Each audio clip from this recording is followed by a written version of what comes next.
Hi.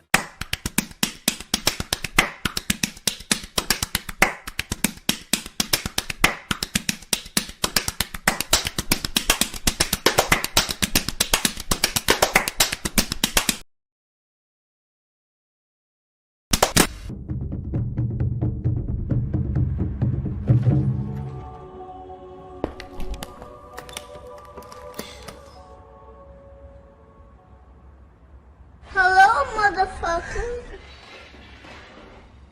What is that?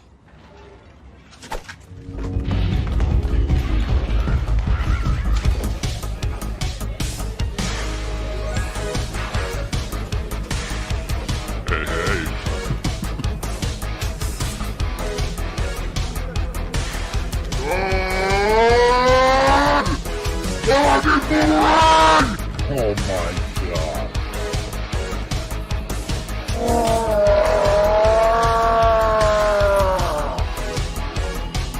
Excuse me, it's ma'am.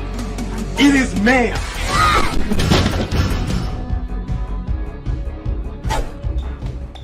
I bet those monkeys came from the game.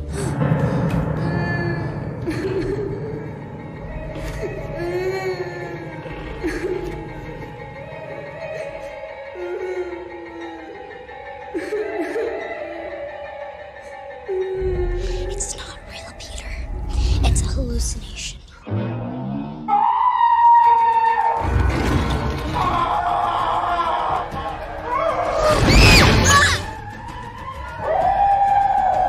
Motherfucker, it is ma'am.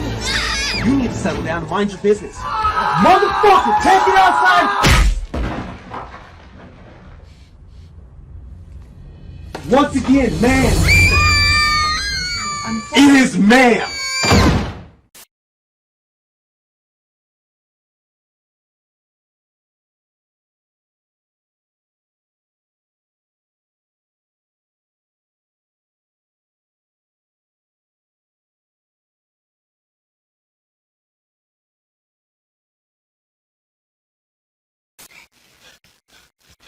Yes.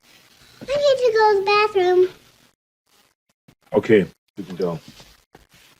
Boys have a penis and girls have a vagina. Thanks for the tip. Do it. Nerdrotic.com.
Suck. It That's must. better when I have the fucking mic on. See, Did you god not damn have it, my I did it mic on? again. Did you cancel me already because you have a better Jeremy here? I did. Is that what it is? I forgot to turn on the mic. I forgot to turn on the mic.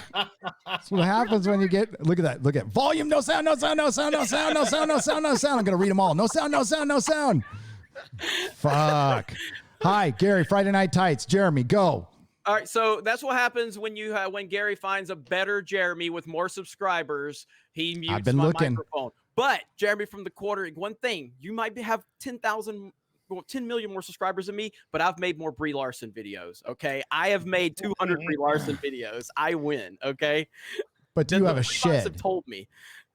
I mean, I think that the battle is not over yet, though. I mean, there's Captain Marvel 2. There's a wide variety of Brie Larson YouTube videos. You may have won the battle, but the war is far from over. It is far. Another Brie shed for you and another Z car for me. So Nice. we're both gonna win no matter what. Anyway, Yeah. happy to be here. Been a great week for Geeks and Gamers. And yeah, Friday Night Tights rocking and rolling, and already 3,000 people watching. What the hell's wrong with you people? Yeah. You must like us for some reason. But yeah, let's get this thing started. We got a lot to talk about. Right. Welcome to the 3,000 new subscribers I got in 24 hours. So thank you. Off a video that got killed in the first 6 hours, after the first 6 hours. But here we have the man who eats pizza, the man with a movie blog. Hey, they might have movies in a theater again pretty soon too. What's up, Odin? Hey, everybody. Yeah, actually, I have it. Guys, I was able to get a movie ticket. What? I was able to pre-order because I still don't believe New Mutants is actually coming out. But I have a ticket to see it opening night in IMAX because God willing, I will see if that movie's real. 6 p.m. Eastern time next Thursday. Next Thursday? Really? Mhm. So is it a screening or?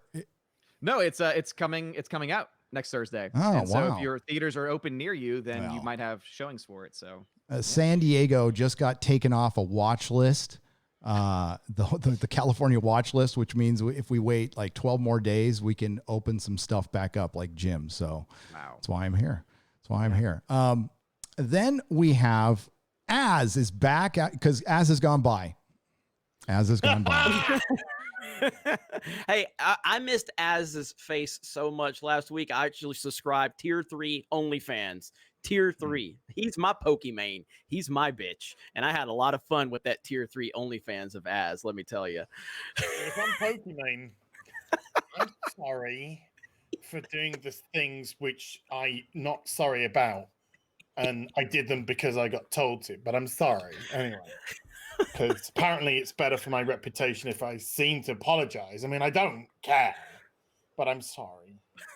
Right. I'm sorry. Did you do the sigh? You didn't do the sigh. There you go. I really thought about Hi. making this video for a Hi, long time. I'm Az, and I'm by monthly now. How y'all doing? Yes, great to be back.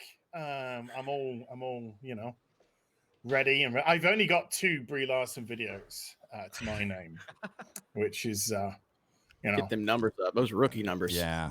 well, Great. it's just coming in late to the game. Couple of Brie Larson videos, putting some feelers out. Averaging about 125k a video, so it's fine. The average is fine, so I'm okay with that. Is there a way to move It's the nice to see squares? everyone again. How y'all doing? Great. What were we saying, Have I got- Quartering? I was wondering if there's a way to move the squares because the fact that he's only done 2 Brie Larson videos, I feel see how Well, there's I can 3 drop by out. Let me it's drop out. 3 by it's Yeah. 3 by 3. So like the way it's laid out is we're kind of on the same level, but I mean, Wow. I mean- I can get rid of Lady Gravemaster. We can do that. Oh. yeah, there we go. And then we can. Oh, I'm gonna drop out again because this is fun. okay. Oh, there we go. Wait, what if we move? Oh, if we remove Odin, right? And then if we put, if we put him back, there we go. No, And then- no, Jeremy. Yeah, there we go. Ah.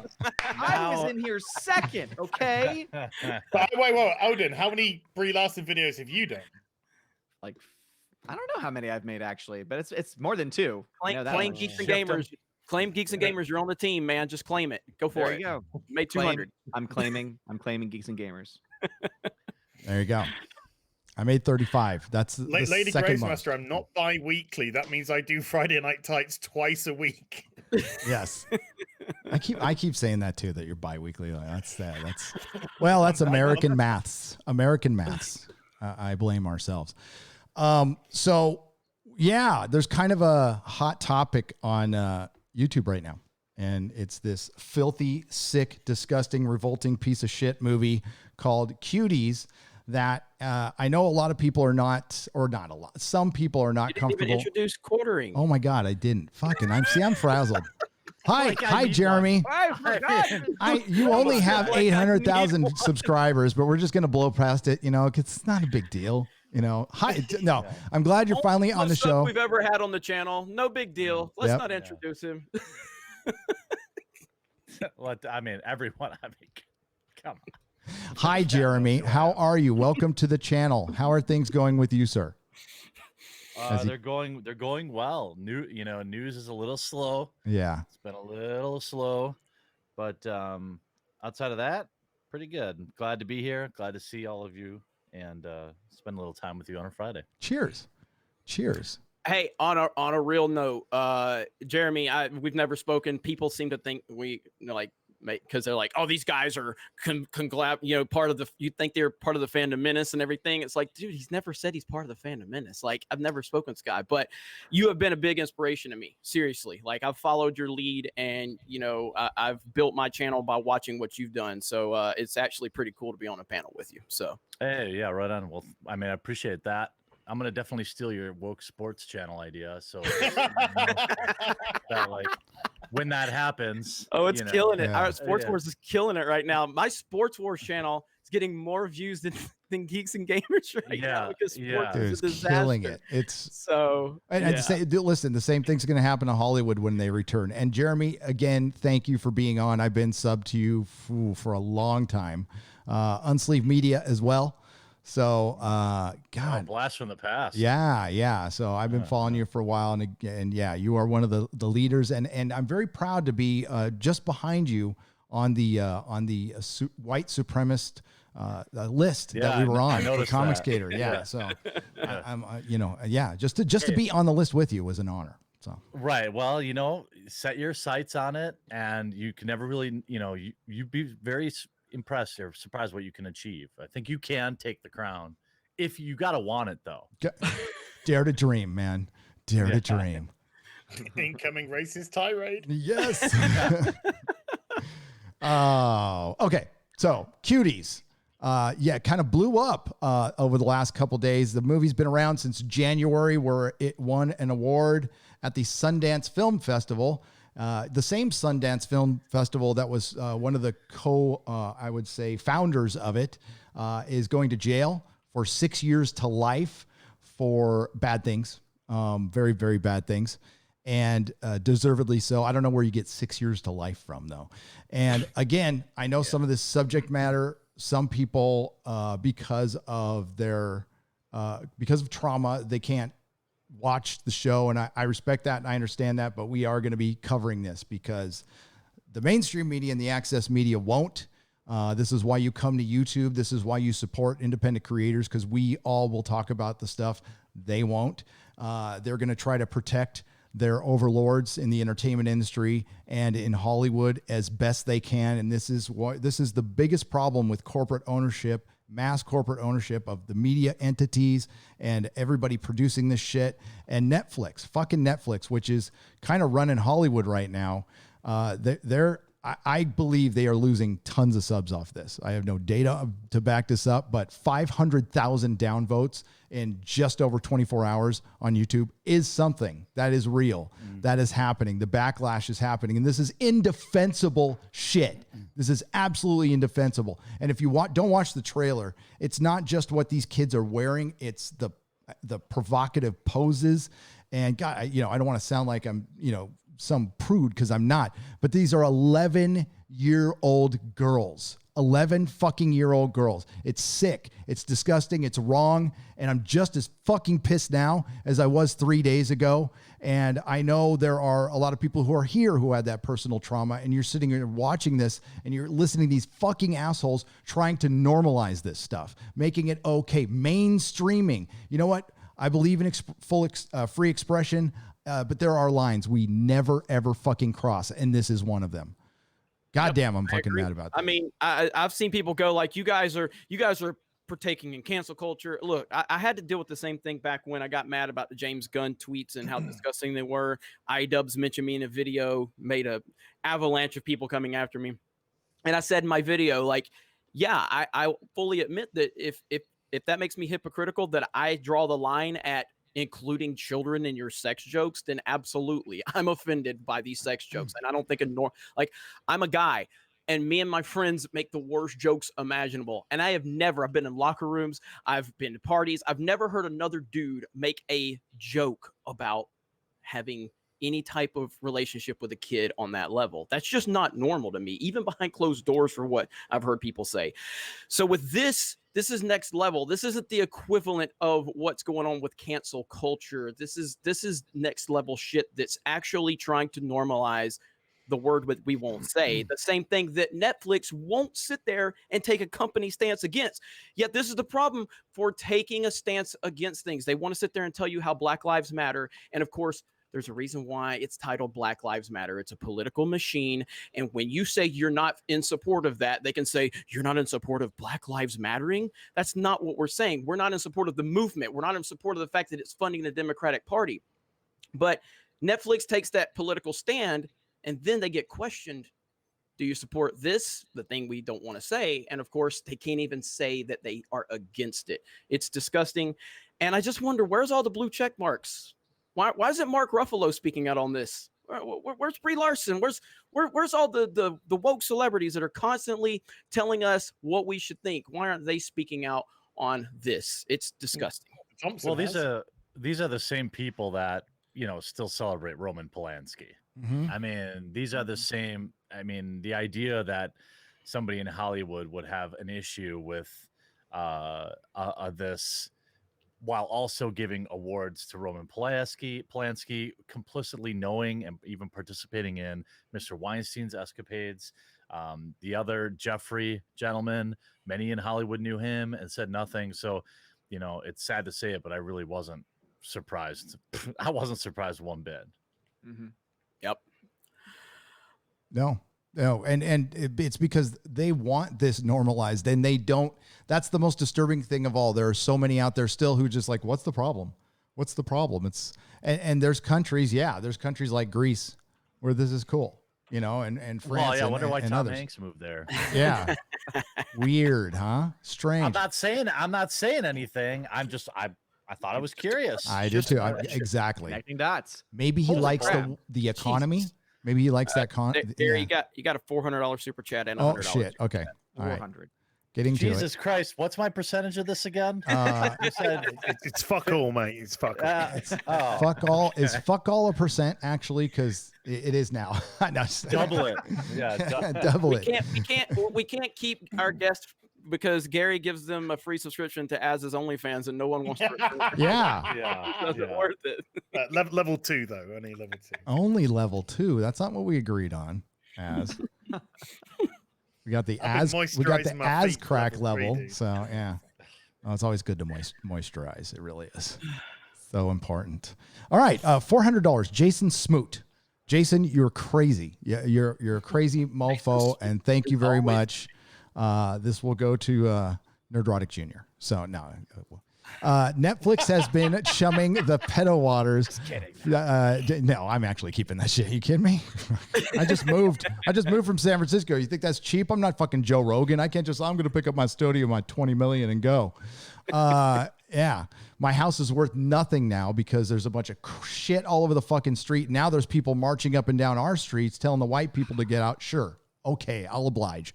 Netflix has been chumming the P to the E to the D to the O waters for a while with shows like Loudmouth. Cuties is just the next step. Also, outstanding panel. Thank you, Jason. I believe this is an outstanding panel as well. Thank you very much, and you're not wrong at all. They have been trying. I mean, you know, Jeremy mentioned there's Polanski. There's also the movie Lolita, which came out. It's a Kubrick film, came out in the 60s. Times were different then when you actually did. She was still 13 then. Yeah. And it still wasn't okay. And that's why I've never seen the movie. Driver. Yep. And you know, there's people who defend this stuff. Leon. And you know, with all the bullshit that's going on, and believe me, people bring this up, you know, they're bringing it up in the comments on the channel. They're like, we have disclaimers for Blazing Saddles and Gone with the Wind, but this is fine. This is okay. No worries. Francisco Sanchez Jr. for $100. It's his first super chat. That's one way to pop your cherry there. I'll be gentle. My first ever super chat for any channel. It took the real Jeremy to make it happen. Just kidding. Well, which one are you talking about? This is just a super group I can't ignore. Jeremy, will you say hi to Drunk 3PO and make his lifelong dream? No. Oh my God, you're coming back. Make sure to smash the Netflix abomination. We will. And thank you, Francisco Sanchez Jr. and praise to Francisco Sanchez Sr. Yeah. So guys, I have a video I'm going to come out with. I didn't think I was going to make one video on this subject, and then the news keeps happening. We keep finding out a little bit more and more. Do you think Netflix is going to eventually pull this? Yes. No. Nope. I think so. Yes. I don't think they will. Sorry. I think look, the real problem with this film is, it was already, very on the line. The director allegedly said that it's supposed to, to be about deterring this type of thing, and young girls get sucked into this machine because you got like music videos like WAP out there, everyone's celebrating. It's like a 4-minute song about some woman's pussy, and but I think Netflix will stand by it because they're gonna say, no, it was just a marketing thing. It was just a the bad poster that really did it. I think they're gonna sit on it. Oh, it was the bad poster that put the 11-year-old girls into bras and in panties. Okay. Yeah. It's the same clothing they're wearing inside the trailer in the movie. So yeah. I just don't see it. I see zero public support for them outside of the weirdos. Basically, I see people that don't like me, don't like Nerdrotic, don't like quartering, and they're like, well, I have to be against this because these are the reactionaries, and I can't stand with them. So it's like they're trained to where they can't even have an opinion that's in line with ours. Even Did Scott you see Meadows that is defending this? Did you see there's people on the woke left that hated it too. There was one viral tweet. Someone was like, "Oh, just more appropriating Black culture. Twerking is a part of our history, and this is that." And I'm like, okay, yeah, that's your problem with it. Yeah. So I just don't see a lot of. Everything Netflix has done up to this point has made the situation worse. They have not improved it at all. And it just seems like that this could be because correct me if I'm wrong, because I actually lost touch with this topic. A Gamer Girl got canceled, correct? It's not officially been cancelled, but the rumor is it has been cancelled, but it's not officially been cancelled. And then what happened with Safe Space and what? It's going into a trade paperback instead of individual parts. They're going to backdoor it through Scholastic. Yeah. So we've kind of seen in recent, recent stuff, we've seen the massive backlash against similar things, and both of them have been affected, not outright canceled, I guess. But I just feel like that something's going to happen with this. At least maybe I'm just wishful thinking. How do you go public with this? How do you move forward with this after all of the negativity when it's centered around, children being used for these purposes? I'll tell you why, Jeremy, because it's a critical darling. That's true. The critics have given it a real high score.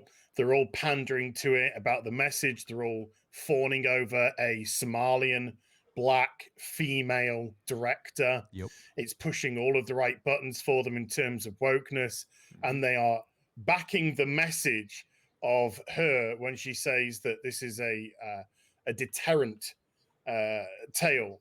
But if I was making a film, let's say about grapes, and my message was grapes are bad, then if I fill my film full of graping, I'm just perpetuating it, because I'm already going to be preaching to the converted, because nobody's going to be like, I saw this film and I've changed my mind on grapes. I think I'm going to go out and buy some from the local supermarket. No, people understand this. This is gonna cater to these people under the guise of a cautionary tale, and the critics are going to support it to the hilt. There's only 17 critical reviews so far on Rotten Tomatoes. When it goes out on September the 9th, or when more people see it, it'll become a political stance again. It'll go against, the people who've been trying to shout this down. They'll go against them purely to say, oh, well, they're not getting the context. I don't want to see this film. I don't want to go anywhere near this film. The trailer I thought was sick. It made me sick to my stomach.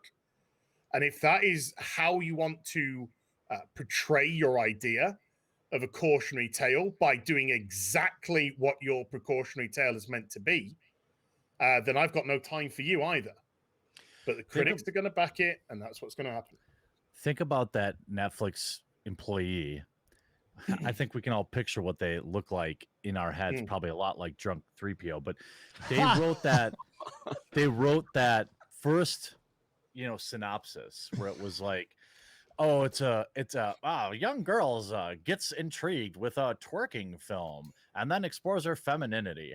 And then like slyly they re-edit it to basically be like, rebelling against conservative family. Am I right? And I'm just like, you're that person. And the fact that you're revising it in the first place tells you maybe, Netflix has a lot of garbage on it, but maybe just skip this one. Yeah. So here's this. This is from the Indian Times, right? So here's Netflix's response to the poster that they're pulling. I don't know if they're pulling it all together or just there or wherever. We're deeply sorry for the inappropriate artwork that we used for Cuties. It was not okay, nor is it representative of this French film, which won an award at Sundance. So they try to fucking... Yeah, they plug an award in their apology, by the way. And it is representative because they're wearing the same shit that they were in the trailer. No, here's the worst part. This is the article. Is that their way of saying I have a black friend or something like that? Like, well, it won an award, so it can't be bad. I mean, it can't. Right? No, that's the way of trying to protect the film. Yeah. It's a Sundance Award winner, and the Sundance Film Festival's got a bit of a rep. And so they're using that as a shield to hide behind. Yeah. Oh, they don't know what they're talking about. This is a Sundance Award-winning film. They don't appreciate foreign cinema. They don't appreciate messages from different voices. We've already heard that with Tessa Thompson, stupid cow, coming out. She's come out and defended this film, saying, I saw it at the Sundance Film Festival. It's so wonderful to have different voices. That's what it's going to go down to. Yeah. Not the actual Same logic as why they defend Polanski too. They say, well, he's a brilliant filmmaker. What do you mean he's a brilliant filmmaker? So of course I'm going to support him. And it's like, no, that's ignoring the problem. And it's very clear that you don't want to address the problem, because I read at one point someone was going back and forth with someone that works at Netflix, and one of the official responses they had was, we support all filmmakers regardless of their faith, regardless of their personality, and regardless of just their own thing. And I'm like, wait, so you're saying, that anyone can make anything, and if you're so-called, PEDO, that means you're okay because that's just your own personal view?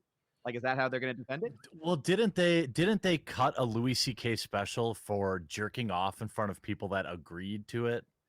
In his hotel room, and he asked them if he could, and they agreed.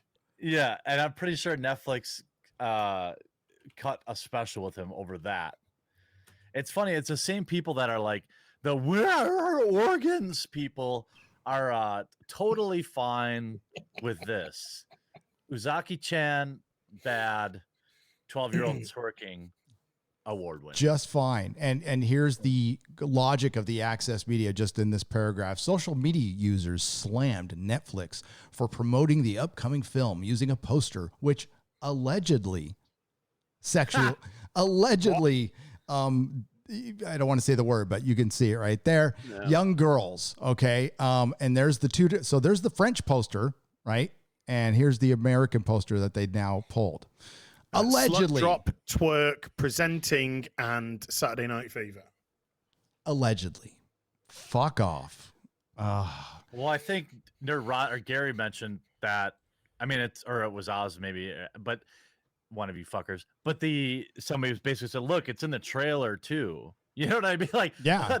they're just trying to red herring the poster, and like, oh, well, the poster obviously, but the trailer, which has tons of it in there, of course, is we're just gonna ignore that. And in the trailer, they're trying to make out as if the only time that these things happen are when they're on stage or in a position with other people. And the trailer clearly demonstrates this is not the case. The trailer clearly demonstrates that they, let's say, I will put it in my terms, are acting inappropriately in their own time, outside, in multiple different circumstances before they've even hit the stage. And if this is what's called conservative parenting, then I wholeheartedly agree with their parents. Because, a lot of us here have got either children or, young family. And if my kind of 11-year-old was dressing like this, they sure as hell wouldn't be hanging out with the people they'd be hanging out with. I'll tell you that for nothing. No. Yeah. But I wouldn't let my 11-year-old anywhere near social media. So I wouldn't let them work. If you love your children, do not let them anywhere near Hollywood. Oh, can we just, sorry, Gary, can I just add, by the way, that the producer of this film, in an interview in January, stated that over a course of 6 months, auditioned 650 11-year-old girls. I want someone to investigate that because honestly, I wonder the FBI would be great. What in the hell were they asked to do? Like, that's what I want to know. Like, were they asked to dress like this? Were they asked to show some skin? Like, honestly, I think those are questions that we should be asking because I think that needs to be looked into. Where are the audition tapes now? On fucking the dark web, right? His desk. Yeah, absolutely. And I don't know if I know the rules are probably different in France. There are rules down in Hollywood as far as having kids on set. I don't know how it goes for auditions, but you got to have a parent. There has to be an adult supervising them at all times. They can only be there for a certain amount of time. So there is protection. I mean, it's official Hollywood protection. So I don't know what that really means, but yeah, like, I don't want to go any further in the trailer because but that gives you an idea. 547,000 dislikes, by the way, and counting. And yeah, Netflix is just gonna, I go back and forth. I thought they would really pull it. It all depends, I guess, on how many subs they lose. That's all they care about. So if they lose millions of subs, sure, they'll get rid of it. But can I just read something, Gary, from the producer? This is him talking about the director of the movie. Well, first of all, he says the casting process was a saga. We spent over 6 months and saw 650 candidates. And it was only in the very last hour of the last day, when we needed to cast the film, that we found them. This is what he says about the director. She's already worked with a young cast in another film. It's amazing to watch. She works at the same level of the kids. She has a deep and intimate relationship with them. She acts with them. She cries, they cry. There's a magical link and a deep sense of trust. Yep. That's just, I don't even know what to say. I think it says everything for itself. It kind of does. And hiding behind the black female director on this, which is clearly what's going on here. That's exactly what they're doing. Yeah. And they're actually, they're way more worried about the 16,000 people who should be investigated for liking that video. And I know you've all said it and I agree. And anybody who's liked it on Twitter, that's what they're worried about. They're worried about the backlash if they ban a film by a black Somali French director. By the way, this is based on a short that's been around, and people were fighting for this. Netflix, Apple was instrumental in having this film produced, and so was Netflix. So don't forget Apple either. But again, this is only the beginning. If we don't scream about this stuff, it will they will keep normalizing this stuff. They will try. There's been efforts, and God, I got to be careful what I say right now. But I remember going to my first Pride Parade in San Francisco when I moved there in 2004. Ian McKellen was the Grand Poobah or whatever, so I wanted to see Gandalf. And you know, that stuff normally doesn't bother me, but what did bother me about the parade and why I bugged out was not any of the LGBTQ members there in the alphabet team. I'm okay with that. Was I don't want to say their name. There's an organization that's trying to normalize this, and they have a name, and they were marching in the front of this parade. And I think they forced their way in. Like, people didn't want them to be there, but they had the right to do it. And that's the kind of stuff everybody, including the alphabet team members, need to call out. They need to call out that stuff all the time, because that's the effing line. And listen, there's a bunch of countries where it's totally okay. As a matter of fact, we have a lot of our vets deal with having to see some, you know, I don't really want it brought up in the chat, but some, you know what I mean, some pretty horrific crap over there in other countries. And there is, it is real that we see so much smoke.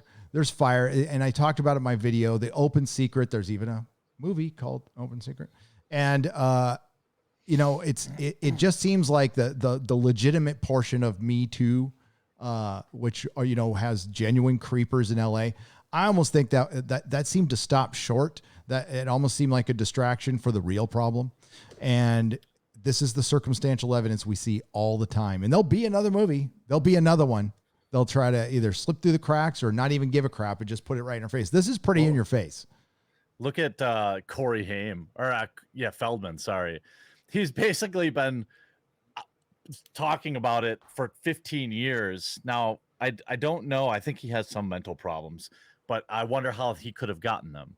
And the other thing is policing their own. When you're talking about certain religious groups, or you're talking about certain political movements, the biggest problem in supporting them is not policing their own. If you look at BLM, you know, I want to see more videos of them stopping rioters. I don't want to see, you know, when mainstream media, and it happens, I have seen it, but the problem is, you know, it's really hard to get behind it when the news, mainstream media can just, and I could go on YouTube and watch countless hours of people wilding out and looting and doing terrible things. Like, these people don't want to police their own. So I've got no time for it. Mm-hmm. Oh, totally agree. You mentioned Corey Feldman. You can say Rose McGowan. You can say Drew Barrymore. Drew Barrymore's mother threw her to the wolves at 12 with men and alcohol and drugs.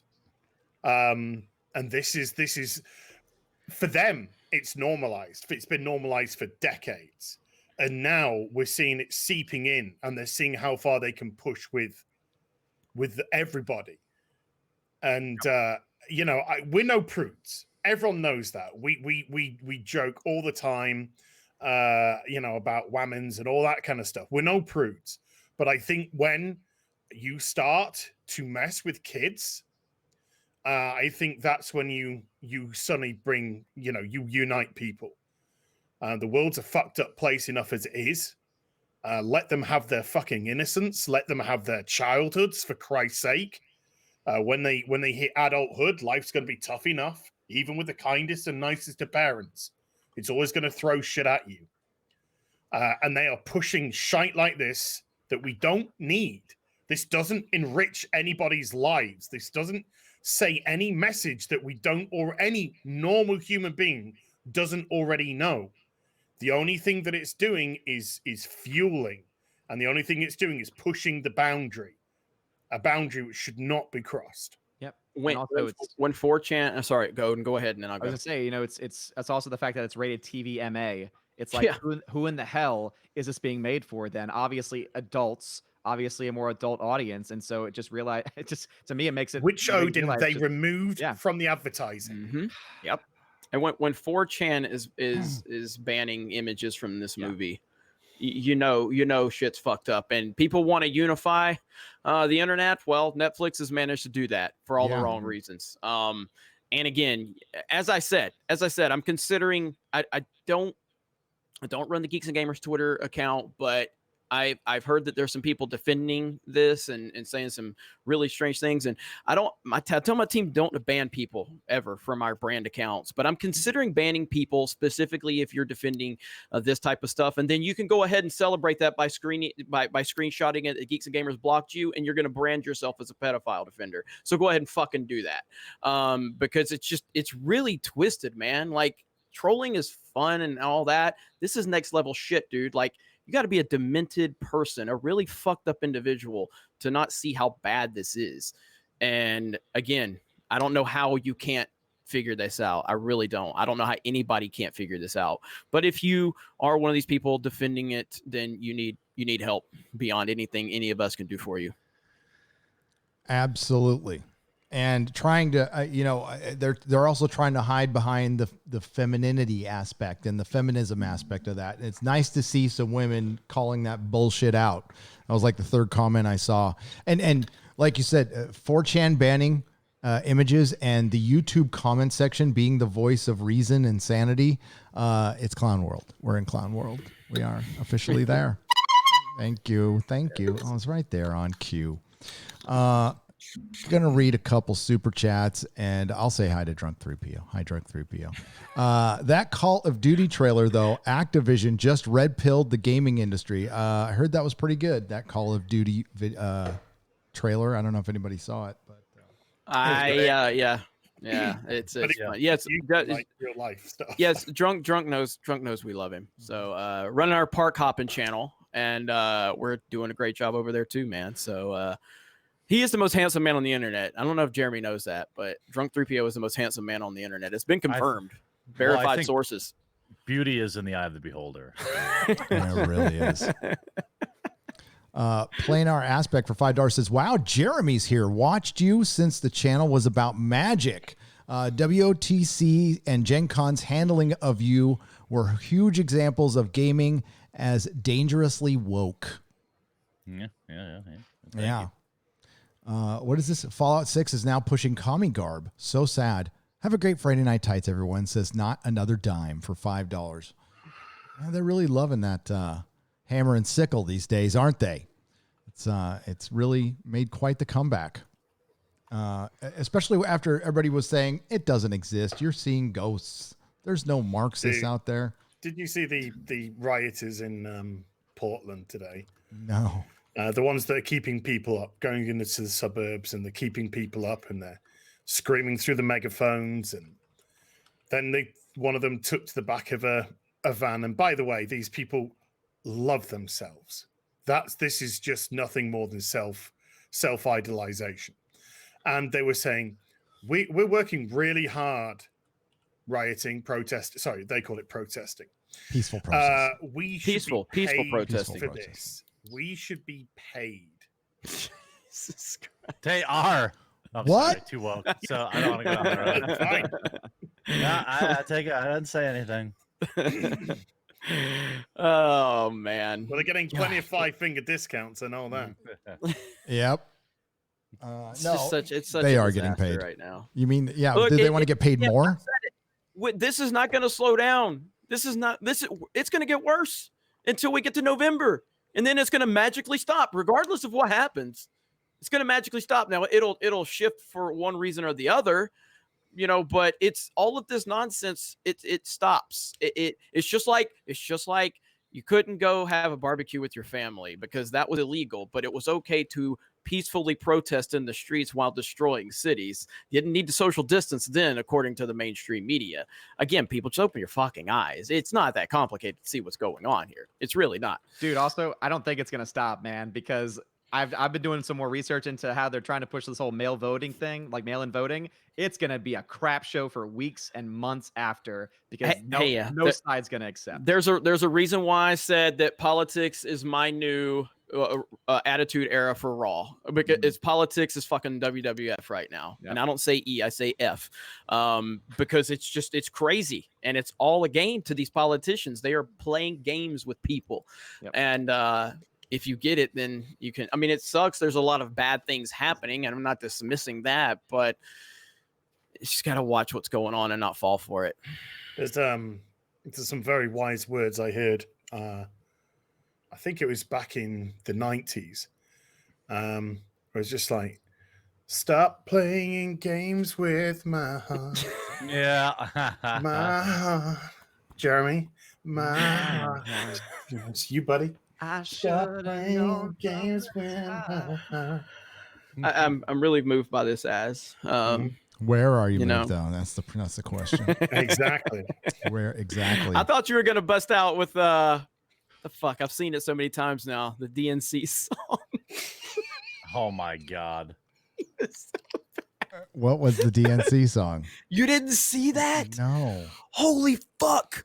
Like I've been a little busy. If you didn't know that this was a serious approach for them, you would think that it was a parody. I'm not fucking kidding. It's so fucking bad. Is it an original song?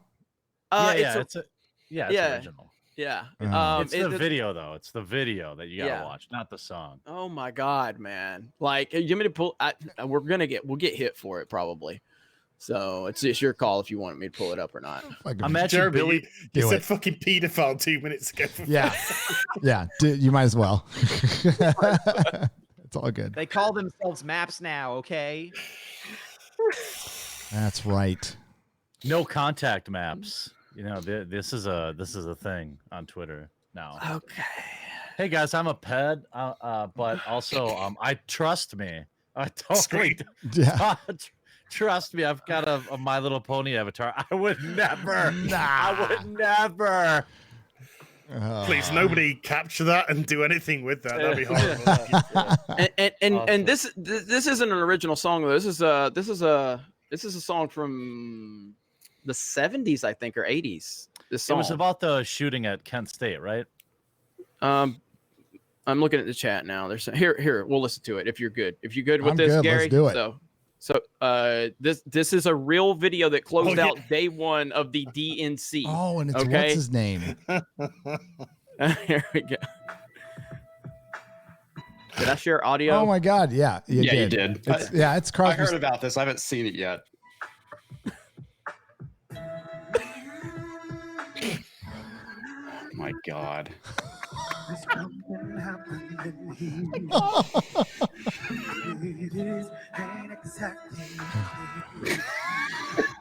Why didn't they use more star wipes? Wait till he starts dancing. Oh my God, karate chopping the stuff too. What's that sound? Everybody look what's going Did he just go down on himself? Look at it. God.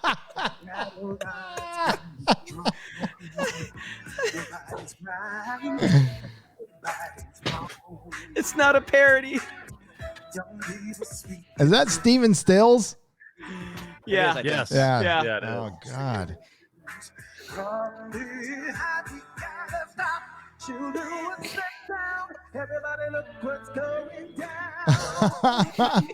It's Cuties by the sounds of it. Yep. That outfit, man. I'm gonna join in with some instruments if that's okay. Yep. That'll be good. That'll keep us from getting hit.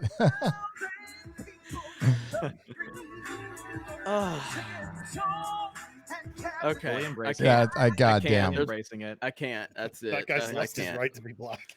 All right. All right, Joe Biden. All right, Joe. You ain't black. Oh You ain't black. my Did you guys God. see the meme? That's right. I shared that meme on Friday Night Tights 2 weeks ago. That meme of Joe Biden when she's like, the black girl, "I'll never vote for you," and he's like, "Then you ain't black," and he touches her and takes her blackness out. Oh yeah, that was great. Dude, the artwork on that is so good. I know it. Creepily good.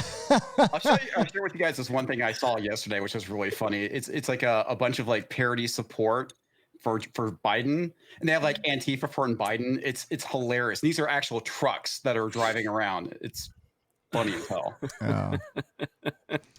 Chat's on fire. Holy shit. Yeah, the chat's on And yes, fire. Comics is here. Hey, hey. They made it. Hey, how's it going? They really hated that Gotta do the video, hate. though. They really hated that video. Yeah. Well, with this going, I mean, Cuties did distract from the DNC for a little while, at least for me. That's I kind of forgot it was happening. I heard it was a disaster, but that it was a shit show, man. There's actually, and I actually have some Star Trek to talk about later. They put up a bunch of their videos, like their short treks and stuff, on their channel, and nobody watched. Like nobody watched it. I don't know if it's still there. I think Tim Pool had a larger viewing audience than the official DNC. I think he did. Yeah, he even talked about it. It was. How many people did he have? More than that. I don't remember what the numbers are. Just normally, Tim usually has like 40 or 50,000 people watching, and normally it seems like, so there's no telling what he had for that. Yeah, because Crowder had 55, 60,000 watching when he was covering it. So Quarter Black Garrett, hail Quarter Black Garrett. We love him. Hail Quarter Black. Hey, old dude. I love you were playing that song and the numbers were going down. They bounced right back up when you stopped.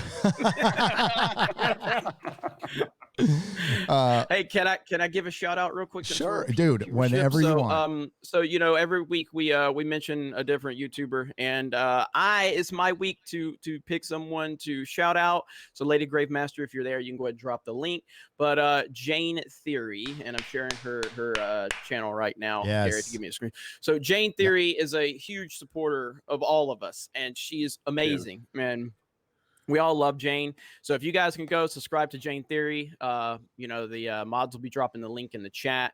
She's super supportive. I've seen her drop a couple of super chats tonight, as a matter of fact, before, and she had no idea this was happening, but she's a big supporter of all of us. And I really want to see her channel continue to get some traction. Simp. But the thing is like we always say, we can get you to 1,000. After that, it's up to you. You got to keep the people entertained. You got to keep the people, coming back to your channel. All we can do is help you get to that threshold. Maybe get you monetized after that. It's up to you. Because I've said it before. All the shout outs I've given, and now it's just turned into all these fucking people crying because I didn't give them a shout out. Yeah. So ultimately, if your channel is not growing, it's your own fucking fault. It's not mine. So fuck off. So that's a nice plug there. Very well done. I can be grind for a shout out, by the way. Just saying. Hey, my mother and my crazy drunk mother-in-law is gonna accuse Jeremy of some crazy shit when he's across the country, so he doesn't want to meet me in person. Yeah, that's why your channel didn't grow. That's not a red flag. Yeah, exactly. Right. The salt levels rising in here. It sounds like there may be some history there. All I heard was drunk Repio's fault. That's all I heard. And it usually is. Popcorn and beer ready, and only 7:30 a.m. on a Saturday. Oh, for you in Australia. Yeah, because you're in the future. Thank you for the Australian $2. And I jinxed it, and I sent a chat thanking Az for staying up late for the stream for us Americans, only to have him move to part-time for that very reason. Well, he's still here. I mean, it's not like he's gone forever. It's just a couple weeks. It makes you appreciate Az even more. Thank you, Taker610. Yeah. And then you get Boomerang Boy over here for Ryan. He shows up on the weeks that Az isn't here, so it's always a meme. Right. Always a meme with Ryan. So. So that Tessa Thompson. Yeah, I'm gonna bring this up because I cannot fucking stand her. She's a terrible actress, for one. She might be worse than Brie. She really might be worse than Brie. That's a big statement, but it's I've got a point, Jeremy. I've got a point. It's close. It's close. They should make a film together. Now she may not be as good clickbait material as Brie, but they should remake. She says some really stupid shit, though. She really does. She's had some legendary woke takes. Yeah. Like where she's like, oh, it's so hard for me, but also here, check out, I'm the new queen in the next Thor movie or whatever the case. Like she's had some legendary, like unself-aware comments. But I mean, the Brie economy is going strong. Next to Bitcoin, if you invest in Brie, I mean, you're basically set. I mean, it's a commitment, but it's low risk. You definitely are. I remember my first time ever. Thank you, Brie Larson, to getting me 20,000 views in the first hour. That's the first time ever happened was a Brie Larson video. I'm like, fuck, I'm PewDiePie. I'm like, PewDiePie. Yeah, I think my 20,000. I think my first million was the Everybody Hates Brie Larson video. Like, it was just like it was like an all you can fucking make buffet for like 2 months. I know. I look, I make no, I mean, I don't pretend to not milk shit. That's what the game's fucking about. Like, I know there are creators out there who view their content as art and they work really hard on it, and more power to them. But if you want, I mean, that's not the game I play. And it's like, there was a time there where it was like, I was getting fucking every Brie Larson video I was getting 60, 70,000 views in the first hour. I was just over here like violently masturbating. I watched my real-time analytics. And then like nobody capture that and put it next to what Jeremy said before, please.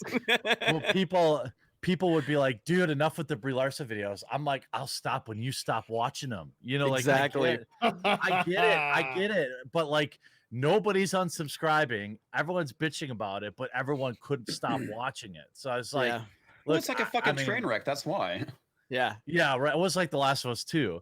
I mean, it fucking, you know, taking my thumbnail template and The Last of Us 2 built that one dude's channel all the way up to like 25,000 subscribers. You get on like one topic and you can ride it. Fallout 76 was like that.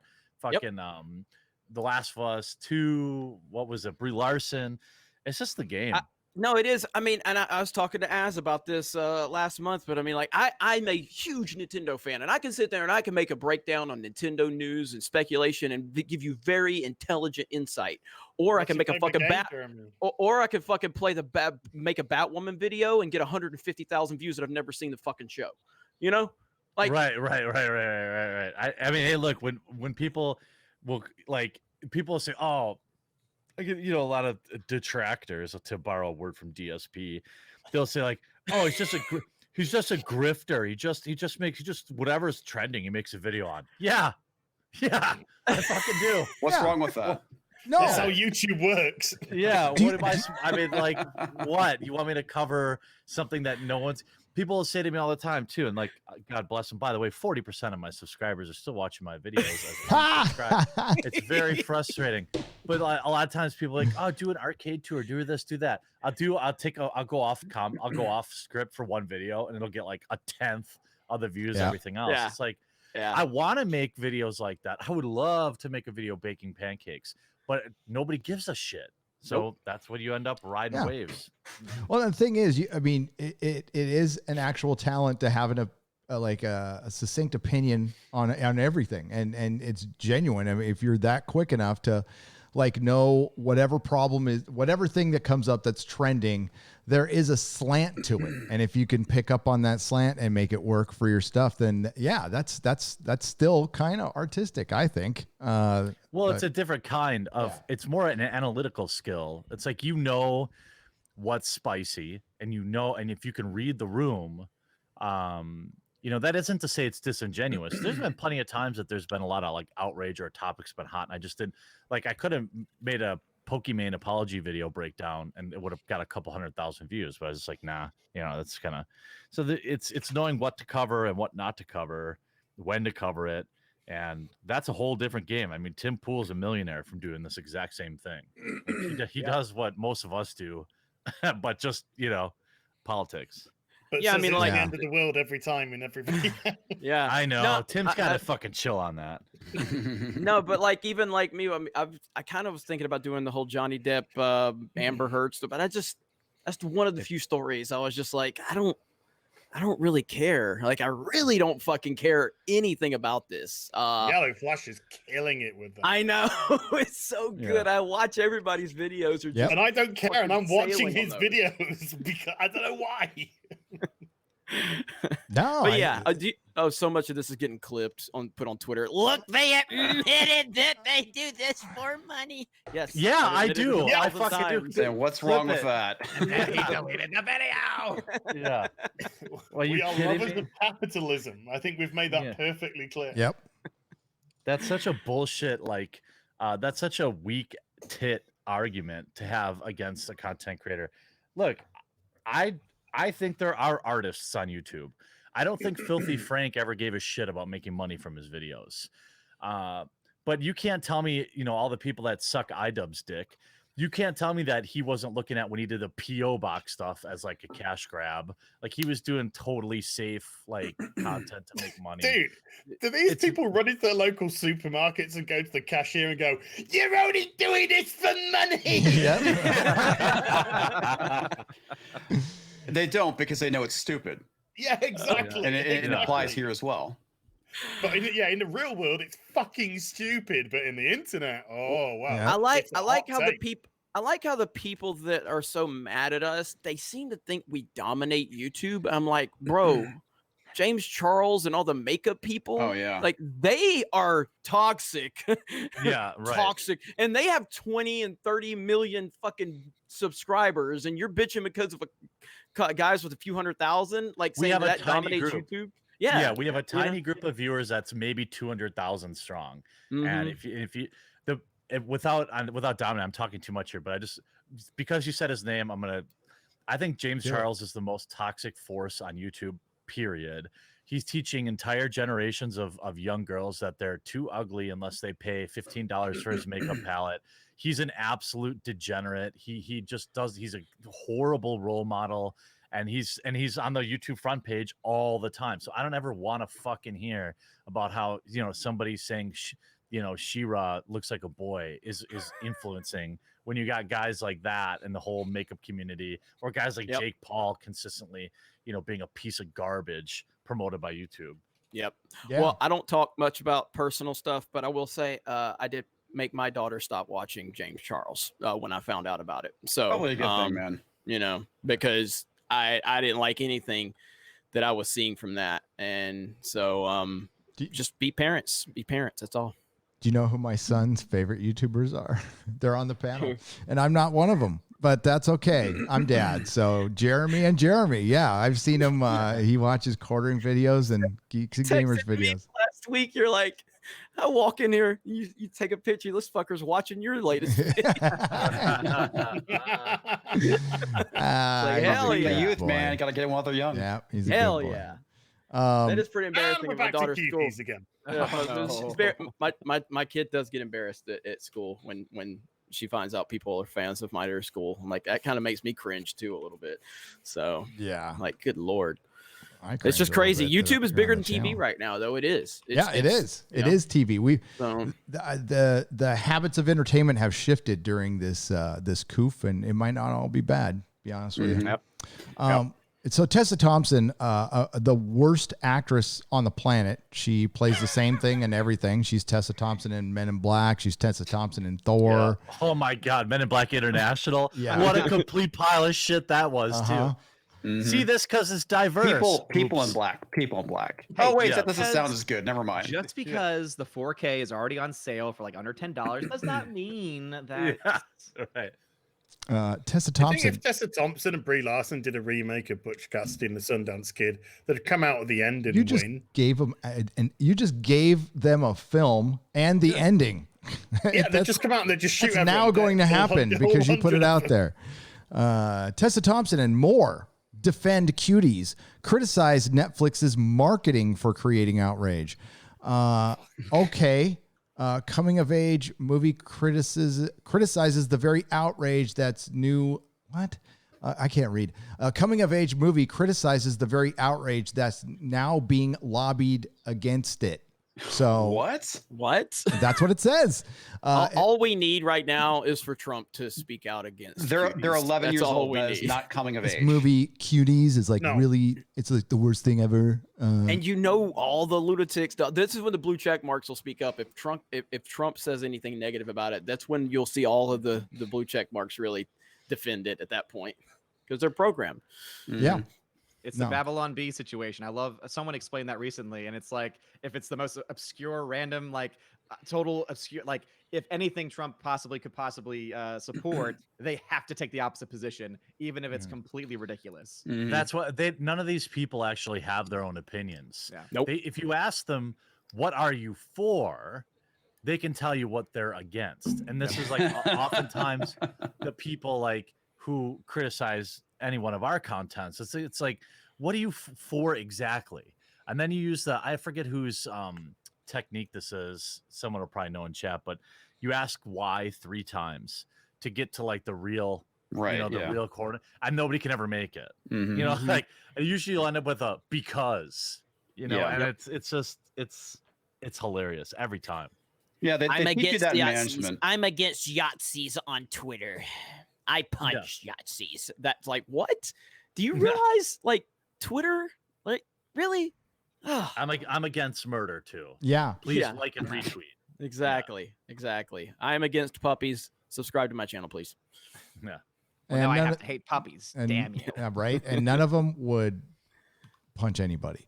As the backlash, well, except for you, but But that was from behind. From behind, and that was it worked out in the end. I hope you're okay. That I sucked. would say I'm pretty sure Jeremy profited big time from that entire situation. But you know what? No. Yeah, I mean, I can't disclose any details, but yes, I think he regretted it. I liked his apology.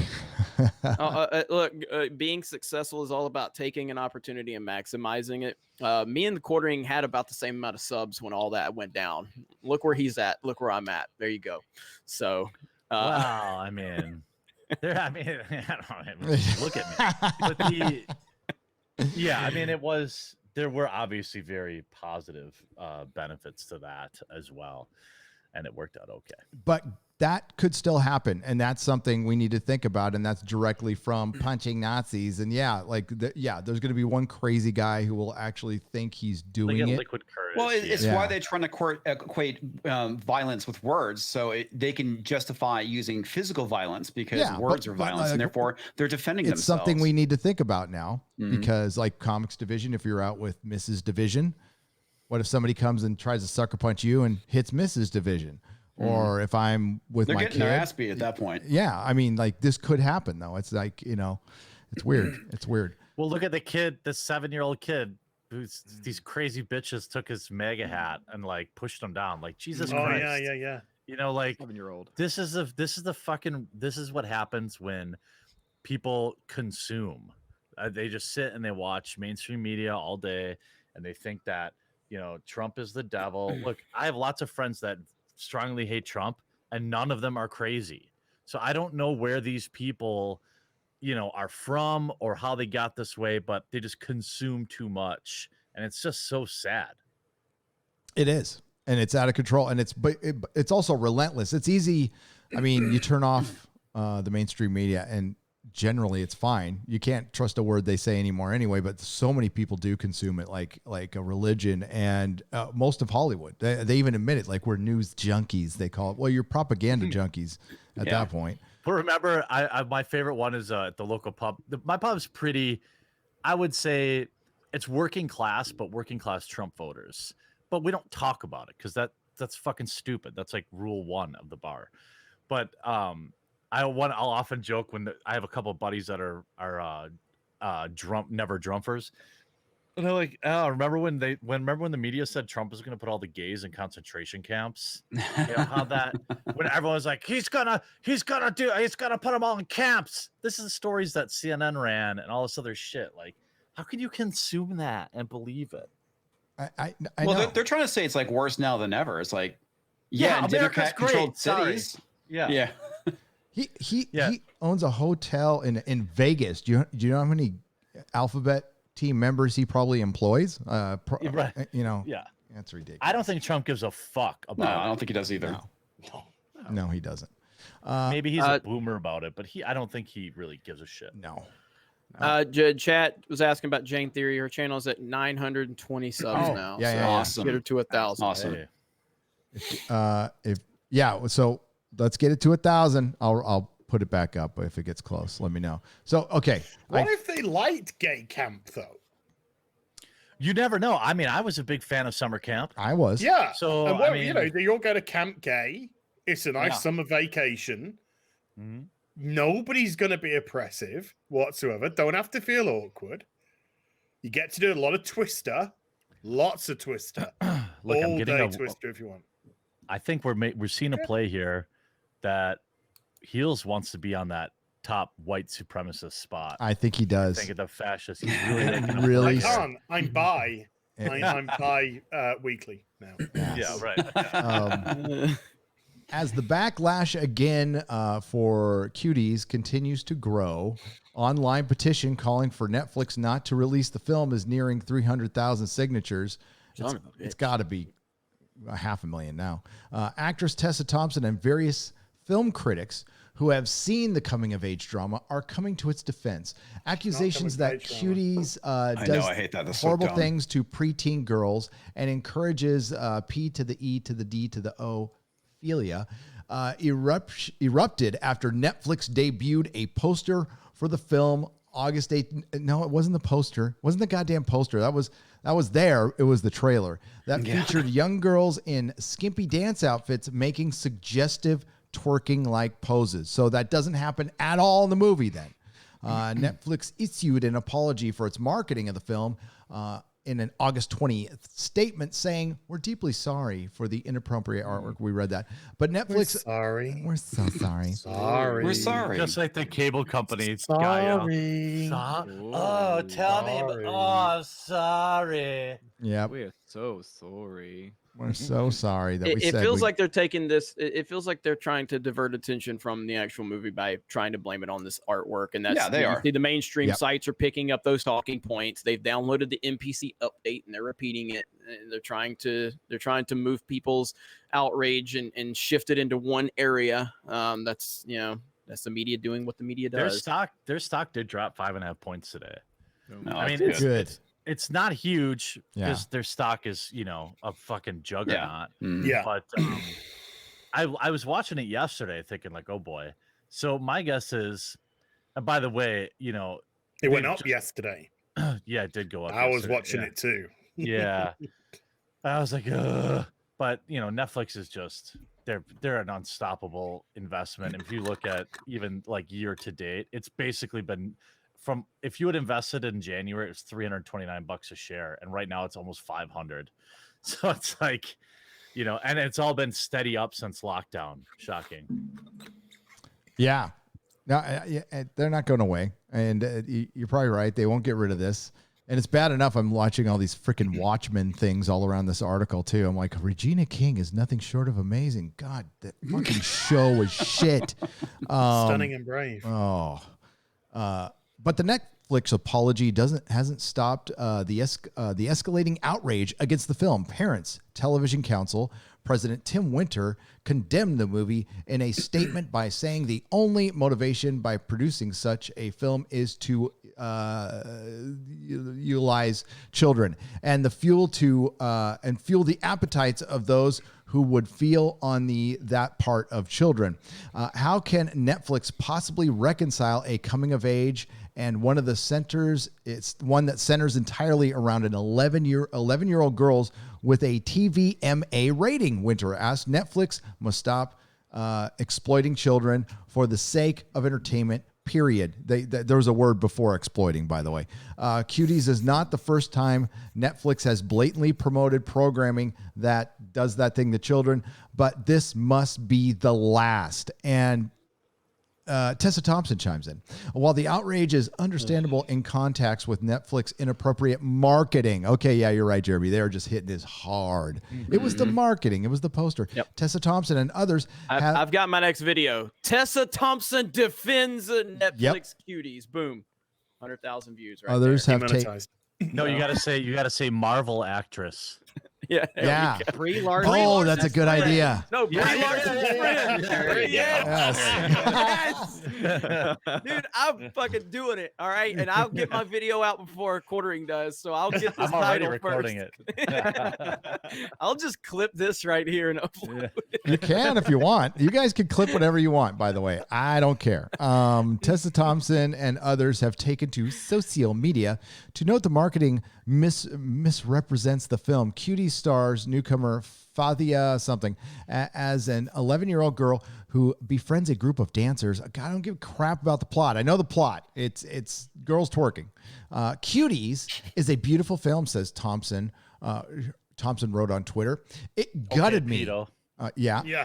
Yep. Found the pedo. Yeah. It gutted me at Sundance, co-founded by P to the pedo. E to the D to the O. Yeah. It introduces. A convicted pedo. Yeah. Yeah. Oh, we'll go over that in a second. It introduces a fresh voice at the helm, and that's all they care about. So fresh. She's a French Senegalese black woman mining her experience. The film comments on the hyper, you know what, and the of pre-adolescent girls disappointed to see the current discourse. Are you, Tessa? You're a dumb, empty-headed meat puppet adult pretender, and you're not even very good at pretending. Shut the fuck up. Thompson added, disappointed to see how it was positioned in terms of marketing. Positioned is probably a really bad word to use. I understand the response of everybody, but it doesn't speak to the film I saw. Well, you probably have no fucking problem with you, empty-headed You're used to it. moron. Yeah. Yeah. Well, shit. Maybe she's experienced it. Who knows? Odds are. Yep. Hey, Jane Theory hit 1,000 subs. Oh! Thank you, Let's everybody. hit it Appreciate up. that. Could you share and that? again, Share that again. every week. Ultimately, if you send money, your chances will improve. My PayPal is jeremy@geeksandgamers.com, and I'll put a good word in for you. There you go. Congratulations, Jane Theory. Brie Larson at gmail.com. Also, Has she put out any new videos lately? I was she's holding a big cucumber or some shit in her hand going, I've had bigger! I've had bigger! Oh my god. 6.2 thousand people watching too. They want us Wow. to clip these things. Awesome. They want us to do Thanks. videos on them because that's the only way she gets any fucking recognition. 6.2 thousand new subscribers potentially for youtube.com/thequartering. There you go. Link is in the description, by the way, for all these gentlemen. Quartering's right at the top because he's at the guest, because he is at the guest. So yeah, you can find his channel right there in the description. Hey, before you go, I've got a hard stop in like 20 minutes, but Sure. you guys should talk about, I know you'll go on long after I'm gone, but This I didn't fucker's trying to get off here so That's he can just make the your Brie heart Larson's attack. friend Yep. video.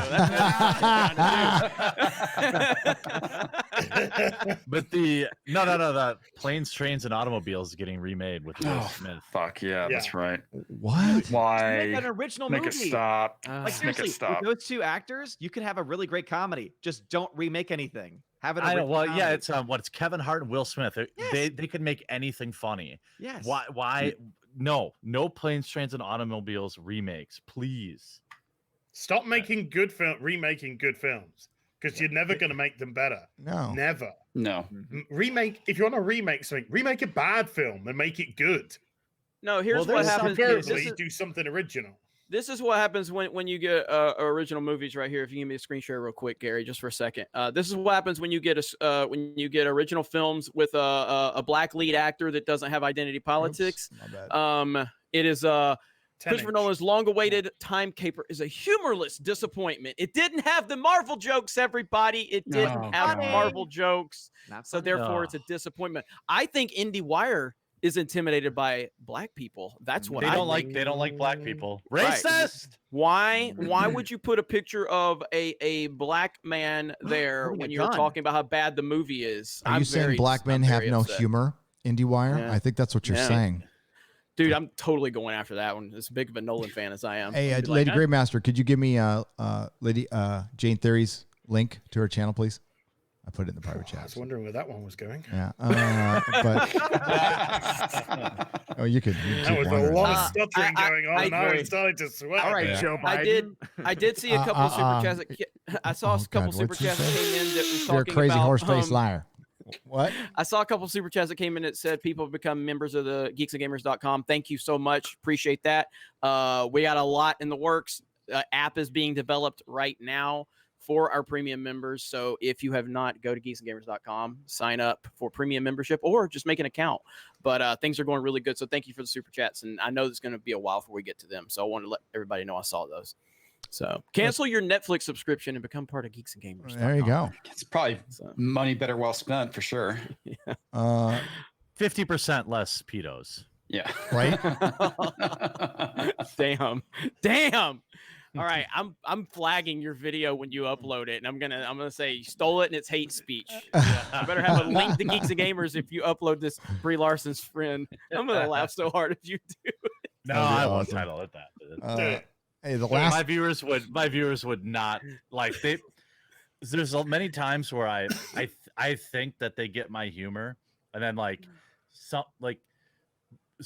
clickbait something, but I'm trying to do it ironically, and then just get fucking pissed. And I'm like, all right, I know that would end badly. Oh man. Oh, yeah. hold it. Ho. Can we quickly share this? This is perfect. This is exactly what I wanted to show. We got it, ladies and gentlemen. We got it. God, no. Oh. It's not her biggest one. It was the easiest one for her to grab. That's what she said, right? Is that what she said? Yeah, that's what she said. This wasn't the biggest one. This was the easiest one for me to grab. I think I am Indeed. going to make that my cold opening for every video now. Just her saying that. Yeah, that was pretty good. I'm gonna beat you to it That was pretty good. with my Brie Larson, fucking Tessa Thompson video about, I don't know, chickpeas. I don't care. Put it on the title. It doesn't matter. Yeah, just put them both in the thumbnail and in the title. Oh man, Carrie Chan I has swear. a short. You got to take advantage of these situations, guys. Oh wait, did you see she was on Between Two Ferns? no. Who? That was Brie? yesterday. Or Tessa? Yeah. No, Brie. I miss so much by not being on Twitter, but it's such a great thing to not be on No. Twitter. So. Yeah.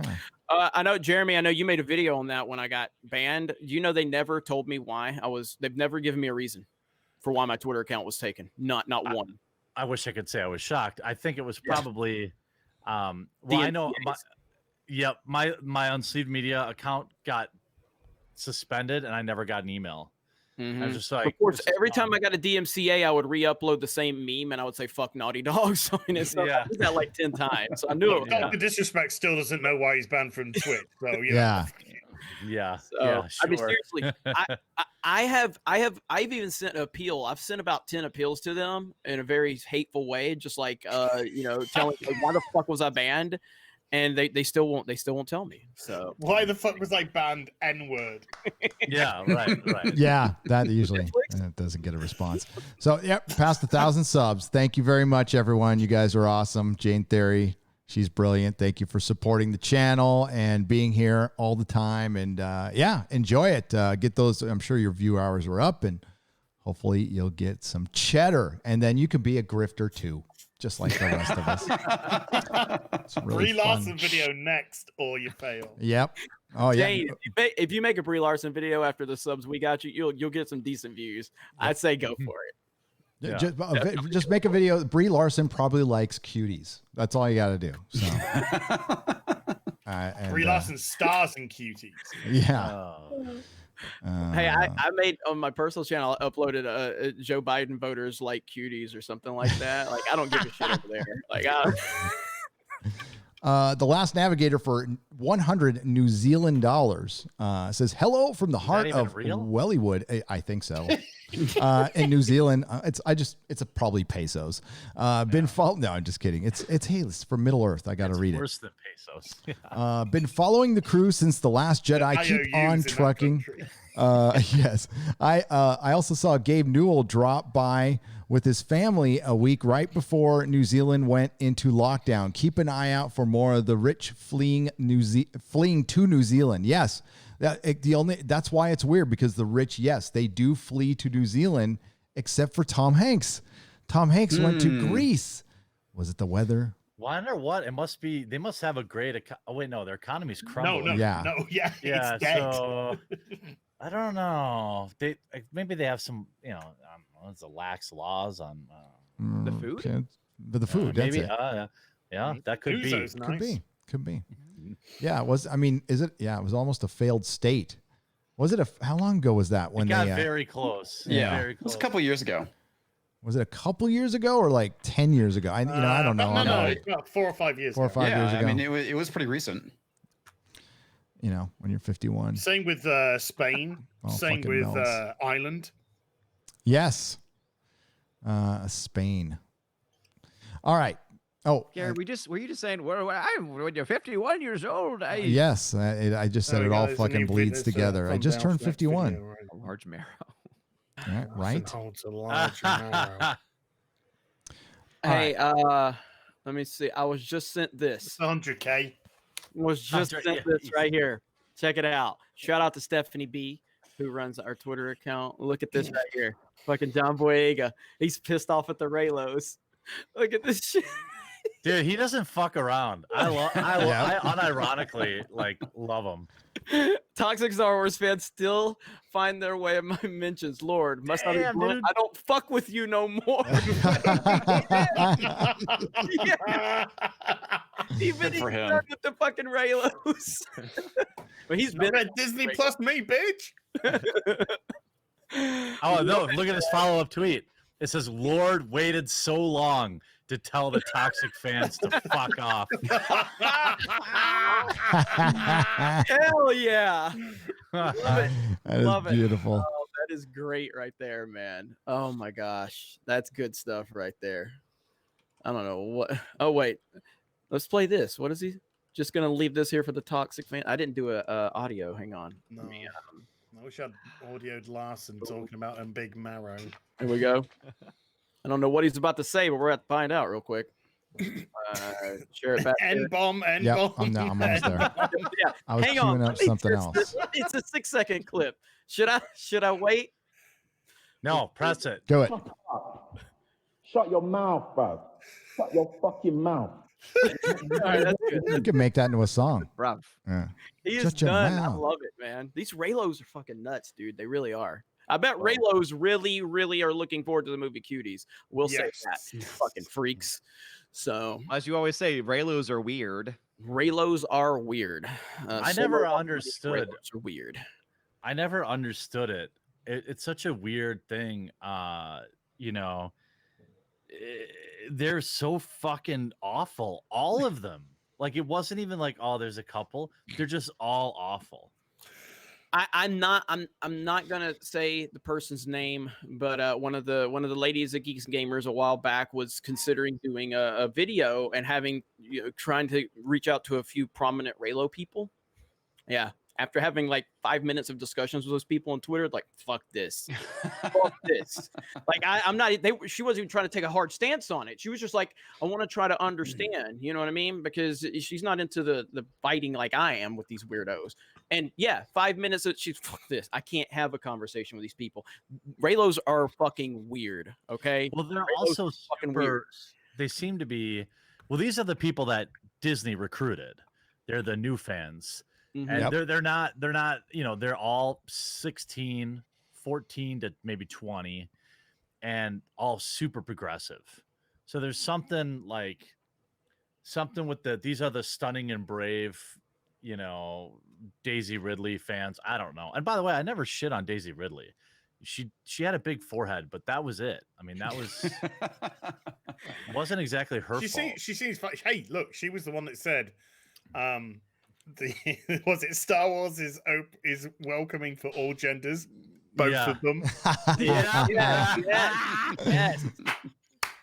Yes. Daisy Ridley. But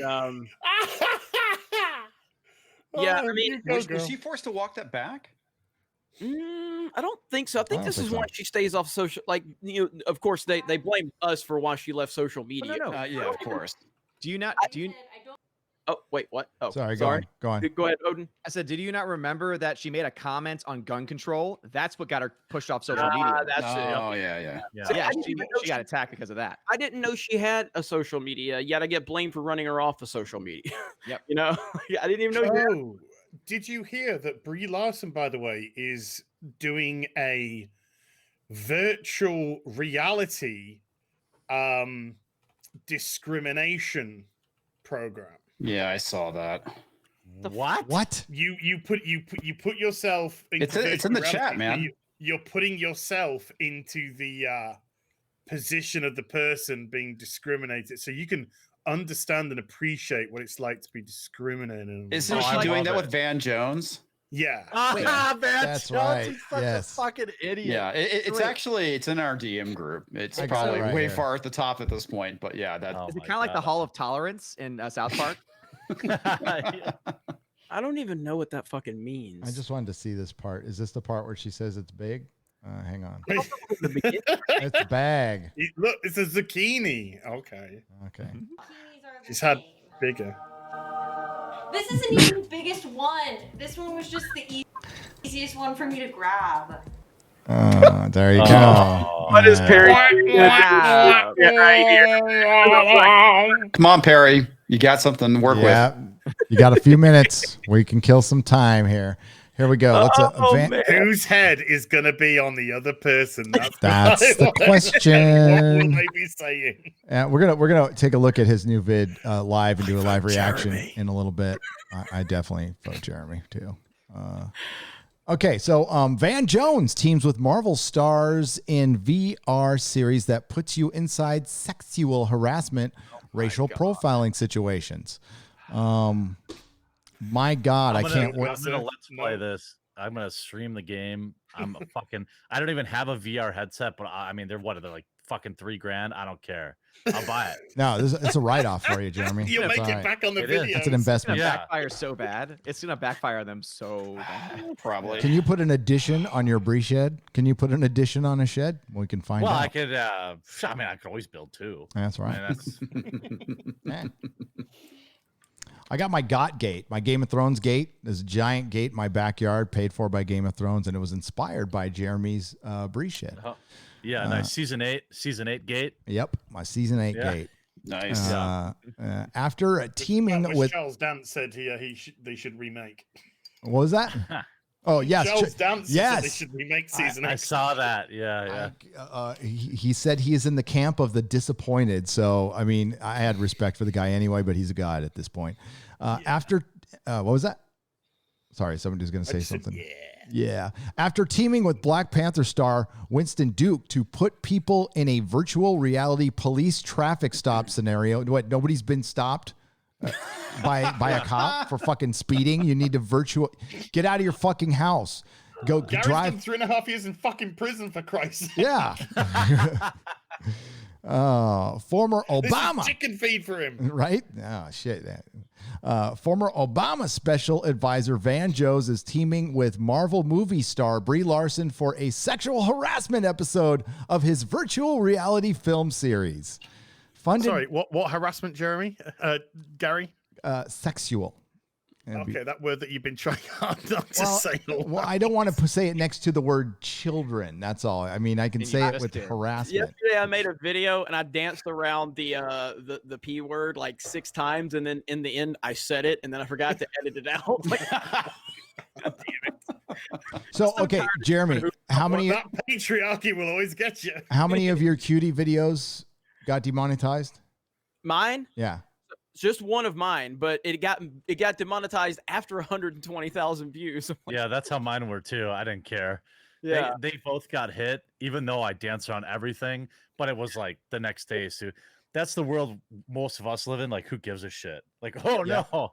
What's weird is my first one that I made has over 300,000 views, and that one never got demonetized. And I dropped about 12 or 15 F-bombs in that one. I was very, very like, I was like, it's going to get demonetized. Fuck it. You know, I'm just going to, and it didn't. Then the other one where I kind of was a little more careful, that one got demonetized. It's just like, fuck YouTube. No. YouTube doesn't really care about curse words. No, I they think don't. They care about. Space them out. Yeah. Right. No, mine was tracking, crazy. I was doing so good, and it just stopped dead when it got demonetized. So, well, still did good, though. Yeah, they claim that doesn't happen, and we all know That's a fucking bullshit. lie. Jones' first VR project starring Black Panther player Winston Duke put viewers virtually in the place of a small boy sitting in the front seat of a car as his father, Duke, is pulled over, racially profiled, and harassed by a white police officer. The episode won the Advanced Imaging Society Social Justice Lemure Award last year. What the fuck is that? The Lemure. Lemire Award. Oh, It's my- like some kind of fucking velvet. Oh, you Right. have a Lemmy? Oh, jeez, oh, that put it right next to me. Oh. I see you got a Lemire jacket. Oh, The Lemire Award for nonsense. Lumiere, God. Gary. Lumiere. Lumiere. It's bullshit. Whatever it is. By any whatever.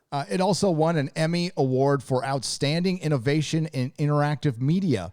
Jones also showcased the police profiling VR simulation as the Conservative Political Action Committee at the Conservative Political Action Committee conference. Getting the Emmy nomination was a trip because we're so scrappy, Jones said of the small budget project. For it to get That's fucking CNN. What are you talking about? Yeah. Scrappy.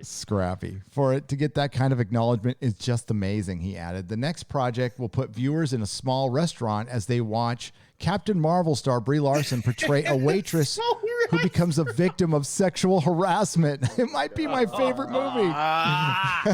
It puts you in a little patisserie in the side streets of Paris. Oh my god. How do I even watch this VR thing? I mean, it must be just one of those videos that you can click and move around or something. Yeah. Oh my gosh, so ridiculous. No, you just sit there and get berated by Brie Larson. Is that like a personal attack? Yeah. $5 says there's some sleazeball guy that looks like drunk 3PO saying, "You don't smile enough. You should smile more." Yep. That's the one that, you know. And that's the sexual harassment. Oh, That's it. Yeah. Clearly, you didn't watch my movie because it was in there. Yeah, there was one. Yeah. The director of this, very the much. director of this, called The Messy Truth, Elijah, insisted that the film experience could just change the world because it puts viewers in the film via VR I'm headsets. gonna change Shit. the world. It's Yeah. not even Make it a changing a better fucking place tire. For Brie and for you and the entire fuck off, bitch. God lord. I love These you, people are so how up their pretentious own is ass. it? It could change the world if everybody could afford the $3,000 VR sets that you got to put on your fucking head. I will pay $3,000 to sexually harass Brie Larson. Yeah, That's a small price to pay. it really is. It is. It is. Oh, you have to fucking use like a Vive or something like that. Sign into Facebook or Oculus. some shit. Alan Blitz. Oh no, here we go. I got it. Oh, they got the German Shepherd. Oh, yep. Oh yeah, this is gonna be great. I Yeah. can't fucking wait. No, they also so Van Jones calls this the empathy machine because it makes you experience more. It makes your experience more intimate. Thank you. When Eli and I first spoke, it was like I think our first ever conversation was about empathy. They love to talk about this word. They have no idea what it means. None. And I realized that I could take what I was already doing a step further with the project. Larson said of her role in Jones' VR film, "I make movies to be an empathy machine. I make movies to be an empathy machine," she says. "I believe that when you're sitting in a I'm theater, Spartacus. it doesn't matter how many friends or family members you're with, you are alone and you become one with whoever is you're watching. And I found it to be a true marker when films are getting watched, when they're successful, when they're being talked about." Wow, these people really, really think they're that important. Man, Does that mean geez, if I that watch it, I can say I'm a victim? Is that what that means? you have experienced trauma, and we Exactly. believe you. Yeah. Despite Oh the my God. ideology charged, Relieve you. despite the ideological charged topics, Jones insists his VR film series is not propaganda. The fact he even has to answer that question tells you exactly what it is. Exactly. As Yahoo rationalized this way, the goal of this particular project, propaganda, is this specific use of media, says Jones, is not to tell someone how to feel or think or to sensationalize an event, but instead to allow an individual to experience a scenario themselves, created by you with your personal bias in order to reveal an authentic and empathetic response. The only way that would happen is if you actually were really in the situation of getting pulled over for a speeding ticket or whatever. The truth has a way of uniting people. Really, Jones. What really? would he know about truth? Yeah. Fucking Freaking Van Jones. clown horn, please. This was a white lash. Ah, the white people. Well, nobody will forget that. Backlash. That was great. I have to show you guys something completely unrunrelated, but if you thought Toy Story was destroyed because of the recent Tom Hanks rumors going around, this one might do. This one is even worse. This is from Southpaw. I'll probably be talking to Southpaw tomorrow on EFAP, but what the fuck? What the fuck? No! Sid from Toy Story becomes Abby. Holy fuck. That's fucked up, Southpaw. Why would you do that? Fuck. Told you she was trans. Oh my god. Just wait, like 6 years from now, when they need a little more buzz for the game, this is on the record. It's gonna come out. Yeah. I've already said it in a video. I've already said it in a video. Okay. Months ago. Yeah. Absolutely. Oh my god. That's just what they do. Jeez, man. I'm kind of I kind of want to make some more Last of Us Part 2 videos. I've been out of the game on that one for a while. I did so- one the other day. It did okay. There just really hasn't been much news on it, you know. I mean, it's gonna sell a fuck ton, and people aren't gonna like it, and that's okay. It's funny. Most of the argument you get too against a lot of these brainlet Brie fans, who always, by the way, I was always on record saying the movie is going to make $1 billion. It's a Marvel movie. And they'll say, well, it made all this money. Yeah, that doesn't mean it's a good film. I mean, it's such a ridiculous argument. Yeah, they always equate success to the amount of money. There's plenty of really good films that are very underrated and didn't make a lot of money. Yeah, I mean they take every little thing. Like I always said it was going to make money. I never said it would make $1 billion. Yeah. I didn't know if it'd make $1 billion, but I always said like it's a fucking Marvel movie. It's going to make money. Into Endgame or whatever, Infinity Endgame, whichever one. Well, it's required reading too, Yeah. which you knew. I probably, to be clear, I probably didn't say $1 billion, but I mean, it wasn't like there was zero question that it wasn't going to flop. Absolutely. Yeah. Nobody thought it was going to flop. People might have said we hope it does, but nobody that actually watches these things and pays attention to the industry, no one thought a Marvel movie was going to flop. No one. Just like no one really thought The Rise of Skywalker was going to flop, but it lost 50% of its fucking audience.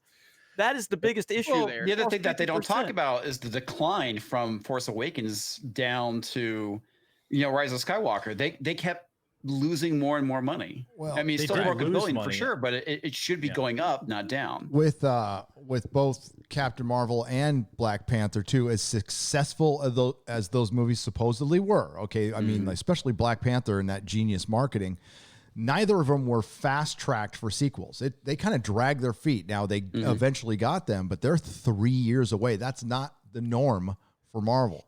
But we still don't know what's happening with the Black Panther sequel because we don't even know if Chadwick Boseman's going to be in it. Yeah. Well, they'll just replace him with a woman, but then they've already talked about that. Yeah. It'll be interesting, and unfortunately, because of the theater lockdown, I was really, really, really interested in how Black Widow was going to do at the box office in this kind of post Infinity War world, where I can just say if my own interest in Marvel movies is significantly diminished. They're so formulaic. They have no stakes. Yeah, they're good popcorn movies, but I was wondering how I would have been shocked if Black Widow made $1 billion. I would have I don't think so. 600K, 650 tops. Yeah, I just think that there's just, and what are you gonna do? The Eternals? Who the fuck is going to see that? Yeah, I mean, No one. Captain Marvel is the most protected and well set up film I've seen in recent memory. It was she got the shout out at the end of Infinity War. It comes out right before Endgame. It's picking up on all of that, and it was protected because even if it didn't do extremely well, they could have said, well, people are looking forward to Endgame, so that's why they didn't go see it. Or if it does do well, then they can say, oh, look how much money it made. But ultimately, no one really talked about Captain Marvel. Like, there was no debate on the movie itself. People weren't talking about what happened in the film. Like, even as much as The Last Jedi sucked, at least that there was a conversation about, like, you know, the decisions within the film. You go to like Captain Marvel, no, I've never seen it. So, but people don't talk about anything that actually happened in it. Because it really wasn't about it. It was about you the made Brie videos on a movie you didn't see. Goddamn right I do. Fuck you. Hell yeah, that's even better. Did you see what the director of Wonder Woman said yesterday? What'd she say? You're gonna Well, I love know this. I know that there was reports about 84 going Orange Man bad, but She said that the villain was inspired by Trump. Oh, it's obvious. She actually said it. It's obvious though, Jeremy. Jeremy, it's obvious. I mean, once I saw the trailer, it's absolutely. It looks like Trump from the '80s. I mean, that's so and big time. Maxwell Lord, and they're taking an established villain who and character from DC that's legit and good and fucking them up. So, and you know what? The Snyder I always said bots. Snyder bots and Snyder fans. I'll call them Snyder bots. I'm still pissed off. I'm still pissed off at these. They're guilt-free. The Snyder cult hashtag. I said Raylo the Snyder cult. You fuckers went after Signor and all those other guys. I created that shit, and you passed me up, and I'm pissed about that. Go ahead. Well, you know, I don't mind him, but yeah, Snyder's guilt-free on this one because he's not involved in this movie in any way, shape, or form. So they are. Believe me, they'll be pointing it out. Zack Snyder's not involved. That's why it sucked. But they might be right. They might be right. I can't believe she said that out loud, though. They're so fucking dumb, Jeremy. That's like I can't believe she said that. Actually said it. That is well. Again, these people that live in this bubble of Hollywood, they seem to think that their existence depends on November, and that's all they're thinking about. And it's just in their heads, and they're obsessed with it, and they don't think they're turning their audience off. They think that their audience agrees with them 100%. And if you don't agree with them, then you are a Yahtzee. You are a horrible person, and you hate black people and all women. If you don't agree with them, this is the bubble they live in. So, yep. Quick super chat. Then I'm going to go to that Wonder Woman article. There, you're no Cecil on LSD, but probably the best stream I've seen in months. Love all my Ewoks. Thank you, Jason Smoot, for $60. Still the best car video on Geeks and Gamers. Me and Cecil. I would have watched the shit out of Captain Marvel if Katie Sackhoff was. Yep, I'm right there with you. Cast as her. Absolutely. I would have watched. Should have been Captain Marvel. I would have watched it if Brie bots wouldn't have pissed me off. So, you know what I noticed you guys use Streamlabs too. How the fuck do these people not have super chat like popping up on the screen? What a fucking idiotic. Every other, it has such a good presentation, YouTube, especially for this format. Yeah. It has it's so great, and if just you have to like click on them for them to display, that's such a pain in the ass. Yeah, I think there is Odin is. I think there's probably a plugin that I could probably. Odin use. is the Streamlabs expert. Yeah. Odin has been telling me it's just like what since last year now. Like it's like Odin is a good Christian boy. You know, we got way too many Christians here, but he's here. But a lot of toxicity. But Odin, no matter what the conversation was, he would always say, "Have you heard about the Lord and Savior Streamlabs, Jeremy?" Every conversation. Yeah. So, yeah. Well, I have as well, and I would use StreamYard if they had chat on screen. Sorry, inside baseball talk. I'll get off that, but it's such a cool layout for this format. But no, you can. You just click. Oh, you mean? Here's the difference, though. You can manually click. Yeah, you can use StreamYard and look at the chat, but you got to give them your password and everything. And you can. There's ways to use StreamYard without doing that. I don't know. I'm paranoid, so. We use Streamlabs for Twitch. It is great. So yeah, I like it. Wonder Woman 1984 villain is partially inspired by Donald Trump. Partially. Director Patty. Look at the pictures side by side. Right? Yeah. Well, no, in that one interview at Collider, they mentioned the fact that the wardrobe, the lady that was creating the wardrobe for Lord, had pictures of Donald Trump. So of course it's based off of him. Every villain for the next 5 years in film are going to be the Yahtzees, Swedish bikers, and Trump. So yeah. Mhm. This The is Orange Man. and this will be the what's gonna kill the film is like I thought the first Wonder Woman film was above average. Yep. And this is gonna dominate the press. Like just like where they had the Olivia Wilde's doing Spider-Woman, you know for a fact it's gonna be woman, spider, superhero, instead of allowing a chance for the movie to be great on its own. Mhm. And this is gonna come up too. Like, well, maybe not. It depends if Trump's still president. He will be, but I mean, like, it's gonna totally hamstring this film. Yep. Yeah, I'm glad you brought up that the fact that she was chosen to direct the Spider-Woman film, because the only films that she's directed so far was the film Booksmart, which got a lot of praise from critics and such, but the movie sucked. Fans the didn't movie like wasn't it. funny at all. Yeah. My wife rented it, and this never happens. She turned it off. Yeah. I was down here streaming, and she's like, "I'm gonna watch Booksmart," and she's kind of a normie, you know, and she's like, "Oh, it was just kind of her word." You know, she was trying to describe cringe, but it's not a word she normally uses. Yeah. It just wasn't funny at all, and it was so bad, and so that's why, like, her getting all this attention, I'm like, okay, she doesn't have enough background to really take on a project. Well, they did the Neither same is thing. Brie. She's got no background either. Well, they did the same thing with the director for whatever, the chick whose one film was some indie film, and then she's on Candyman, and then now they gave her some huge Marvel movie too. And it's like, I get not putting J.J. Abrams on everything. I get it, but like maybe take into account some pedigree if you want them to direct your billion-dollar movie franchise. Just steal Natalie Portman's dress. There's plenty of names on there. Yeah. You can run through a few, hire them. Natalie Portman's not hiring them, so you can run. She just hires white dudes and herself.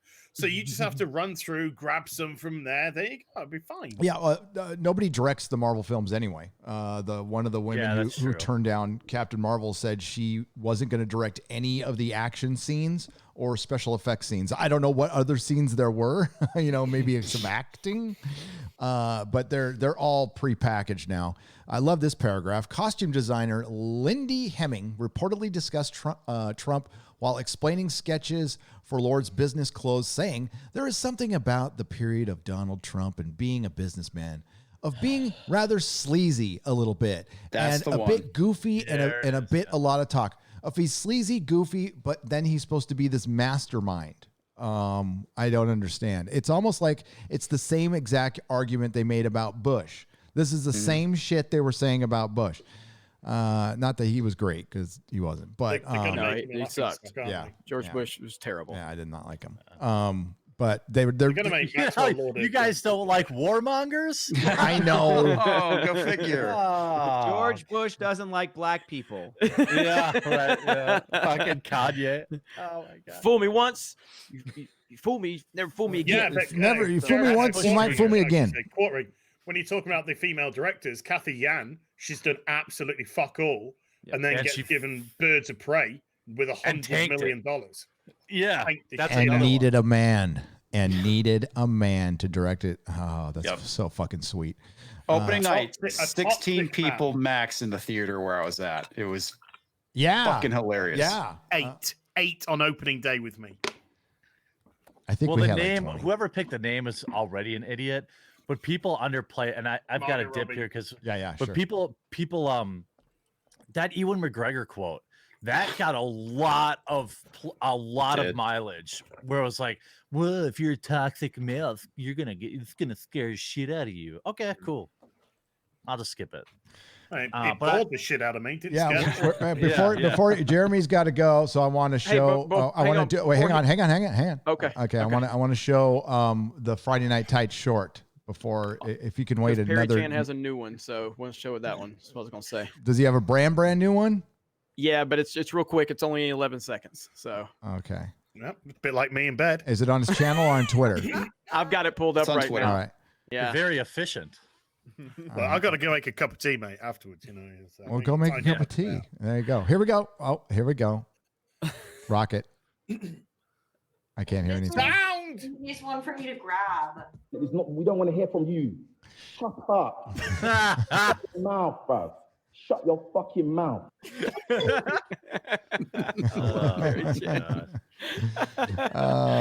He's good. That was fast. That was good. Okay, here we go. Can you hear it? I hope I didn't boomer it. Fucking Boomered it. I forgot to put the sound on again. I Wait just 1 second. I know. I don't give a shit. I need to turn it on for a I'm second. actually old, so it's applicable. It really is. Yes. Hit full screen it too when you go back to it. No, I want to show it like I gotta press this button over here. Okay. Oh, scroll. Oh my god. What the hell? Scroll down, Boomer. I'm going. Hang on. I gotta zoom in. What? There we go.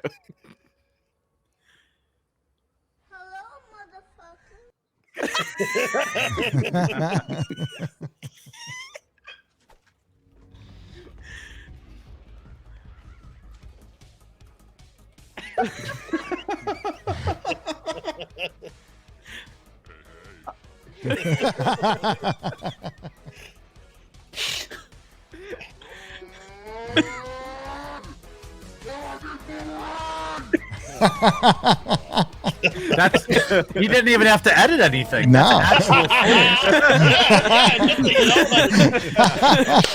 Excuse me, it's ma'am.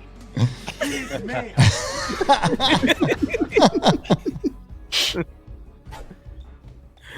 bet those monkeys came from the game. Whoa! Bit racist. So good. It's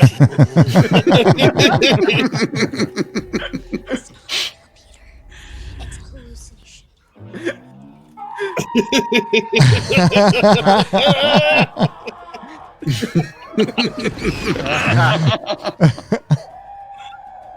Motherfucker, it is ma'am. Motherfucker, take it outside.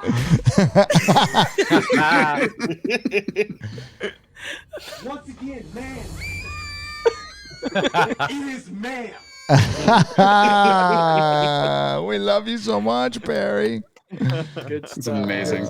Thanks, love Jeremy. Plug your channel. I know you need a few more subs and everything. Thanks for coming on, man. I appreciate it. It's, youtube.com/c/the quartering, or you just Google the quartering and then go over all the exposed peas in his basement type videos. And then you'll find my channel. And yeah, check it out. I mean, I was honored to be on. I appreciate all of you. Thanks for having me. Hello, drunk. Intoxicated R2D2. 3P, yeah, drunk C3PO or whatever the fuck your name is. Have a good one. Take care, Jeremy. We'll have you back.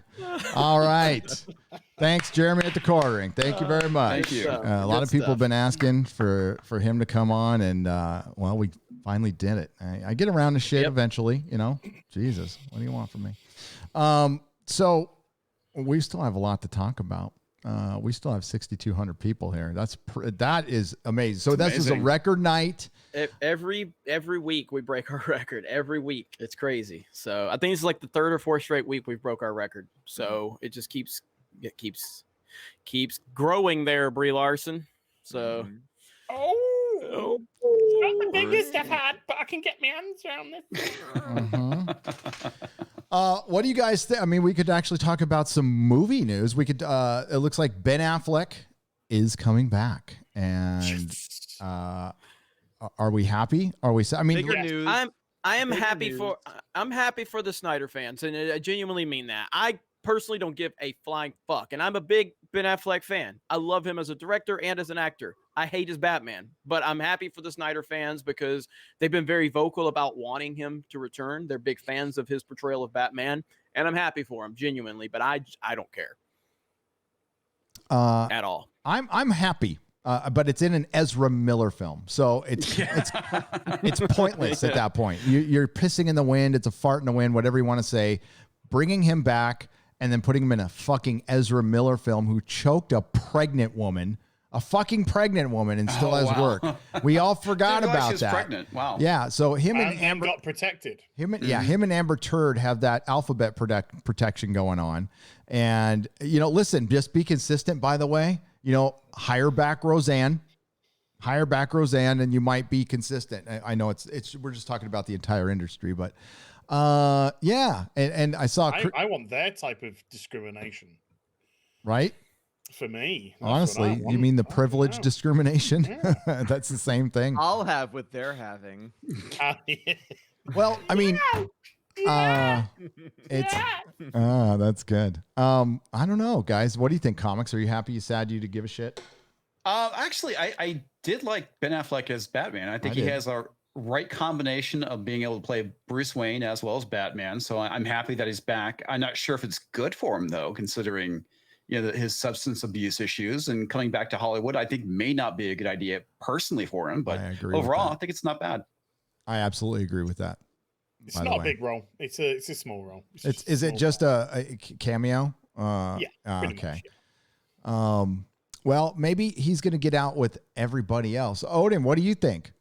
For me, when I heard the news, I was more intrigued and excited by Michael Keaton coming back as Batman. So for me, it's like, okay, I don't think he's been given the right movie for him yet, for as far as Ben Affleck goes. So I think that it could be a good thing. But as you mentioned, it's a Flash movie with Ezra Miller. I don't really think that's going to be the movie for it. So if he was given, a good movie with a good script with a good director, yeah, that's right. I'm throwing shade right now. I think that it could actually be a really good portrayal of Batman. But for now, Michael Keaton, that's the one thing I'm excited about.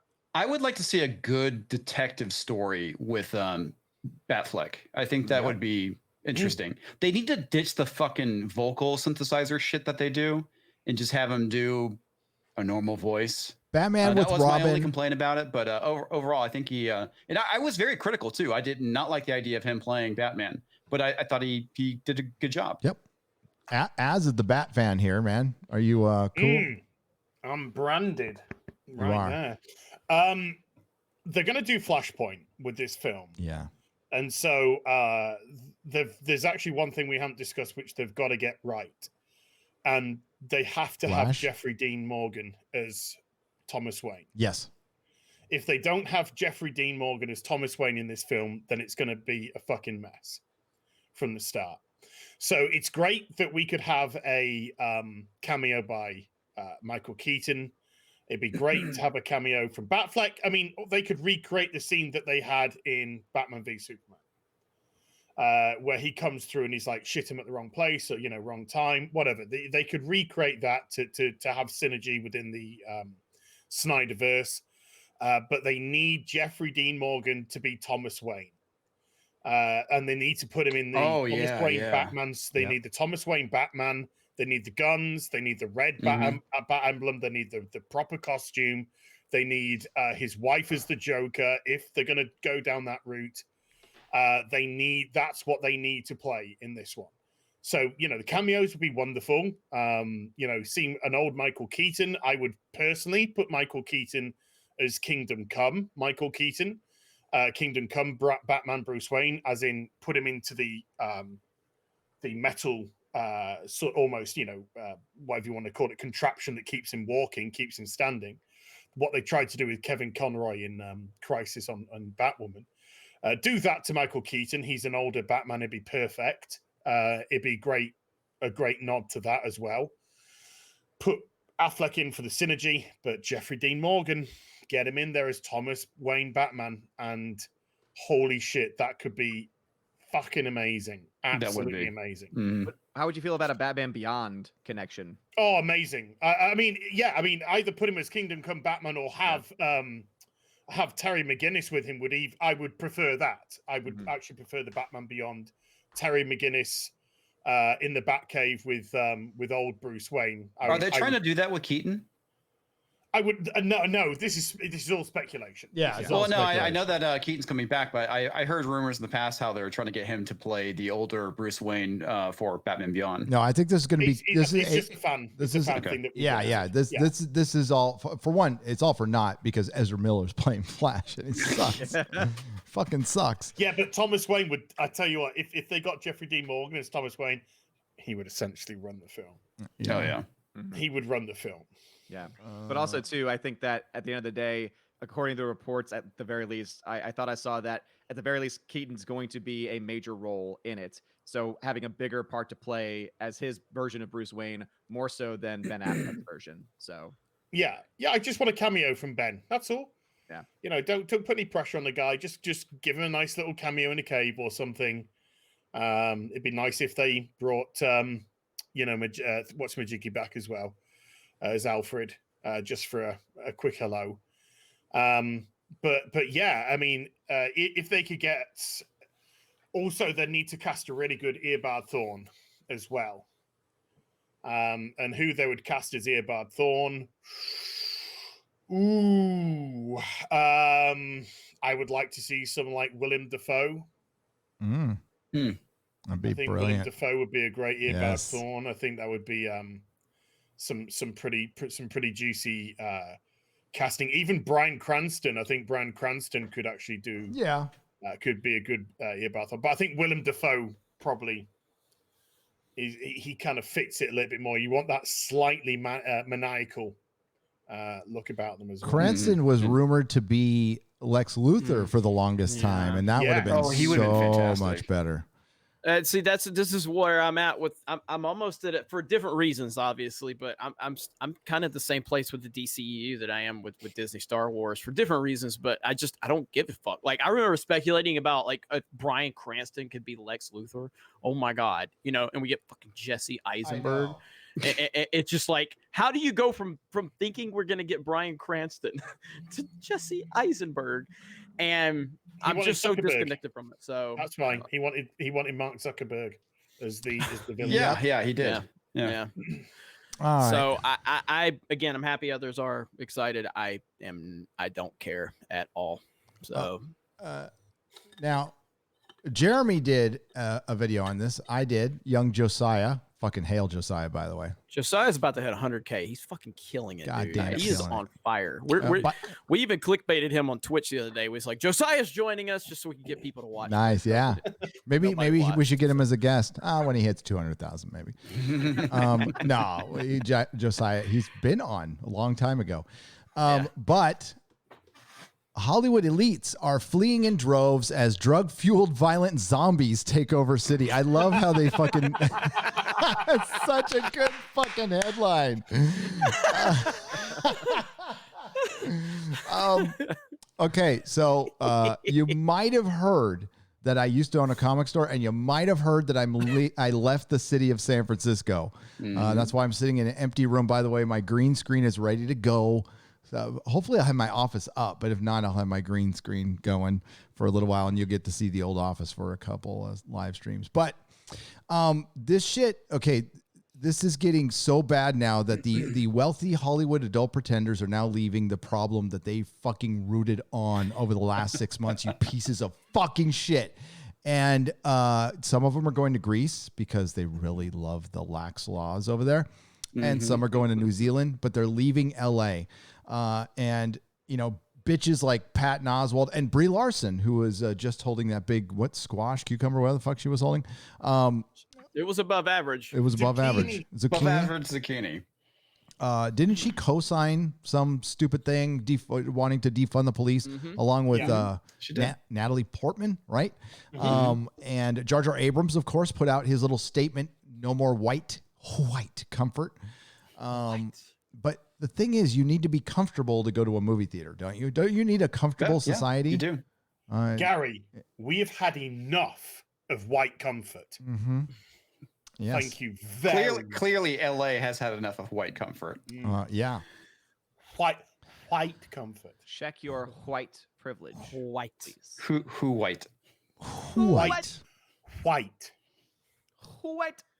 So now I see Lord Crackhead says Cecil should play Thrawn, and I just want to say that would be a better casting decision than anything Disney would actually make. So yes, Cecil as Thrawn in Disney Star Wars. I want this right now. Let's make it watchable. Make Star Wars watchable again. Cecil is Thrawn. So The wealthy Just elite, has to hold his breath to be blue. It'd be fine. or just OD again, same thing. Yeah. The Got wealthy blue lips. elite, and yeah, I got to go back and watch his LSD stream. I do want to see that. The wealthy elite in Hollywood are fleeing Los Angeles in droves due to a dramatic rise in homelessness, violent junkies taking over the city. No, I mean, it's actually all the rioting and looting, and then no police, the loss of respect for the police.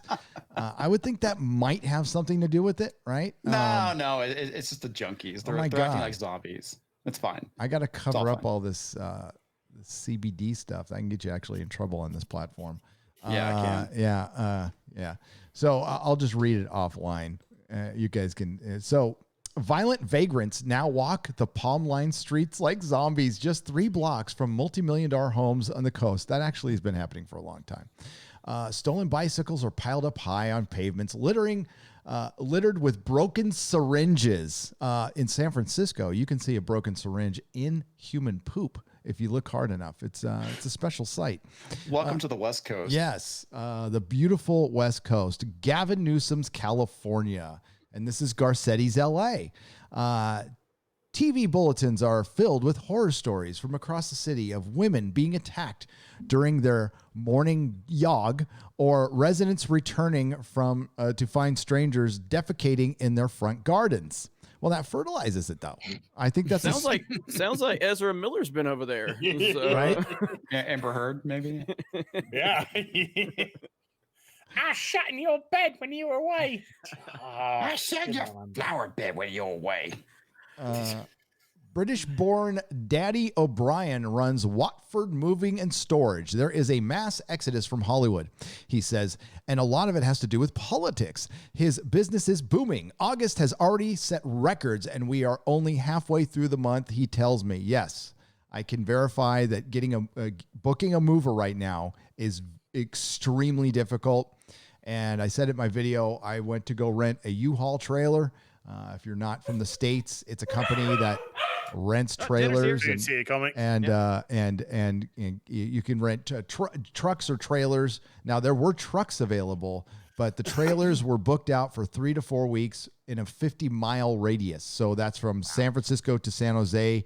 There's a few million people in the peninsula. That's where Silicon Valley is. That's where San Francisco is. And everybody's fucking leaving. When Mrs. Nerdrotic was taken off, she saw nothing but U-Haul trailers. I saw nothing but I could have played a game. Crazy. Count the fucking U-Haul trailers on the way out on the door. So yeah, it's not just L.A. And you know what? They're coming to a city or town near you. So if California can pass a measure where they can hit you with a wealth tax backdated 10 years, 10 fucking years, they're going to try this shit. Holy shit. Your state, I don't care how constitutional it is, your state has to put in a law that Californians cannot vote for 10 years. You should not let any new Californian, just Californians, not anybody else, or Washington or Oregon. You can put those in there too. So O'Brien, 58, who moved to LA from London 34 years ago, is also planning to move to Tennessee. Liberal politics has destroyed the city, he says. The homeless encampments are legal and there's nothing the police can do. White, affluent, middle-class folk are getting out. Just middle-class folk. People don't feel safe anymore.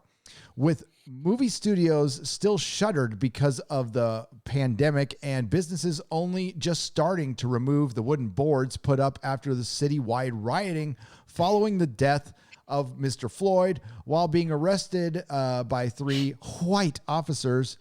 There was also an Asian one in there too. LA is now in the grip of white flight. Lou Ferrigno became friends with Schwarzenegger when both worked at Gold's Gym. While he might not quite be a household name like Arnie, Ferrigno's kind of a household name. Yeah, he kind of is. Yeah, he started in the whole. People know who he is. And became one of the wealthiest bodybuilders in the world with a fortune of $12 million. President Trump appointed him to the Council of Fitness, Sports and Nutrition in 2018, but Ferrigno, for all his impeccable connections, has become fed up with what he describes as a dramatic decline in LA. He and his wife Carla recently sold their 3 million pound home in Santa Monica and moved to a 7,146 square mansion 2 hours north of LA. And he tells the story of his wife getting catcalled by gang members, and she threatened to call the police, and they laughed at her. Yeah, and that's what it's going to be now. Renee Taylor, an Oscar-nominated screenwriter and actress who appeared in the hit TV sitcom The Nanny, recently sold her Beverly Hills home after a half a century and moved to the East Coast. I feel so sad for my friends left in Beverly Hills. Oh, it's tough. Down and out in Beverly Hills. Tough in Beverly fucking Hills, Yep. man. Who had to suffer through the looting and the rioting. They weren't suffering. They weren't fucking suffering. You were rooting it on, you fuckers. Fucking morons. I got out just in family time. decided to protect themselves. They, got their guns taken away. So. Yep. It's all Nobody was going to touch being burnt down. Yep. These people were so stupid. They thought they were untouchable. They thought they could egg it on, and it would just all be in the metropolitan areas, and that'd be it. But you're the people with the fucking money. You're the people with the goods, and you're encouraging them to go and loot. Of course you were going to be next, you stupid idiots. And then they start calling them animals when their shit's on fire. Yes. It's just like, way to go. You're all for it, buddy, till it comes to your neighborhood. You know what that white comfort was? That white comfort was called the middle class, and it's not all white, by the way. And it is what makes Hollywood go. The middle class pays for Hollywood. They're the ones who have the necessary income to enjoy these leisure items. All right. Yeah. The disposable income, which might not be that disposable. Thankfully, because of some of the work at our federal government, our economy isn't in a depression right now. If you actually look at the stock market, the NASDAQ, things are going okay. It's not going to go that way forever.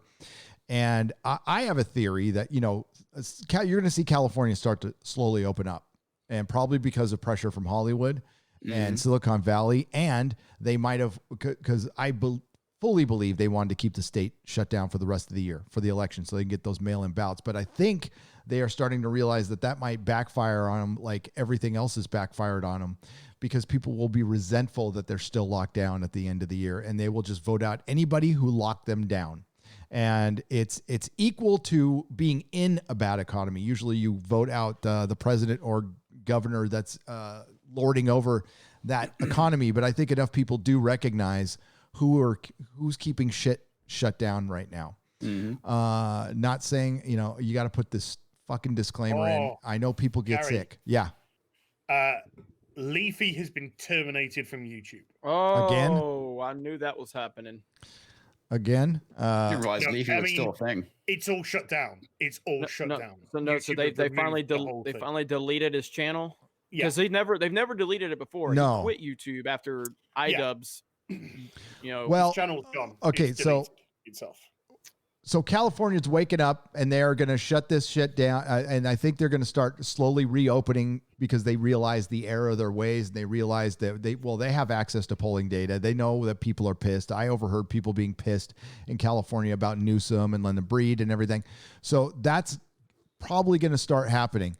Now, I'll go check out Leafy channel. I'm not a big follower of Leafy. I know what did he do again? He called out, Just call that bullshit, but yeah. It's a right to a voice. Whether Oh, yeah, no, that's take for myself, but Jeremy and I had a little conversation about like algorithms. I'm not gonna be specific, Jeremy, but we had a conversation about algorithm and YouTube and how I think YouTube is luring people right now, because I think there's going to be another mass adpocalypse right around September, October, and you're going to see channels disappear. They even remonetized Steven Crowder.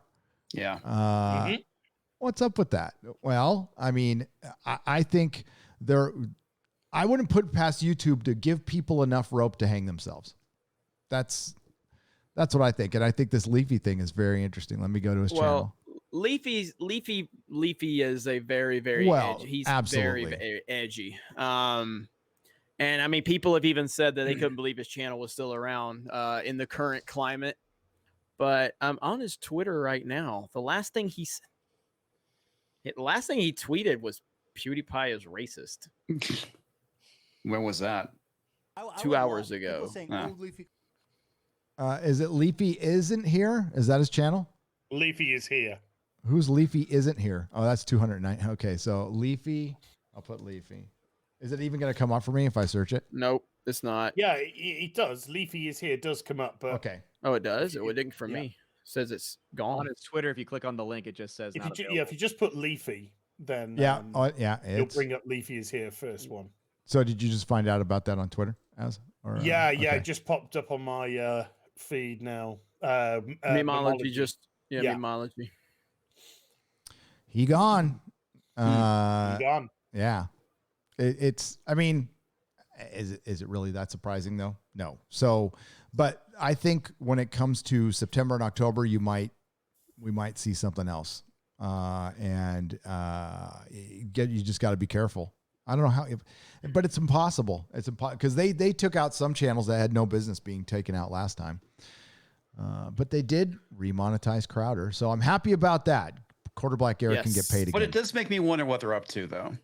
You know, it's all like we're trying to be more free speech friendly.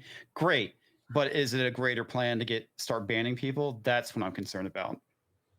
No, I mean, well, we'll find out. Right? Mm-hmm. Yeah, I mean, again, all speech should be allowed on this platform, as nasty as it is. Mm-hmm. I agree. And we can downvote it and say it, all we want. Again, that I will stay that line when it comes to kids, though. That's the line. No, that shit shouldn't exist. Well, that's criminal, though. Yeah, it is criminal. But it isn't to Hollywood for some reason. So, but maybe there's another reason why people are fleeing. Again, a lot of people have had a lot of time to sit around and rethink Hollywood. And I mean, look, Ellen's being taken down, right? I don't know. I haven't kept up with her lately, but I was kind of obsessed with what was happening to her, and she's getting That's killed. like the last I heard of it. Well, yeah. Three producers were fired. Fired? 3 producers were fired, yeah. For speaking the truth, probably, and just... No, they were 3 producers who were fired based off complaints of harassment. Oh.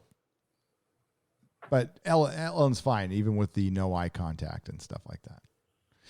Or they get out the room when she comes in. Right. The quartering followed Drunk 3PO on Twitter. It made his day. It made his day. Hilarious. That is awesome. That's awesome. Let's get to some super chats, and I'm sure there's stuff about cuties. Yeah, but before you get to that, I do need to. All right. Yeah. All right. Well, bedtime, boy. How's school going, by the way? It's not my bedtime. I like Okay. with my wife. Okay. Sorry. Sorry. I work all day. All right. I work all day. And I get home, and then I get on the Are train. you going Mark the Cyborg on me? No, I'm going Canadian, bruh. That's what I'm saying. Mark the Cyborg. He's Canadian. He's always like, sorry. I'm sorry. Sorry. Plug your channel. I hate when you put the. I know. That's why I do it. We all do. You can check me out over at Odin's Movie Blog, and I'm actually seeing a movie next week, and I'm excited because movies are coming back. So, yeah. Hi. Love you. You're all great. Odin gets so much anxiety. But he's on YouTube. I have social anxiety, and I'm shy, but I'm going to be on YouTube. 6,000 people watching me. Gary. Listen, I'll never forget at Star Wars Celebration. 2 years was it 2 years ago now? When was it? Yeah. I was very big. What's the name of the convention center there? I can't remember, but it's one of the biggest convention centers in the country. It's huge. It's massive, and Anna and Jesse could not figure out how to get. Anna and Jesse could not figure out how to get to us, and we were way over in the parking lot. So I'm trying to tell them which way to go, and then I drove as far as I could, and then I parked my car, and I said, "Odin, just stay here with the car. I'm gonna go get Anna and Jesse," and so. It took me a few minutes to get to them too, and I come back and Odin looks like a puppy dog has been left in the rain for like 3 hours. It's just like he's just like a car came up behind me and there was another guy over there, and I was like, "Calm down, Odin. The car was I'm sitting back." behind me. I didn't know who it was. It was Okay. so scared. And it was sketchy, and it was I don't know what it was. Well, stay You inside. think Brie Larson was going to tap on your window? Yeah. Yes, I did. Roll down the windows. And she had a giant, vegetable in her Zucchini. hands. Yeah. Amber she's Heard, like, come get you. What if Amber "Bend Heard knocked on the over." window? Yeah. She just shit on his fucking bonnet. Like, Jeremy, a woman got on the hood of your car and took a dump. It was terrifying. I forgot you're American. You have different words for things. Yes. Yes. Sorry. The hood, yeah, rather than the bonnet. A bonnet. How is it called a bonnet? Oh, It's got a bonnet in it. it's got a bonnet. Or the So what do you call it, trunk? gearbox. Yeah. The back boot? The boot. The boot. The boot. boot. Yeah. The back of the car. Boot in the back of bonnet. car.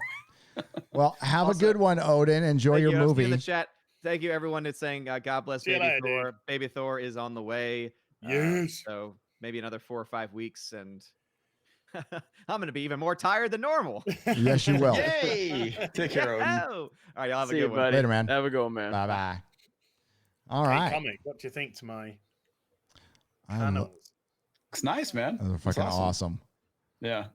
I'm gonna hang them tomorrow. Do you know what? I picked them up at a charity shop today. Oh, very nice. I miss your Transformers in the background though, but that's a nice replacement. Yeah. It was a bit heartbreaking moving them, but that was never meant to be a permanent home anyway. Ah, Yeah, fair enough. Pound each. A pound each. at the nice. charity Oh, shop. that is brilliant. Art that you'll never see ever again. Traditional good art. All It's got right. the old Batman logo. as Let's well, get to some super chats. And where the hell was I? I can't remember where I was. Salad Cream Boy is a member at the Giggity. Proto Molecule level. Yeah, giggity. Brie Larson's period has chimed in for $4.99. I'm still kind of salty that I was not credited for my role in Captain Marvel, even though, let's be honest, I kind of stole the show. Jaloja Biafra for £5. Oh my god, that's great. That's great. Don't meet your heroes or check their Twitter timeline ever. That is true. That is true. Hey, Gary, check the private chat real quick. Lady yeah. Gravemaster got a question for you. Yeah. Oh, sure. Yeah, that is very true. Don't ever do that. That's why I'm not on Twitter anymore. One of Well, the I many interviewed reasons. Graham Nolan the other week, and he's a childhood hero of mine. And he was amazing. He was just an awesome guy. Yeah. No, that was a good job, dude.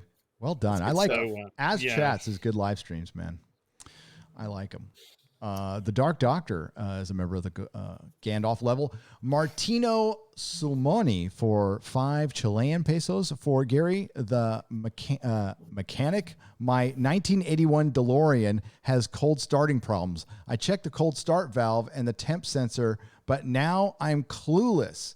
Well, I have not worked on a DeLorean, and I wouldn't have the first clue. I know how to work on like Hondas and Toyotas. But a cold temperature valve. Good luck finding a part. The fact that you got a DeLorean to work on is amazing. Yeah. Yeah, that's pretty cool. I would check to see if there's any cocaine buried in the car somewhere, in the side panels. Maybe that was the problem right there. How you feeling, Gary? Good. How are you feeling? Good. You in a good mood? I'm in a good mood. Uh-oh. Yeah. He's about to take it all away. Uh-oh. Fancy not being in a good mood? Sure. I can tell. I know as too well. He's about to take it all away. The 13th Doctor meets Rose Tyler in the new Doctor Who comic #1. And is that from the that's not from the Time Lord Victorious, that's just from the regular. Okay. The new comic which they're doing. Yay. They're totally going to bring her into season 13. I know they are, dude. Are they going to scissor? Most likely. Yeah. Most like they'll use it as an excuse. Love is love and all that. I fucking hate everything about this show. I fucking hate everything about the BBC right now. You guys cannot get rid of that license fee soon enough. I got no stake in that at all, other than it hurts Doctor Who.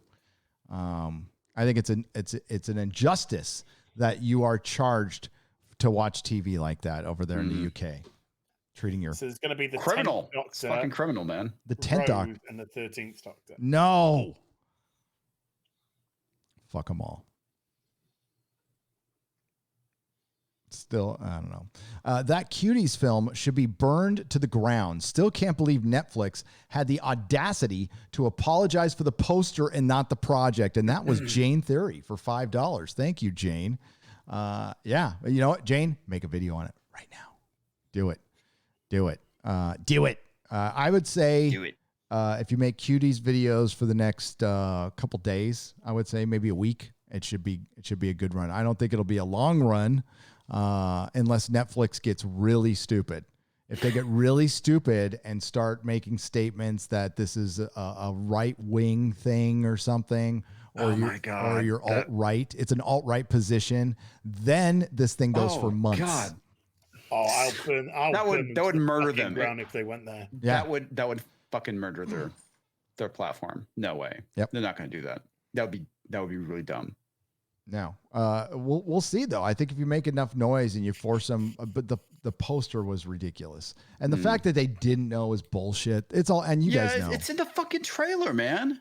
I felt disgusted after watching that thing. It's all trailer was bullshit. Yeah, it's gross. Sick. This has nothing to do with anything, but Henry V was a badass. He took an arrow to the face, kept fighting, then spent 5 days getting it removed and lived. That's pretty cool.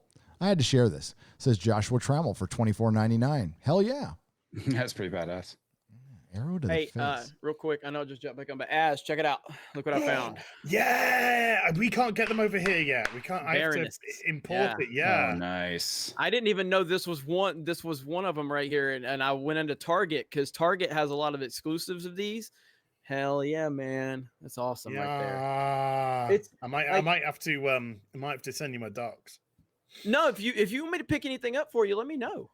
Like I got you. We can't get that over here yet. I actually looked yesterday as well. This is the last one I saw in the store I went to, but there's a lot of stuff in thrift stores around here that people are buying them up and then reselling them for just a tad bit more, which kind of sucks, but it's not that much more. But yeah, so if you want something, let me know. Beautiful. And I need to start looking around for that stuff.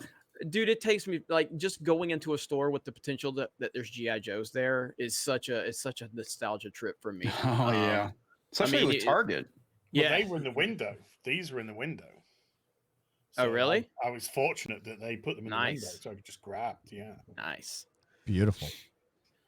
What do you want, woman? I just put her in there. I don't know if she's ready. And she showed me that. Hey, remember that box set she showed me on the BB&C for Lord of the Rings? And I thought it was the 4K box set, but it's just some old Lord of the Rings box set where it's all the movies, and it listed for $800.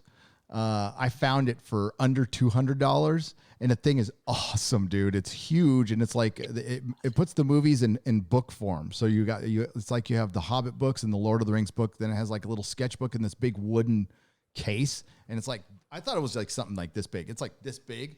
Oh, it's so fucking beautiful. Got it in a day. So happy with it.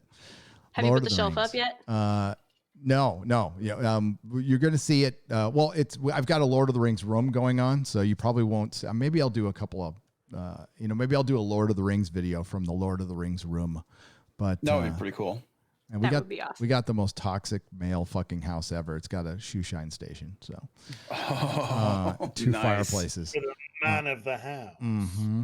Fat Steven Seagal beat up Brian Johnson, says my waistline is definitely under siege, Gary. #love.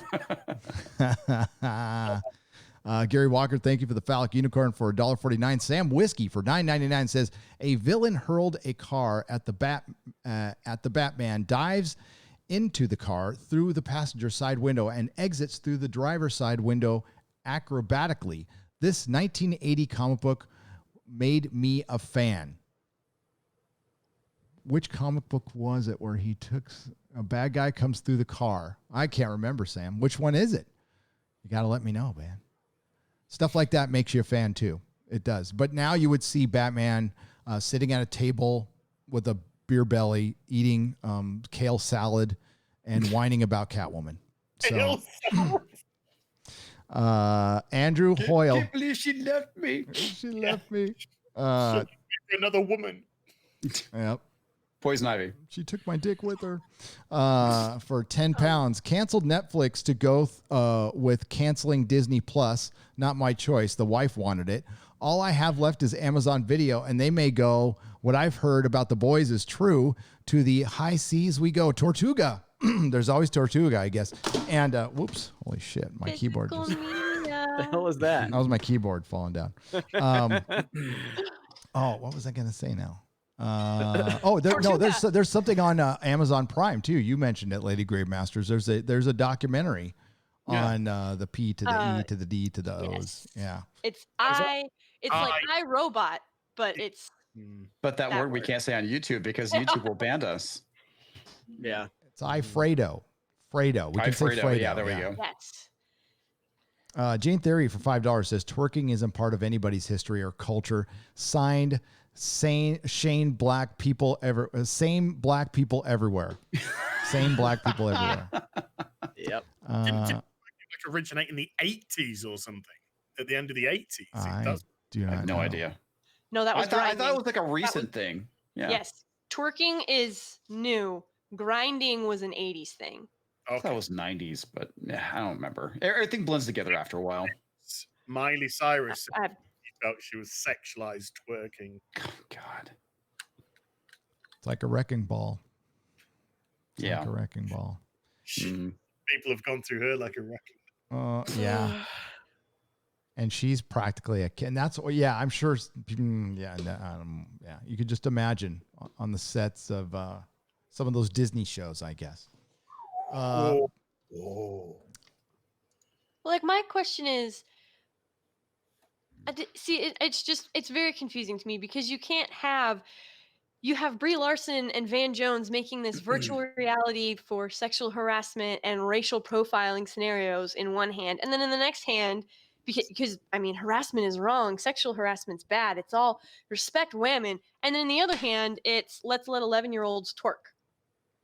Like, you can't have both. No. But they have rationalized it where you can, and they're already starting. Okay, for one, they know they have no fucking leg to stand on in this argument, so they're going to push what Jeremy said, that marketing angle, till forever. But until the movie comes out, and then you see the movie. But I think it's pretty easy to, disprove that by just going to the fucking trailer and putting the poster right up next to the costumes, which I can fucking do right here. Well, I did earlier. Not only that, I mean, that you see them dancing, and for a second, I was like, are these, adults or teenagers? Like, no, it's 11-year-olds. How disgusting. Yeah. One of the girls is 12. She's playing the 14-year-old. But I think like the youngest one, when they auditioned, she was 10 and turned 11. And like, there are moves in that trailer that are in Magic Mike. I wouldn't be surprised. Yeah. There was I accidentally, I was recording my video today, and I accidentally stopped on a frame with one of the girls with, it was her legs just spread right at the camera. Yep. Yes. With fucking shorts when they're on. outside and they all fall on each other. Yep. Yeah. It happened. Yeah, it happened to me when I had to quickly move it on. Yep. Here is the trailer with a scene from the movie. Okay. And then you go to the poster. Those are the poster costumes are a little more blue. So it looks like they did do a separate photo shoot for that. But here is the poster on the right-hand side. There you go. Unless they light it differently. It could be lighting. Yeah, those are the same costumes. So I think it's those are the same costumes. very representative of what's in the film. Yeah.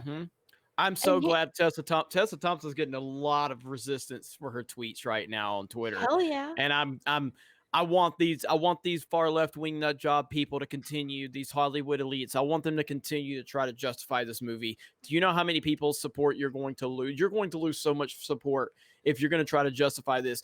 And Tessa Thompson's entire argument is because it was made by a woman of color. That's why she wants to support it.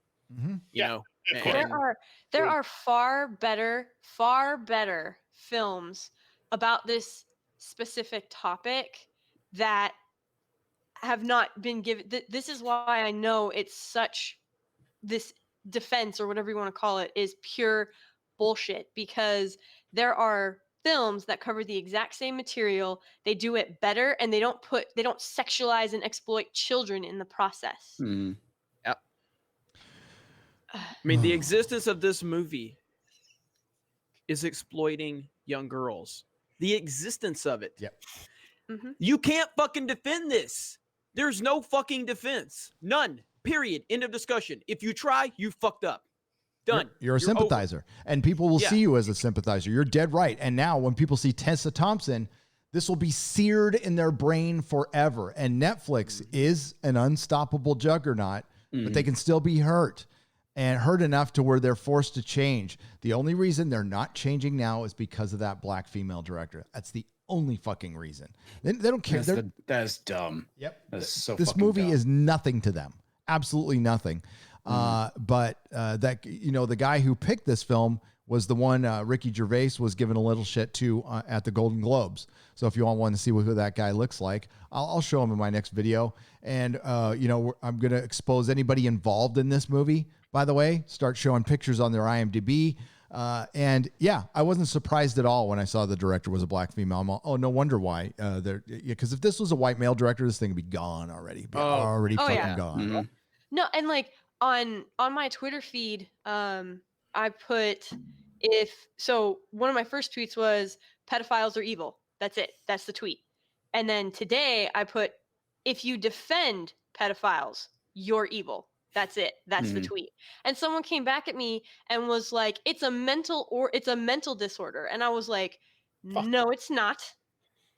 I don't care if it is. Yeah, I that's honestly kind of the do thing. not give a fuck. I agree. I don't care for this either. Yeah, you can make an argument that everything's a mental disorder. Absolutely. Yeah, it's like saying serial killers. It's fine. It's a mental disorder. No, it's so not. what? I mean, You know what? Get help.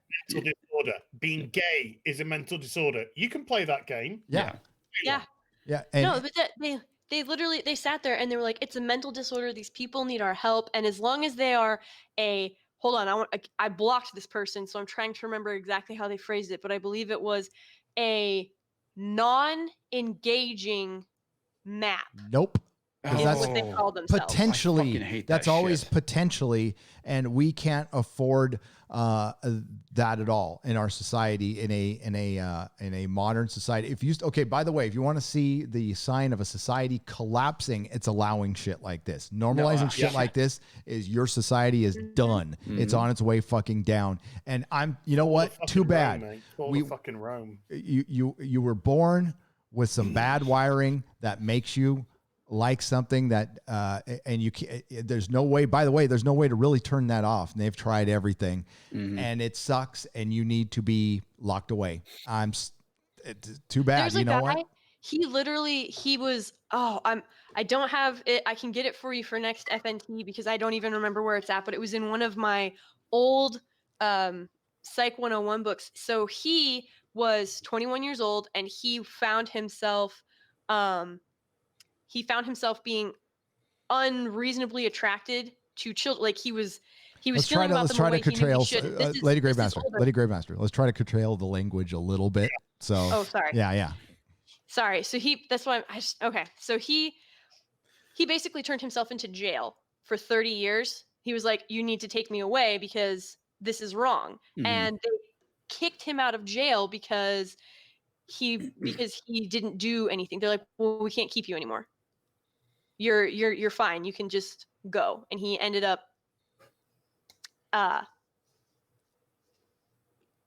canceling himself. There Yeah, we you go. can say self-deleting or something Yeah. like that. Yeah. Canceling himself. And that's just something you don't make videos every day. We've No. gotten to the point where we have to dance around. So Yeah. many I can say words. Yeah. fuck all I want. I'm so sorry. Yeah, you cannot say the P word though. That's bad. They'll get you for that one.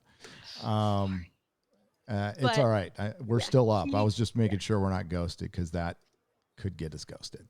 Yeah. But, So, yeah. I get your point. But yeah, but this is the thing. They don't want to put these people away. They want them to be free and out, and you know, it's all about love. I hate that one too. They're Yeah, like yeah. they're like, oh, they really it's love. These people don't want to hurt them. They want to love them. Right. Say that to my face, That's God, please. that's so fucking. You know what? Yeah, you can't save everybody. You can't protect these people. Sure, it sucks again that they were bored with bad wiring. Maybe next time around. That's all I got to say about that. Yeah. I have no, you know, I've got to worry about my kid. And there's people out there right now in the chat who have either talked about it or have kept it themselves, who have been the victim of this. It is prevalent. It is absolutely one of the commonalities between addicts, people who suffer from addiction, and that's a bad wiring job in and of itself. That's a commonality between a lot of the people locked up in our prisons right now. When it happens to a kid, it rewires your brain permanently, and it gives you, it saddles you with the worst issues like trust issues, your insecurity, you're scared all the time. It fucks with you permanently. Permanent damage to kids who have no, I mean, you know, what Az said earlier, can we keep our kids in it? Can we try? We don't need to explore absolutely everything because you're a bored Hollywood rich piece of shit. We really fucking don't. Look, they're making. Have you not heard about the cookies that were served in a kindergarten class and all of that other nonsense? Like, No. they are. They were in the shape of Are they phallic the symbols? hats.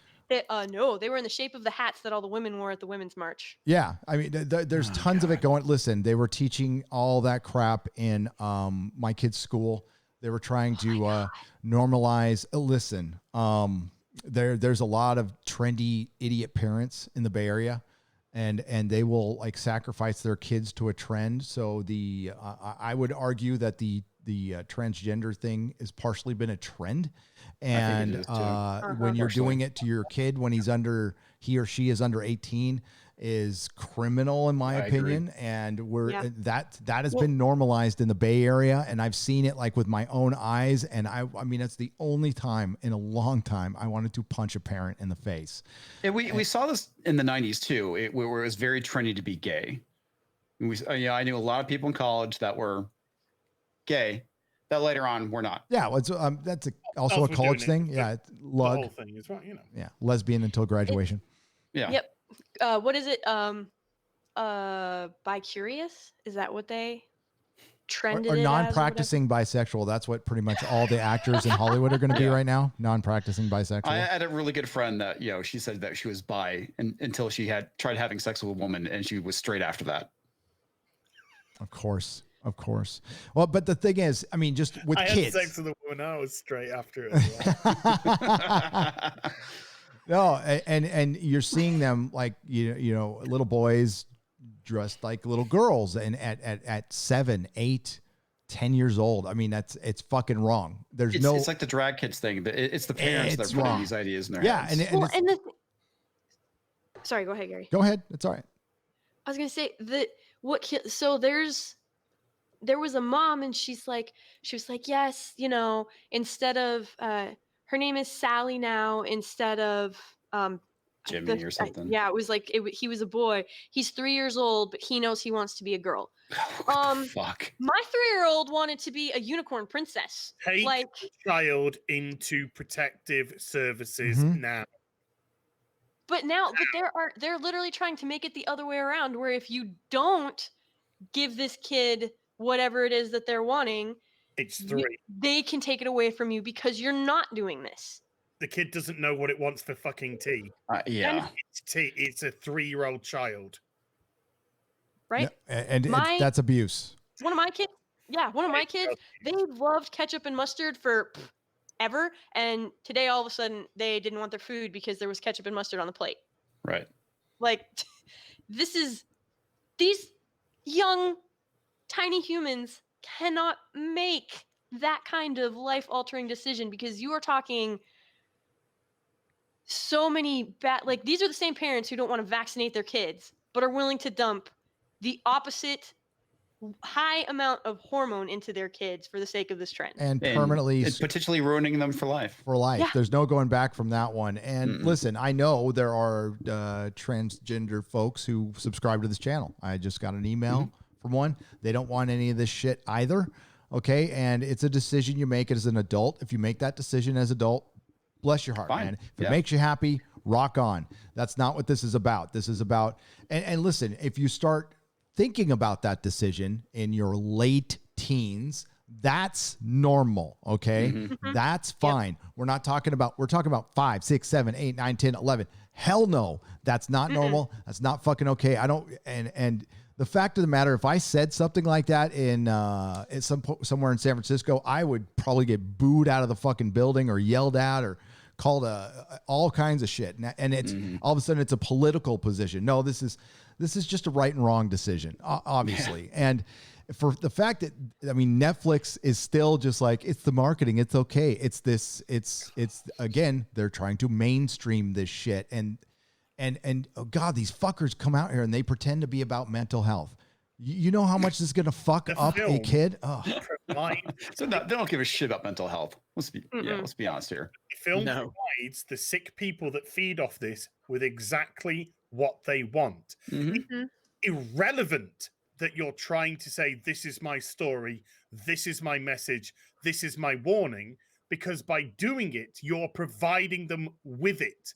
Normal human fucking beings won't get anything from this because we already know it's disgusting. So we're not going to learn anything. All you're doing is feeding the sickos. That's it. Feeding them. Mm-hmm. Wrapping it up in a message. Fuck off.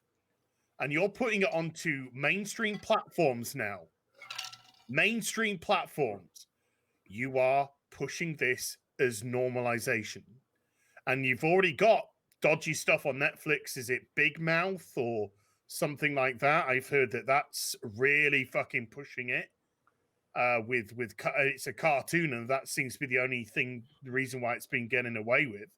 We got the thing on Amazon Prime. There's that HBO show with Zendaya. I know she's of age, but she looks like she's like 12. So that was kind of weird too to me. Yeah. So yeah. Well, and what's really, I guess, I can't even say bizarre. I don't even have a word to like describe it.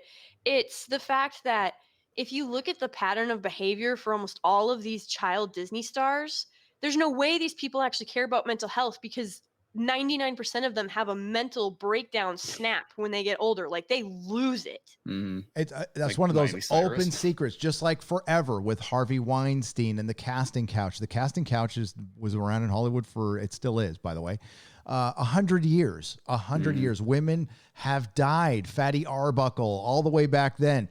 And it was a complete open secret that people just laughed about until, shit got real. Same thing's going on with the kids right now. It's a complete open secret. Why the fuck do you think every single kid, except for like Elijah Wood, whose mom would not let him go to Hollywood parties, has a mental breakdown? Fucking River Phoenix was doing heroin regularly as a teenager. No, that just doesn't happen to people who are fine.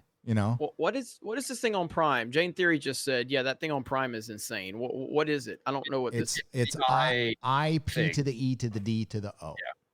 Yeah. Okay. It's a documentary. It's a documentary. It's fucking sick. And again, I know there's a lot of people out there who have been victims of this, right? And I know it enrages you when you see like it just because it takes you right back there, right? And there's injustice everywhere about this too. And I hope it starts a real fucking conversation as long as YouTube doesn't suppress it. Because remember, the Catholic Church had its problems. The Boy Scout had its problems. Both deserved it because they had real people there. Yet there are giant entities that have kids in them that you never hear about it. Hollywood, we hear about it, but we can't get to the keep proof. burying it. Can't get to the bottom. Can I and schools, hang on, and public schools. Public schools. That's one you never hear about, don't you? Never hear a fucking word about public schools. Well, teachers union. Sorry, Az, go ahead. No. This is what Mel Gibson has said about Hollywood. Hollywood studios are drenched in the blood of innocent children.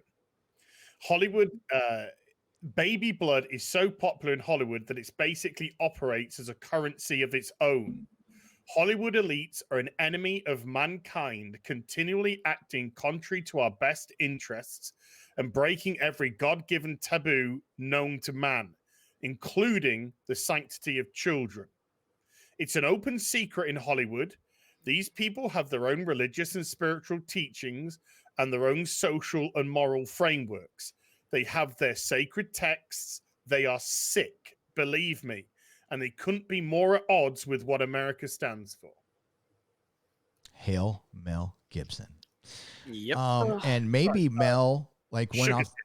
No, I think Mel like recognized what's going on, and I think that might have led to some of the, you know, like if you saw that shit too and you were quiet about it longer. The thing is, you know, I think people have tried to say stuff. People go, why don't people talk? Oh, they have. They get demonized, Blacklisted. Yep. blacklisted. They get disappeared in some cases, discredited. Same thing. The fucking government. I mean, Hollywood is powerful, and now it's even more powerful. Even more powerful with the connections of Silicon Valley. And let's not even start talking about the shit that goes on in Silicon Valley.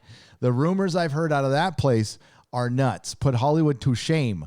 So, yeah, there's a lot of rich people doing whatever the hell they want. They're jaded. What Az just said there, they have no moral limits anymore, probably because they've been catered to for so long, like nothing gets them off anymore.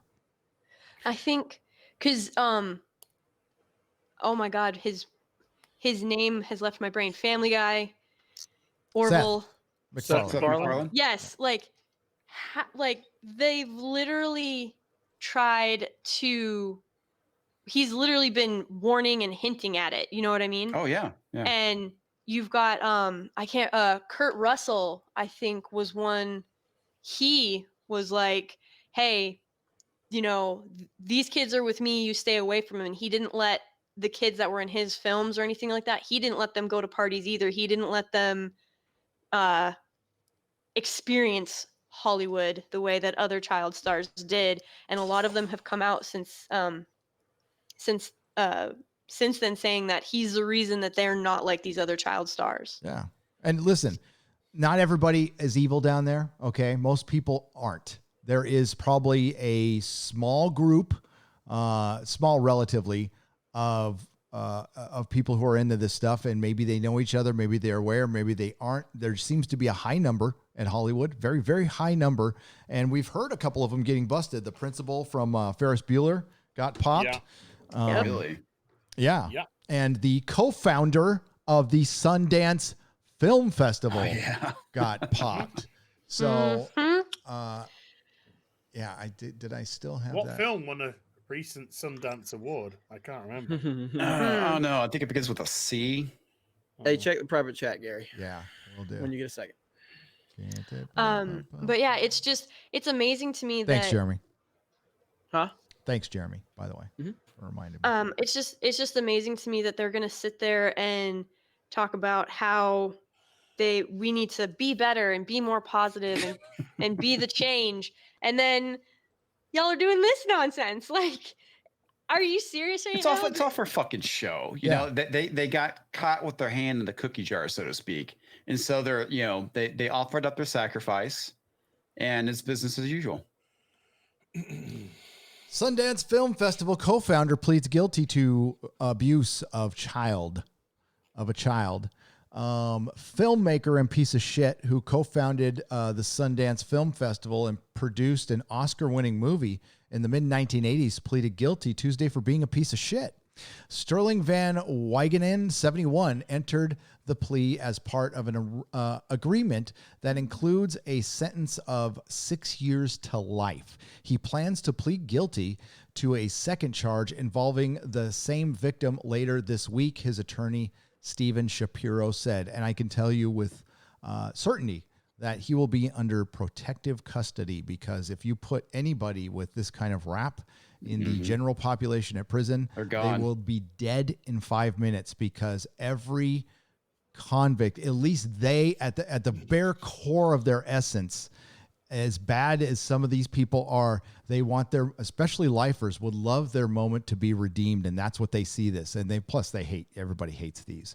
And they would have no problem There would be a line to take this guy out. And that's why they get protected by the state. You know, they wear their either orange or burgundy jumpsuits. And you know, also drapers get protected like that as well. They're not very popular in general populace. So we can take, you know, maybe he is just one clerical error away from being deleted. That would be terrible if that happened. But yeah, co-founder of the Sundance Film Festival with Robert Redford, right, who founded it. He was born on my birthday. We share the same birthday. And yeah, and that's where Cuties won an award with massive acclaim, by the way. That Oh yeah, happy belated birthday, by the way. Oh, thanks. Appreciate it. Yeah, happy belated birthday. 51. Yay. Peto's giving other I'll get better, Gary. It's all right. P to do what Tug does. P to the that umbrella guy goes P to the E to the D to the O. So gonna wrap it out. Yeah. But the Fredos, the Fredos are just giving other Fredos pats on the back and awards, telling them how stunning and brave they are. But this no, it's not. This is a systematic attempt to normalize it. Yep. You give it awards, you give it critical acclaim, you give it validation. That's what they're doing. They're validating it. Then it gets picked up by Netflix, and you can see by the way that Netflix tried to market it, holy fucking shit. Did they try to mislead people? Did they try to get eyes on this? And then you put it onto Netflix, and then it becomes normalized. They get rid of the mature rating. It vanishes all of a sudden. It's got the validation from the critics. It's got the awards to justify it. This is all part of the plan, the validation plan, the normalization plan. This isn't patting themselves on the back. It's saying, let's push it forward. That's what it's doing. And you know what? We'll take a little backlash right now, but it's just whittling away at it. You know, progress is still being made. We're moving forward with the Chipping away at the stone. Yep. I look, I respect your opinion. If you disagree with me, I'm not speaking for anyone else here on this panel except for myself. There's a reason Hollywood hates Trump. There's a reason. Not one fucking person in Hollywood will fucking support this man. Do your research. The ones that do get booted out. Well, no, publicly. I mean, there's a reason publicly. Yep. You know, well, what happened to the comedian? Well, look Tim at Allen. look at.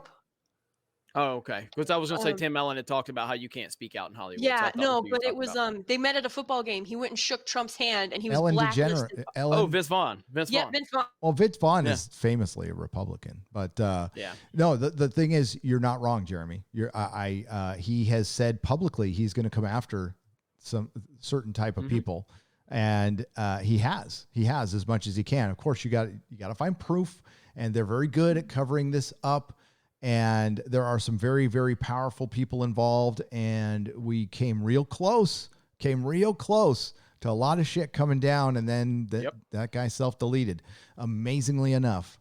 If you want to hear more unedited stuff like that from me, you go to D-Day Cobra and subscribe. I've been making a lot of stuff on my personal channel. They're all getting fucking demonetized. Every fucking video I talk about this, it gets demonetized. I don't care. I'm not trying to make money on that channel. Yep. Just trying to speak out about the things that I don't necessarily talk about as you know, straightforward. I talk about them on Geeks and Gamers, but I try to take a more, independent approach to it, but on my personal channel, fuck them. Fuck your feelings. Okay. Yeah. I'm a Trump supporter and I'm proud of it. So that's my approach on my personal channel. Doomcock and I will be covering this extensively on the conspiratorial side on the Exozone. We're probably, I might do it on Nerdrotic Live, or we'll go off platform and do another show.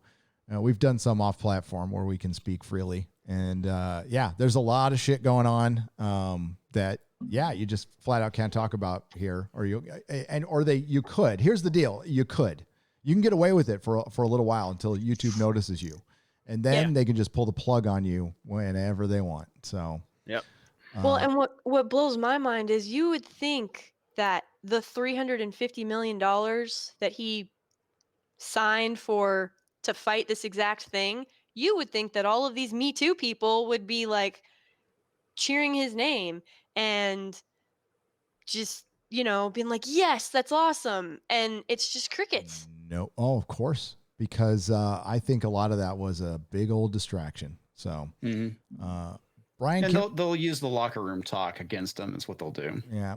Yeah. They go after, I mean, like, these are all people who were very friendly with Trump prior to his election. Okay. And they were all buddy. Oh, yeah. And all of a sudden look at Howard Stern made a living off him, bringing him on the show. And look at Howard Stern. Howard Stern's a fucking asshole and he's a fucking sellout. Dude, they used to go all on his Celebrity Apprentice. They would kiss his ass, like, oh, you're the great Donald Trump, you're the boss, you're the real star here. I mean, they just kissed his ass. There's a clip on YouTube that somebody uploaded years ago, and it's like showing every appearance that Trump made in movies and television and talk shows. And it just, every time they come on the talk show, it's just like, oh my gosh, so happy, Trump. Like, they all freaked out. And now it's like instantly, the moment the man has some power and influence and he says he's going after the things that are going to burst their bubble, it's like, yeah, they freak out. Well, so again, they always try and they try and overplay the bankruptcies. And if you know anything about people who take risks, millionaires, stuff like that, they are constantly being sued and they constantly have bankruptcies because that's the price of doing business. Bankruptcy. And when you take risks. I had a bankruptcy. That's part of the reason. Oh, sorry. It's all right. I was gonna say that's part of the reason that like insurance. I can't remember the exact number, but in 1 year he was one of like the top 10 people who had to fight false insurance fraud claims because there were people saying that there was like faulty stairs or the railing came loose. That's being a millionaire in America. You're gonna get you have a team of lawyers and you're getting sued every fucking day because there's people who don't want to work. We're seeing a lot of that right now. Inquisitor B312 for $5 says, I already told you to this to Doomcock, but you should check out our the COD Cold War trailer, Call of Duty. It's topical and would make a good exozone. Plus, commies are pissed. Are they actually pissed? Good. Maybe I'll have to play this fucking video game then. Quartering, I hope I earned your sub. Me, you did. Brian Kibb for $1.99. I love it. He was great. He did a great job, man. So he was great. Yeah, he fit right in. Christopher Gorey for $19.99. Thank you guys for calling. Excuse me, calling out the filth like cuties and the scum who defend it. As stop being so damned sassy post shower. I think he meant sexy, but he put sassy. Gary, hope to see you and yours here in the Lone Star State one day. Christopher, a.k.a. the Good Reverend. You will very soon. I make my first trip in a couple months. I'm going to drive out there and take a look, go visit Comics Division. I'm looking forward to it, man. It's going to be cool to hang out. Sorry, I recorded a couple of Super Chat square ups before Friday Night Tights today. So voice is struggling right now. Man of War 665 for $2. Big thanks to the real Jeremy at the quartering, not the other one, for saving me a ton of dinero by the way of heads up on the woke direction of WOTC. What's WOTC? I should probably know this, but World of Warcraft. World of War is no. What's WOTC? Help me, chat. WOT. Way of the Coast. Oh, Wizards of the Coast. Wizards of the Coast. Wizards of the Coast. Yeah. Gotcha. Okay. As well, indirectly routing me to Comicsgate, Phantom Menace, and the rest. Up the irons, gents. Yes. The quartering covers like everything we do and tech stuff, like everything. He just covers everything. I don't know where he finds the time to do all that, but he does it. Polaris sucks for 2 Canadian pesos. I'm sure this will be another great show. Thanks. It has been so far, I think, and it was record breaking. So well done. And we still have we were over 5,000 till I clapped, and then I alienated 5 more viewers. Please clap. Please clap. Please clap. Because please clap. Because that clap is violent. It's time. It's damn time you had the quartering on the Friday Night Tights. After all, it was the quartering that called out all those nasty P's in the Magic community. Yes, all the P to the E to the D to the O's. That's where he got a ton of traction as well. Getting kicked out for calling that out. That's kind of what's happening here. You know, and yeah, if you don't know, there's a Magic the Gathering community where they have card tournaments and games, and they have judges. Well, they weren't vetting any of these judges. So just imagine you have a lot of kids playing card games and they can't go to Boy Scouts anymore. So they go become judges. I mean, anywhere where kids gather, that's where you will find them. Yet you never hear about them at public schools. It's not like they're not there. AFK Bard for $5. Yay, I made it. You're already not showing up on my feed. How irritating. Have a great time, boys. Oh, that sucks. Well, maybe it's just some people's feeds. I hear that. But today, I think we showed up on a few people's feeds. I'm just saying. Mary Ashmead, thank you for the $1.49, the phallic unicorn, and the farting dog farting hearts for $2. Black Tiger 001 for $5 Canadian. I know it's been done, but how about another happy birthday for old man Gary? Well, thank you. Remember to make it loud, since hearing is one of the first things to go. Oh, my eyesight went way before that. Yeah. The first thing to go is your eyesight. Yeah, it's getting bad, dude. Black Tiger 001 joining at the proto molecule level. Thank you. Lord Doomcock is at 197,000. Can we get him to 200? Subscribe, everybody. Hail Friday Night Tights crew. Love y'all. Keep up the good fight for our fandom. Thank you, David Cunningham. Oh, he'll get there. I ain't worried about it. Mikey Gusler for $5. I want the secret announcement at DC Fandom to be Man of Steel 2 with Zack Snyder directing and in complete control. Sorry, not sorry, Jeremy, says Mikey Gusler. $5. Little teaser for Black Adam, which seems to be sneaking. When is the Fandom event going on now, or is it this weekend? It starts this weekend. Tomorrow. About the time you'll be on EFAP 100. Gary and That's right. And I don't know if Jeremy and Comics were invited or not. I know Jeremy. Yeah. I'll be. I got a lot to do tomorrow. So do I. What time is EFAP even starting? 2 p.m. Pacific time. I know I've typed it because people we're just going to be rotating. Yeah. Are you? Who else? So Az, you're going to be there, Gary? Yeah. Okay. But I'm going to be later, like Saturday night. I'm probably going to go on at night. Isn't it 3? It's 3 8-hour streams. Like, he's trying to go the full 24, right? Damn. Yeah, he told me he starting at 2 p.m. on Saturday Pacific time. So I could be wrong though. Maybe it was 2 p.m. his time. Yeah, I got 3 streams tomorrow. I've got a Gaming with Geeks podcast, a Park Hopping podcast, and got to go on EFAP. So it's gonna be a busy day for me. But I appreciate Mahler inviting me. This will be like my fifth appearance on EFAP, I think. I've been on there a lot, so it's been a while though. And Az, what time are you going to go on? I'm going to be on, but I don't know when we're being rotated in or out. Yeah. He's just hurt us like cattle. So yeah, rotate us in. More like cats in the rain, but you know.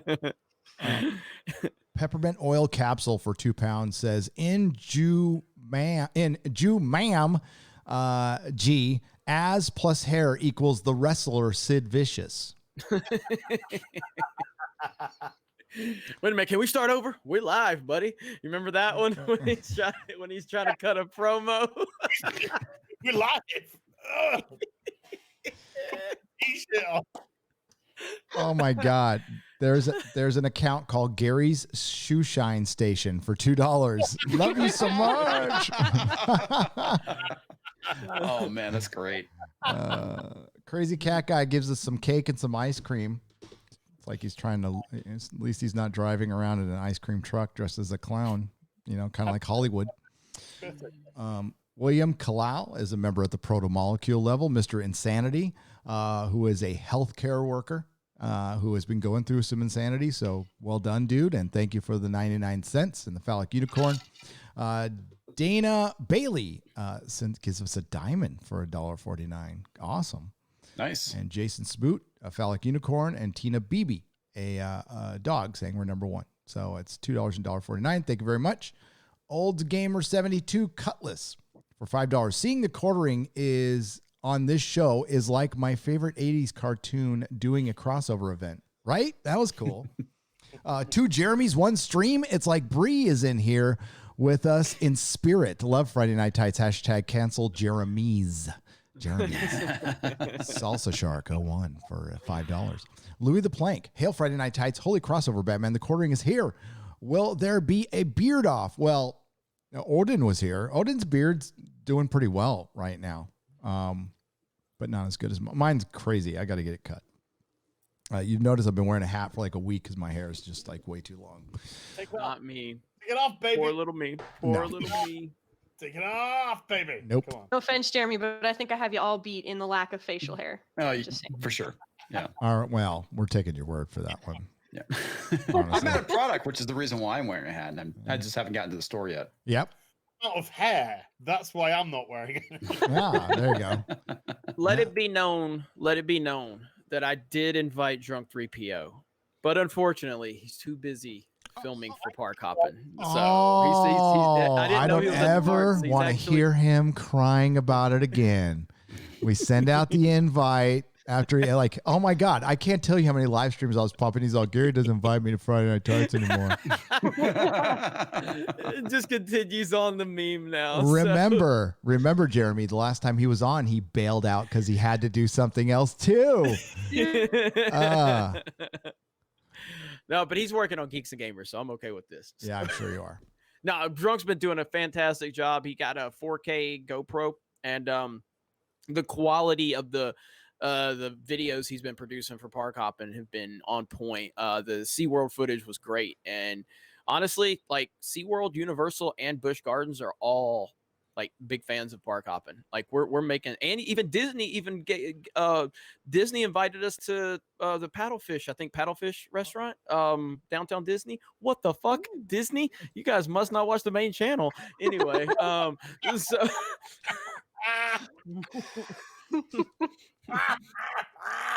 that is crazy.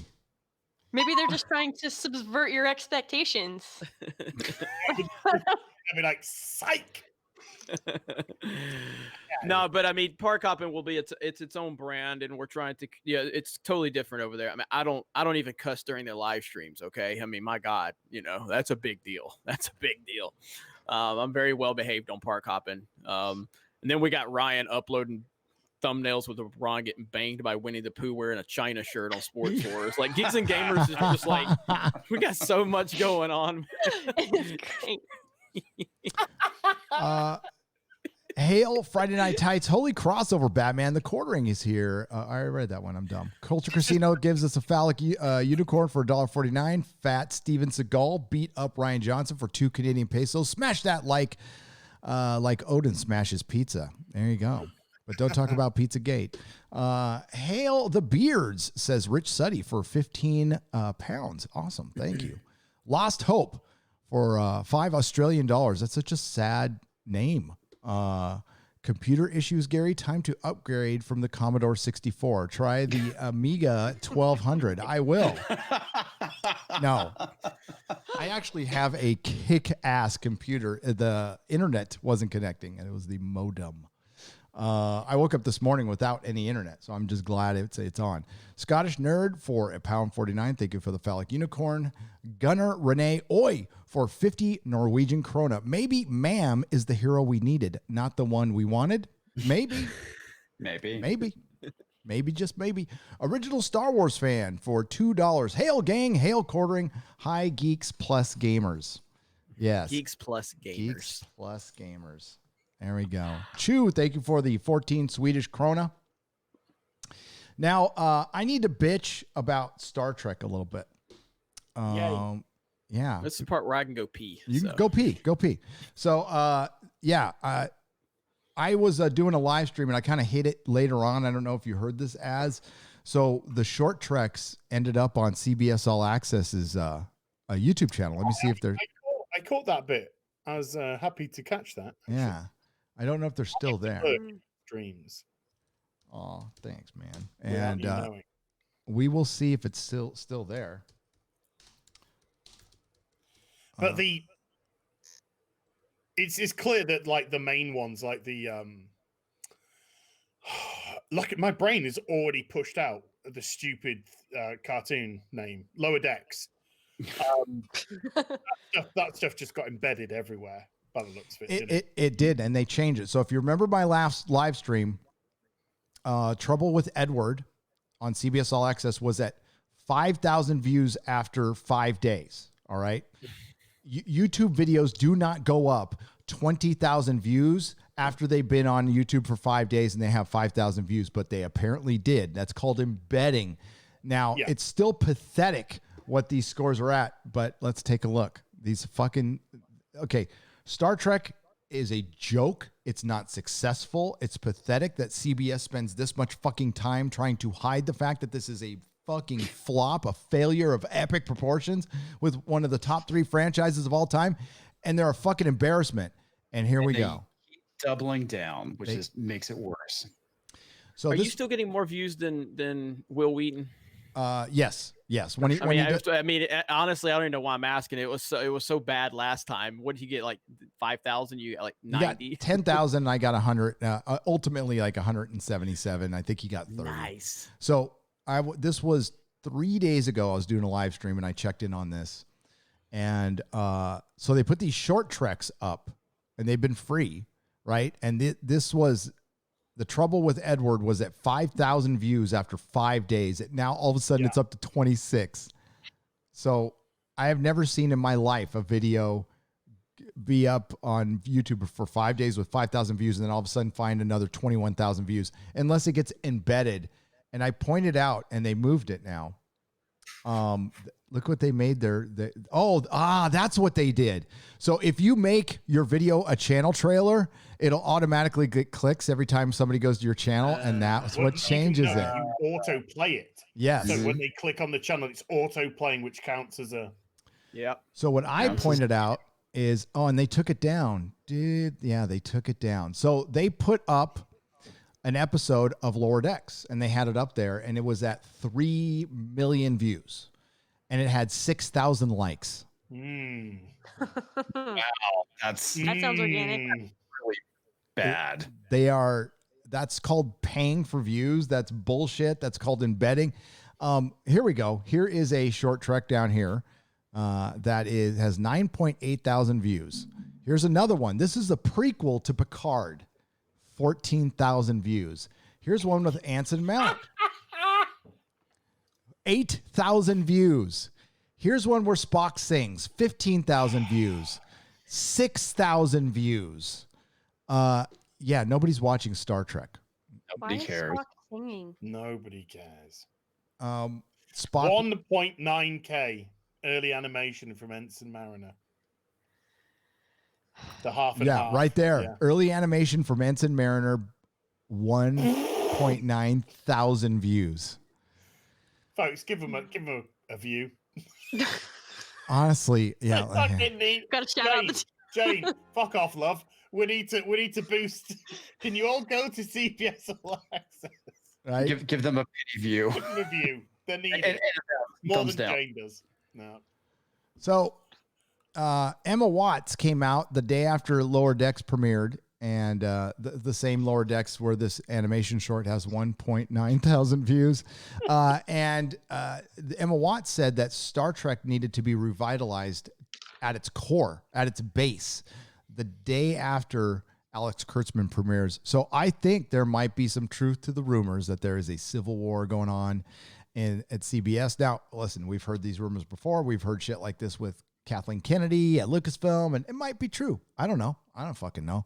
But we do know that Star Trek is dead, and Emma Watts can revitalize. She can start something new tomorrow, and it won't matter.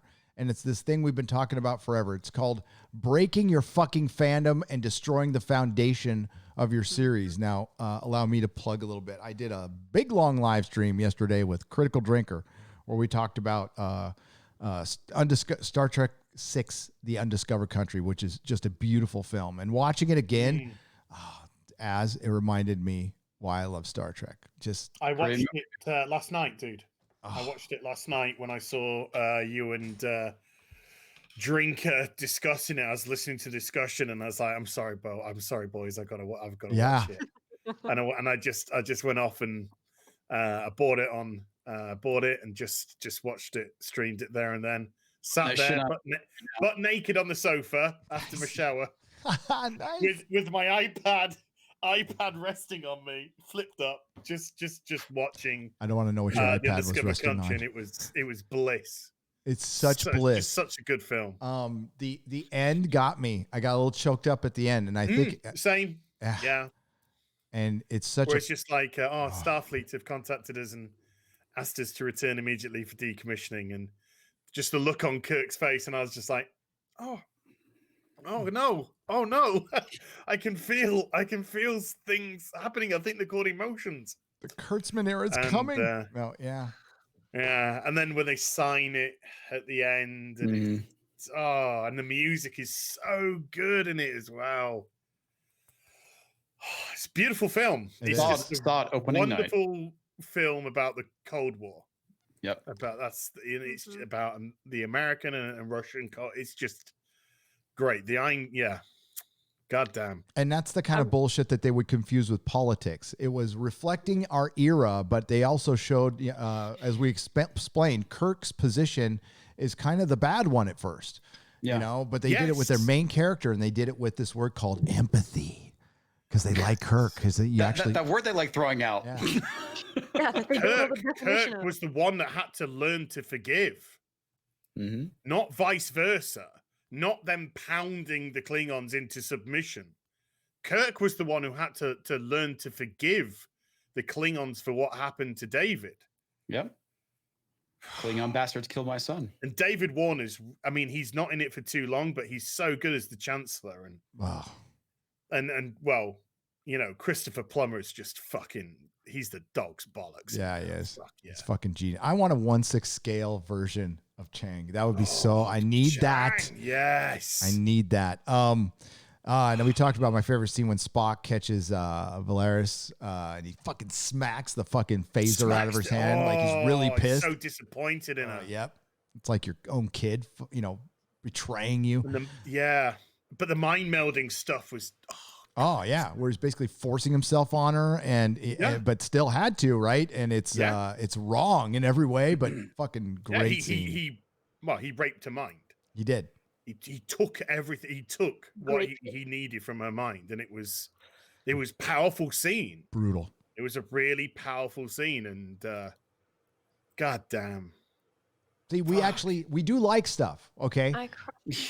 I just watched it and I was just like, this is fucking Star Trek. Yep. This is Star Trek. Fuck.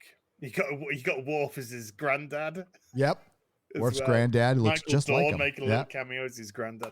But yeah, it's just like this is what Star Trek stories are. This is how you take a socio or political event going on in the world and convert it into it's not in your face, It's not as if everyone went and sat down and went, oh, this is clearly about the Cold War between Russia and America. No. You have to really look into it to discover that.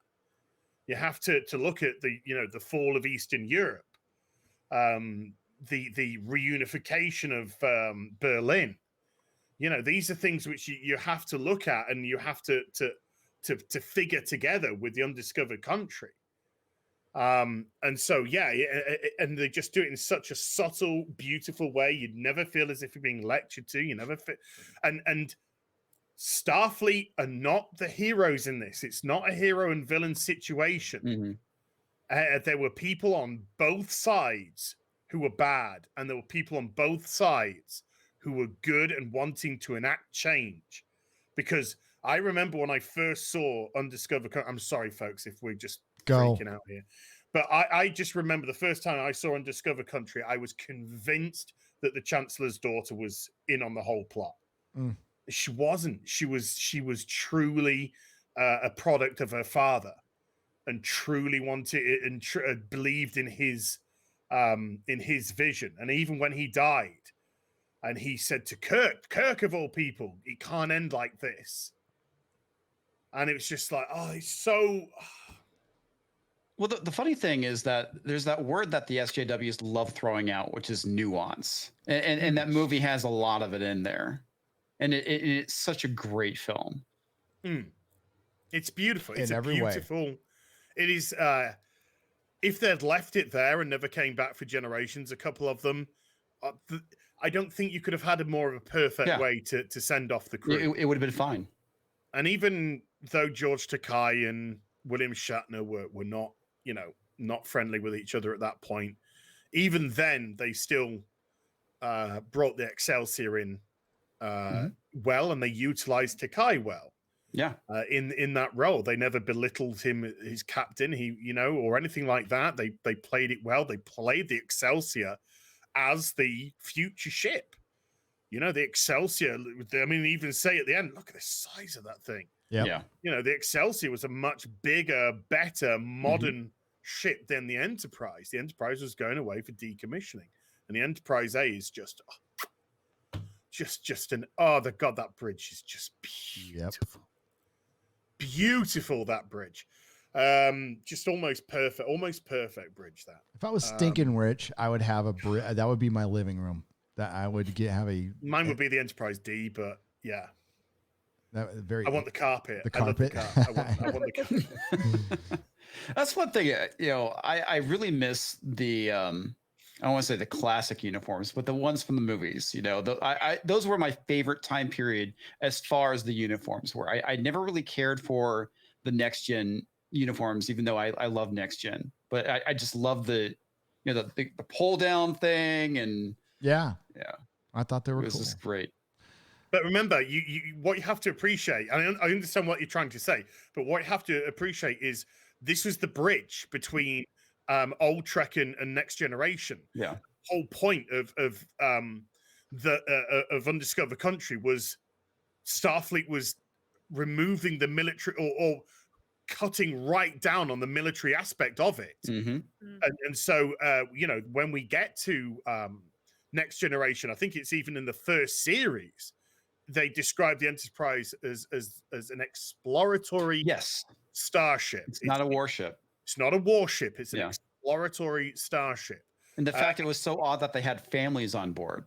Yes, and that's where you see the complete change in the bridges. The more militant bridges have given way to softer. You've got wood dash. You've got carpet. You've got much more relaxed seating. So it just showed the de-escalation of Starfleet from the Undiscovered Country. Sorry, folks, I am fucking hard as a rock talking about it's something I never really thought about, though. That makes a lot of sense. Escalation of the warring nature, and it's the ramping up of the exploratory. We're moving into a new era. We now have an age of peace with the Klingons.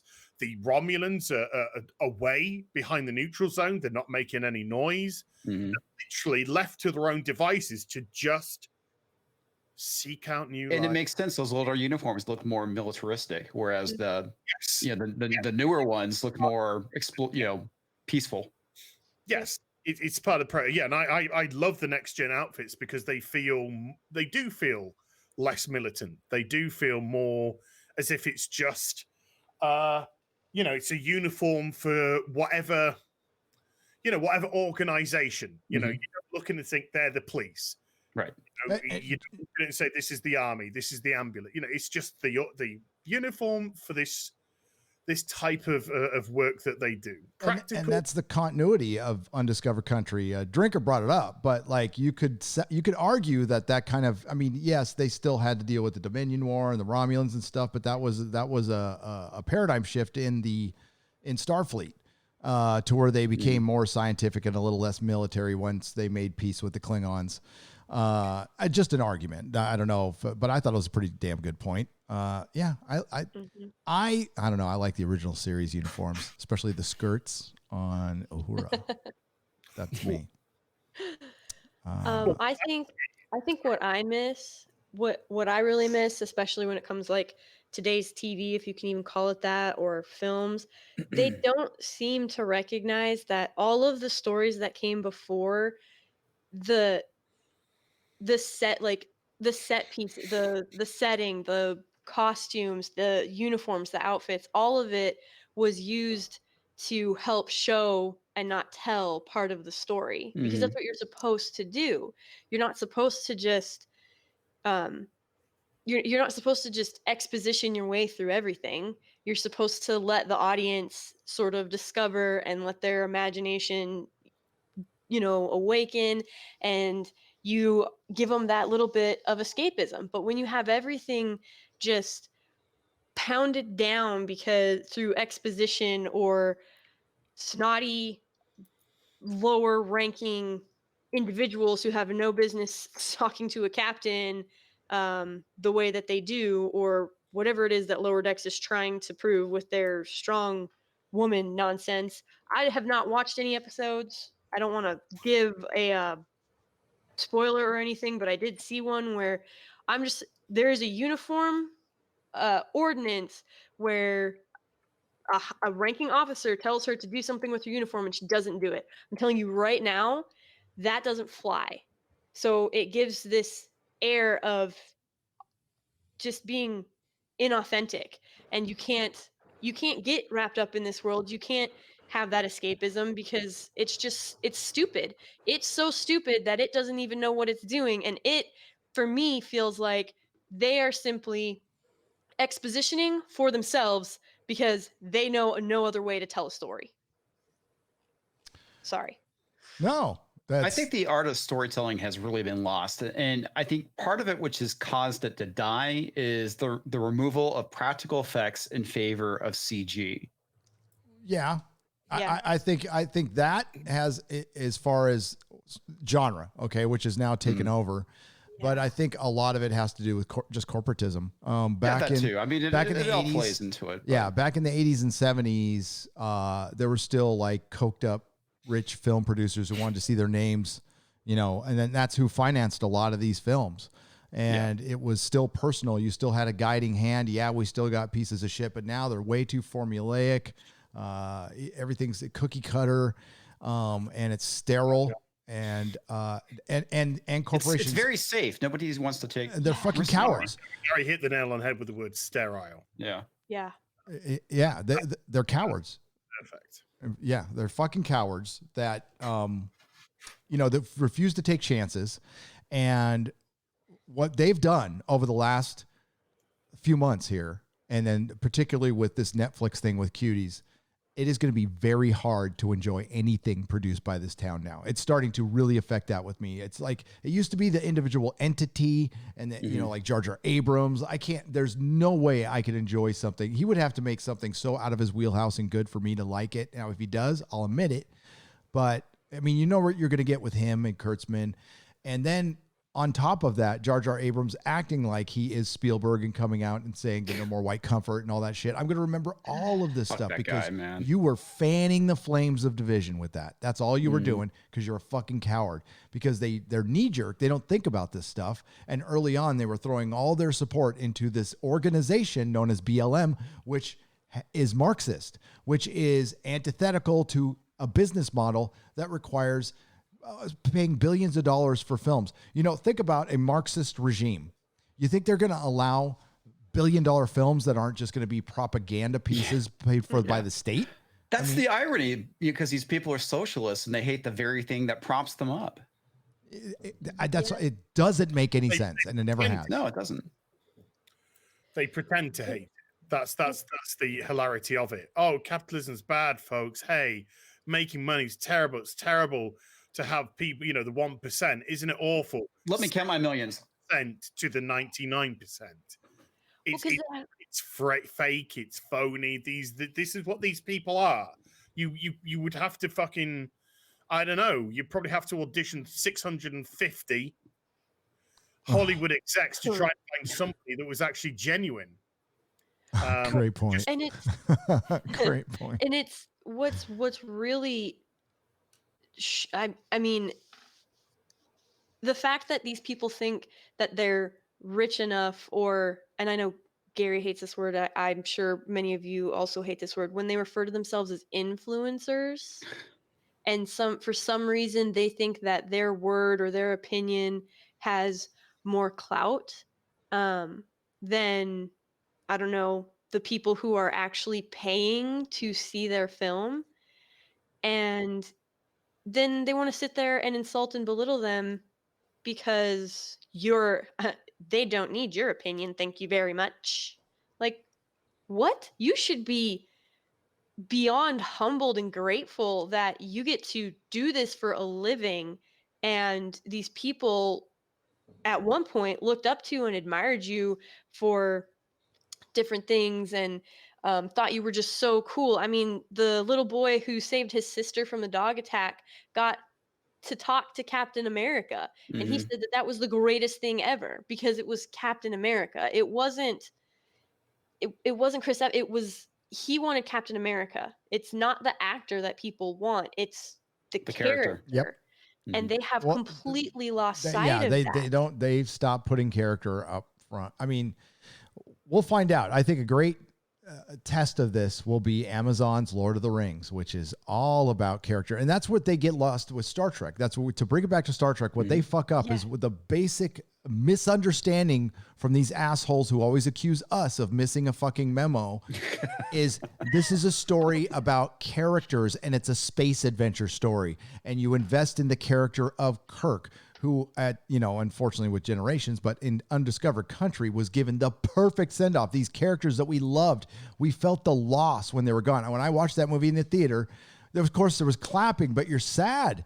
You're sad as hell because you're saying goodbye to characters you liked. Although we desperately wanted them to get the proper send-off, and they did in that film. They did. Yeah, and Absolutely. And to a lesser extent, at the end of Lord of the Rings, there's that big long ending, but you're still sad when it's over because you want more, and that's a perfect movie that you're into your characters. That's a good ending. Yeah. But the beauty about these films, the beauty about the original movies is they didn't overstay their welcome like movies do. These I think the vast majority were kind of under 2 hours. Yep. They tell their story and it's very succinct, and then they get out of there. There's no bloating. There's no, we got to cut here now for 6 to 10, 15 minutes of CGI. No, these are all character-driven pieces. And each, the main characters have their own roles to play. And just imagine, God, sorry, starting me back up again. Sorry! But just imagine that you've got what was perceived to be the final film of the original crew of Star Trek. This was their goodbye. And instead of forcing everybody to have a major role, your main characters were Kirk, Spock, Kim Cattrall, new for the film, Kang, Christopher Plummer as the villain.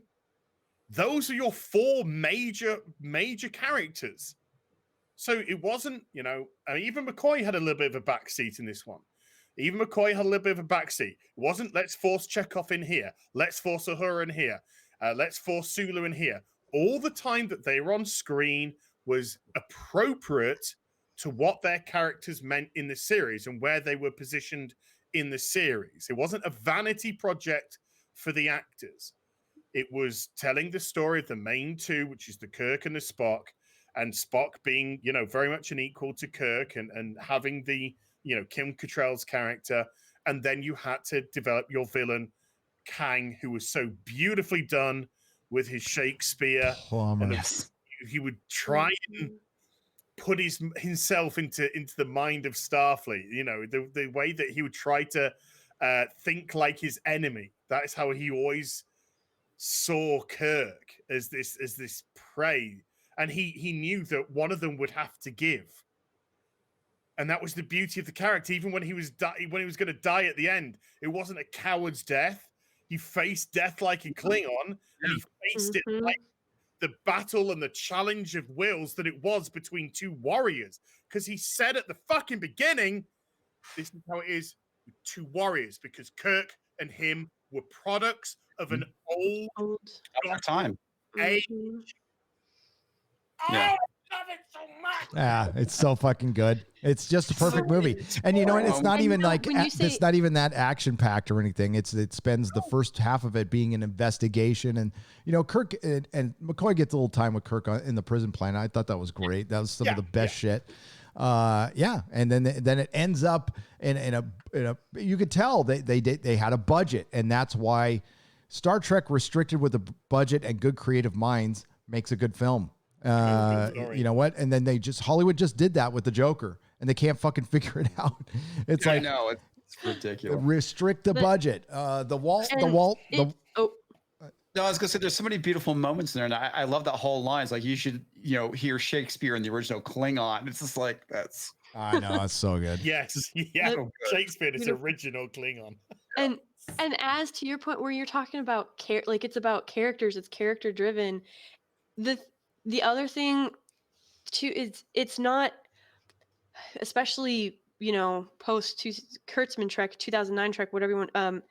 It's not about their romantic relationships, because I swear to God that was like 85% of the film. It felt like, but this didn't focus on a romantic relationship or anything like that. It was literally like the character themselves and how they are and who they're becoming and what's being left behind. It's not, who's sleeping with who and who's doing that's why you pay for these franchises, because you have established characters where you don't need to do these things to help build up their character. We know them already.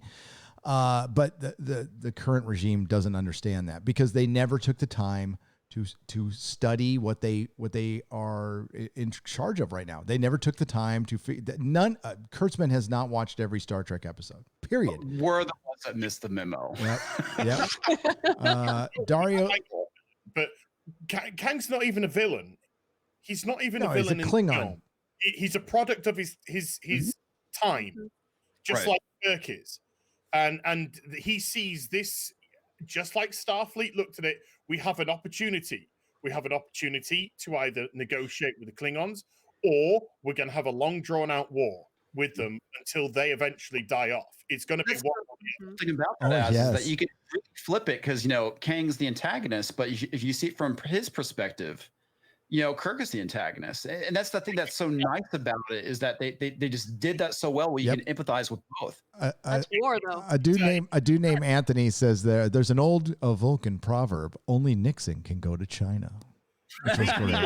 Yes, that was so good. The real villain of the film is fear. Yep, that's the villain of the film. It's the fear. It's the fear of change. It's the fear of forgiveness. It's the fear of moving on. Letting go. Every aspect of the film, the villain is fear. Kim Cattrall's character was driven, a Vulcan, by fear. Yep. Fear of integration with the Klingons, xenophobia. Kirk was scared of forgiving the Klingons. He was afraid to forgive, because he knew that if he forgave the Klingons, it would open up a completely new path. And it would feel like, Kang, again, was afraid of peace. He was a warrior. He was a warmonger. That's what he was. He was a Klingon, a true Klingon. Did you know that this was supposed to feared be peace. These were supposed to be the same themes for Picard, by the way? The exact same themes, the exact same. That's what they were laying out, and you can see. Well, it's just right there, diametrically opposed. Fucking Undiscovered Country is supposed to cover the same shit that Picard does, and did it better than the other. Yep, and Undiscovered Country did it in 2 hours. Yep. Dario Sussman for 200 Argentinian pesos. Thank you for the donation. I appreciate it. The Waltman for $4.99. Surprised that a Call of Duty teaser as the Yuri Bezmenov interview. It's still surprised that a Call of Duty teaser has the Yuri Bezmenov interview. It is still an interesting listen to the interview when you get a chance. Yeah, if they put that in there, did they put that in? It's in there? Yeah, wow. Holy shit. Yeah, that's why the commies are going mad. Oh my God, that's ballsy. I love it. Fuck yeah, Call of Duty. Know your audience, dude. Scottish Nerd for $1.99 has a microphone. Awesome. Quartering, fantastic to see you here, sir. He's gone, but I'll tell him, Captain Spire, and it's good to see you, and thanks for the coffee for $2. Necronomicon. Oh, wait, is it Necroman X Mortis? Thank you for the $1.49 phallic unicorn. Bard X86 for $5. My girl left me, but I still have Friday night tights. Yeah, you do, buddy. Yeah, you do. Always look on the bright side of life. I love it. In your life. That's a good. Gary, it's in the private chat. We need to make that our tagline for the show. We actually do. What's in the private chat? Is it the whole trailer, or do you have? You can. Yeah. It's super short. It's 1 minute. It's in the private. It's just a teaser Can we announcement show trailer it? for Black Ops for the next Black Ops. Can we show But like it? you wouldn't. Can we show it Yeah, you without can. getting? Yeah. For sure. Yeah. It's like a reaction to a trailer. Is all it'll be. All right, hang on. Let's do it. And so the thing about this is, I kind of almost wish we hadn't said anything about it before we started watching it, and you'll see why. Because when you watch it, I wouldn't have watched it if you hadn't said anything, because I don't care about Well, video games. But you know. True. Okay. Here we go. Understand what's going on around you. You are in a state of war, and you have precious little time to save yourself. It's a slow process which we call active measures. What matters is essentials: economy, foreign relations, defense systems. With a violent change of power, structure, and economy, period of normalization. This is what will happen in the United States if you allow all these schmucks to put a big brother government in Washington, D.C., who will promise lots of things, never mind whether the promises are fulfillable or not.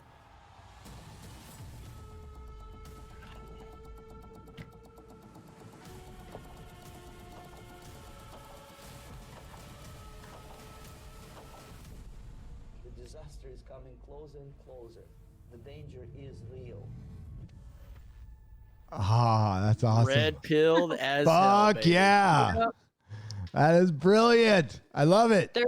Yeah, that's the shorter one, because I know some other people for the longer one, because it's got a word Ladies. intro. It's got a word intro to it, and I guess some people have actually had issues with the word intro or whatever. So I just did the short drop one. But yeah, had you don't know that you're watching a game trailer till you get to the end, and that's why all commies be mad. Socialists be mad. It's beautiful. I mean, Call of Duty. I mean, recently I've been playing a lot of Modern Warfare on our Twitch channel. We play Modern Warfare on the Twitch channel every Wednesday. Geeks and Gamers Twitch. If you guys want to follow us over there, but I've been kind of checked out on Call of Duty for the past several years, and this new Modern Warfare game has really pulled me back in. And now having the announcement of Black Ops, which is historically the games I've preferred more, and then them just anything that triggers the lunatics out there, I'm okay with it. So that looks great. I mean, it sounds great, and we're getting back to Black Ops, hopefully back to the roots like Modern Warfare did. So looking forward to it. Fucking anti-commie. That's good. That's what I like about it. And yeah, please remember, my girl left me, but I still have Friday night tights. That is fucking brilliant. The quartering Jeremy QJ killed with his cuties vid. Gary, we boomered it. What? And I say we because there was no sound on the trailer.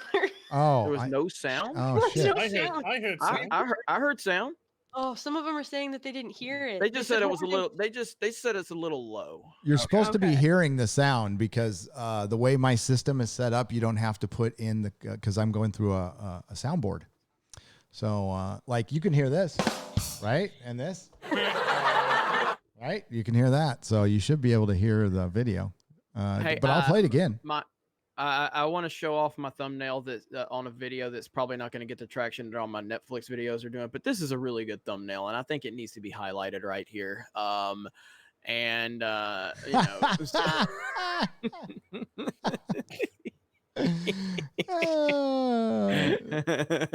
Now I can't take credit. I Googled, there's an old picture of Ray that I had in a thumbnail where she's like ripped to all hell and back. And so I was Googling looking for that, and I found this picture of her with Brock Lesnar at Photoshop. So then I added it to the Forces female, and then me on there. But yeah, Ray Skywalker. Skywalker. Right there. So don't fuck with Ray. She'll fuck your Ray. shit up. Ray Skywalker. Yeah. All right. Here, I'll play it again, and I'll check the box, and we'll see if that makes a So, difference. do you want the longer one? No, let's just play this one. No. No. Ladies. Understand Full what's screen it. going on around you. You are in a state of war, and you have precious little time to save yourself. It's a slow process, which we call active measures. What matters is essentials: economy, foreign relations, defense systems. With a violent change of power, structure, and economy, period of normalization. This is what will happen in the United States if you allow all these schmucks to put a big brother government in Washington, D.C., who will promise lots of things, never mind whether the promises are fulfillable or not.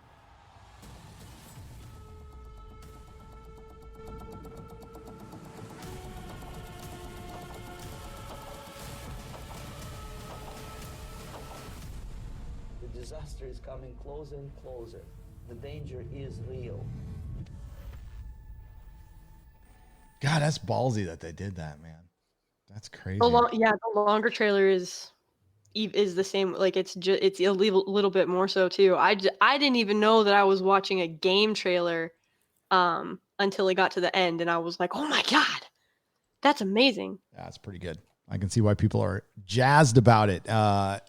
Maybe that was that change we were talking about prior to the beer bug and stuff. Hollywood's still going to go full tilt boogie It's for Activision. BLM. Activision love money. Yeah. This is a response to Battlefield 5's woke marketing. That's what this is. Nice. That's brilliant. Oh my god, Battlefield 5 was such a fucking disaster. Do you play? Have you been playing? Do you play Modern Warfare? As do you have it? No. If I buy it for you, will you play it with us on Wednesdays? It's not that. What do you play it on? A PS4. I might have a flitter with you. I can't like the other night, because we usually only play for a couple hours, and the other night we had full crew there, and we played for 5 hours. Depends on time. Oh yeah, well, we play it in 10 p.m. Eastern. I don't know what time that is. That'll be like 7 that is 3 o'clock in the morning for me. No. Oh shit, yeah, I hear you on that. Well, we'll still like to get you on for one of these times. I mean, we do different streams throughout the week though, but we'll get together. Yeah, something more appropriately timed, and yeah, sure. Okay. Right on. Wow. I'm gonna get back to super chat. You got to read. You can't say anything, but you got to read this in the private chat. Is coming on future guest. We'll get it. Boom. We'll get it Nice. announced pretty soon. I gotta shore up a date, but we've got a very good guest coming. That's Henry a teaser. Cavill. Henry Fuck. Cavill. Oh shit. You can't do that. No. Jeremy's entire say so, gamer wow. team female half just like exploded. It's his little brother Jerry Cavill. He's a little overweight and about a few inches shorter. Just be like some 4'6" guy. Oh, yeah. I'm Henry. I'm Jerry. Remington, My claim to fame is I share the same name as a famous Hollywood actor. Who's Superman? Jezza on Friday Night Tights. This is the most ambitious crossover. Cheers all. Well, thank you, Remington 30666 for 5 Canadian pesos. It was also a record-breaking episode, and I'm very happy about that. Yeah, channel's been doing very good.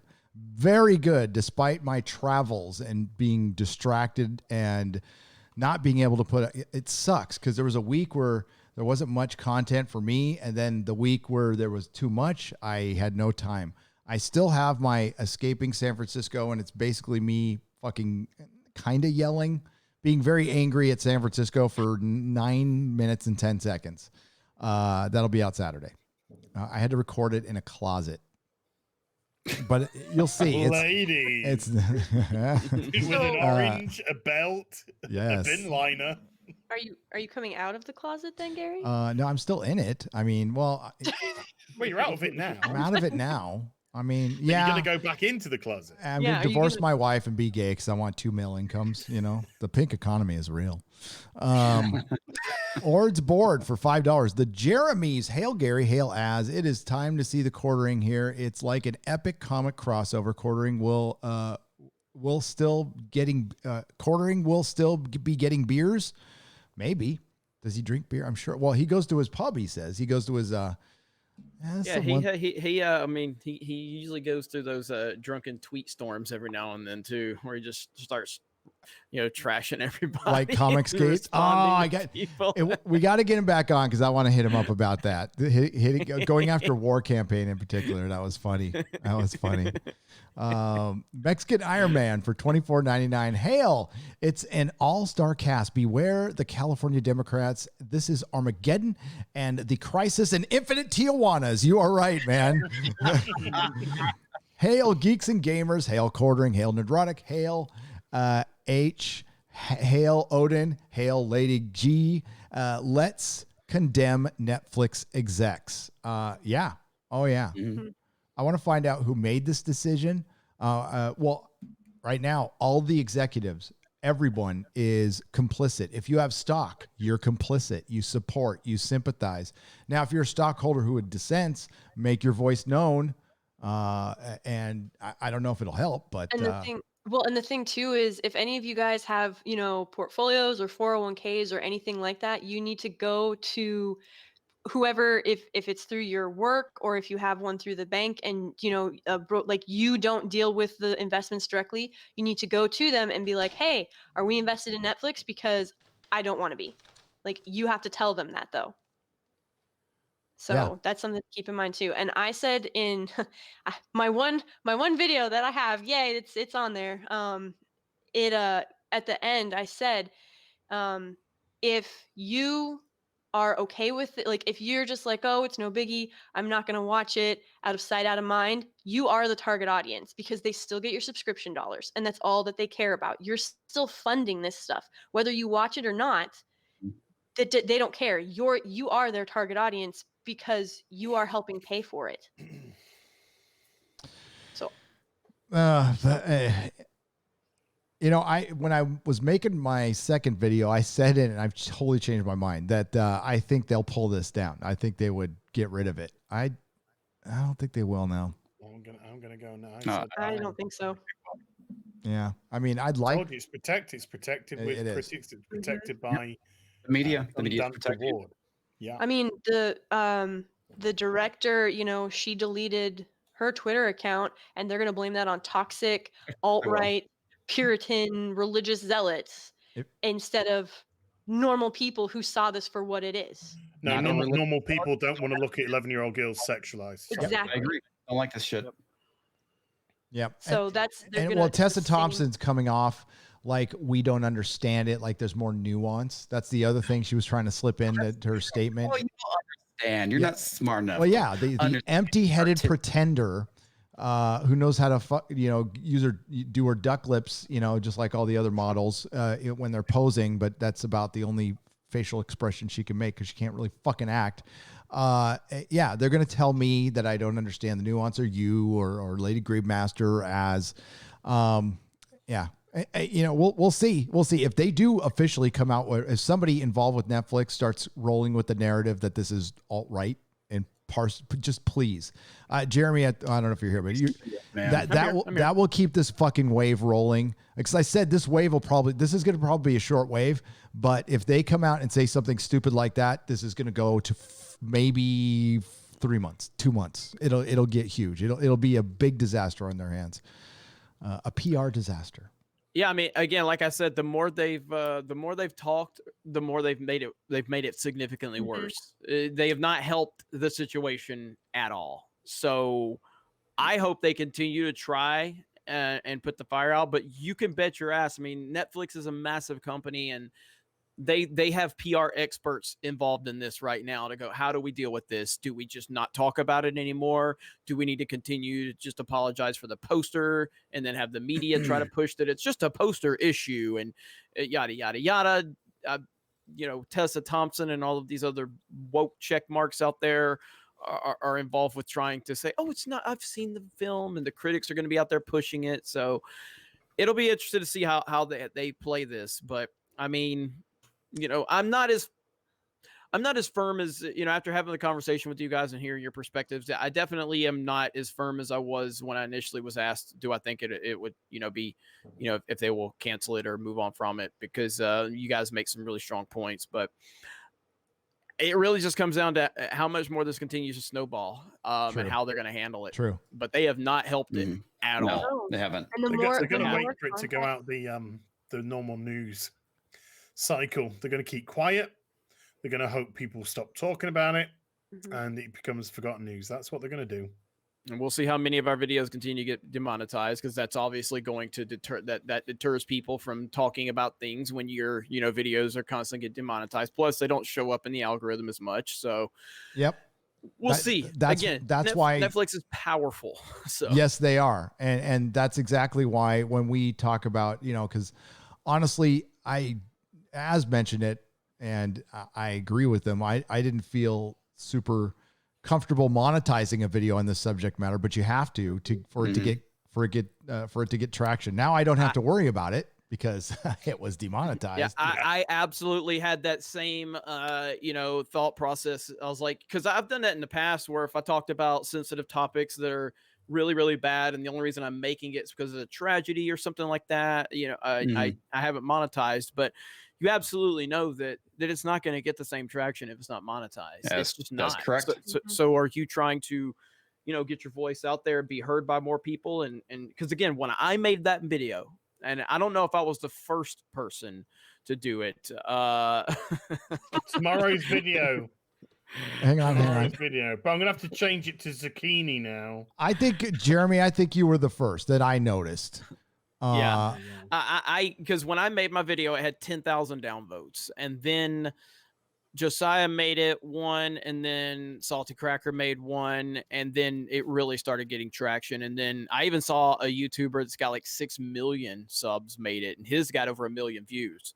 Damn. And so it really picked up a lot of steam. So. Dude, when I saw the trailer, it was in positive. It was Really? It's like 5.7 upvotes and 1.3k downvotes when I downvoted it. It was in positive. I couldn't even believe it was in positive. And that just shows you. That just shows you when normies, when they're not privy to what's going on, and it passes them by. Absolutely. You find the audience that are attracted to it. And YouTube's way of listen, again, I'm very grateful for, getting 100,000 views. That's awesome. This video was tracking to be my most watched video on the channel. Damn. Period. It shot up, and then it just instantly stopped as soon as it got demonetized. It's still doing okay. If I can get away with not monetizing it, I would have put it up that way. That's fine. I don't care. But and we'll see with the second one. And just to let you know, I mean, I don't normally get. I'm probably going to get pretty salty in the San Francisco one, but I don't get demonetized like ever on this channel. And I had that video up for 7 hours. I recorded it the night before, and I just decided to release it in the morning. And it sat there for 6 hours, monetized. It was fine. And then it went up for another hour. So somebody manually hit it. And I think they're going to start doing that with everybody's videos, which sucks. I wouldn't be surprised. Yeah. But I think we should still talk about it. Fuck it. We do. We absolutely do. And the fact that, I think we also need to call out YouTube for trying to suppress this shit too. Yep. Yeah. Absolutely. I've got visual evidence ready to go in my next video where you see it up. Boop.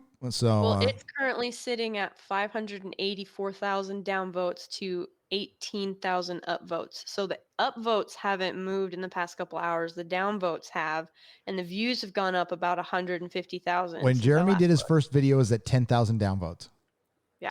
And now it's at 5,000. I don't know why it's not 3 million downvotes, honestly. This is what's crazy to me. So my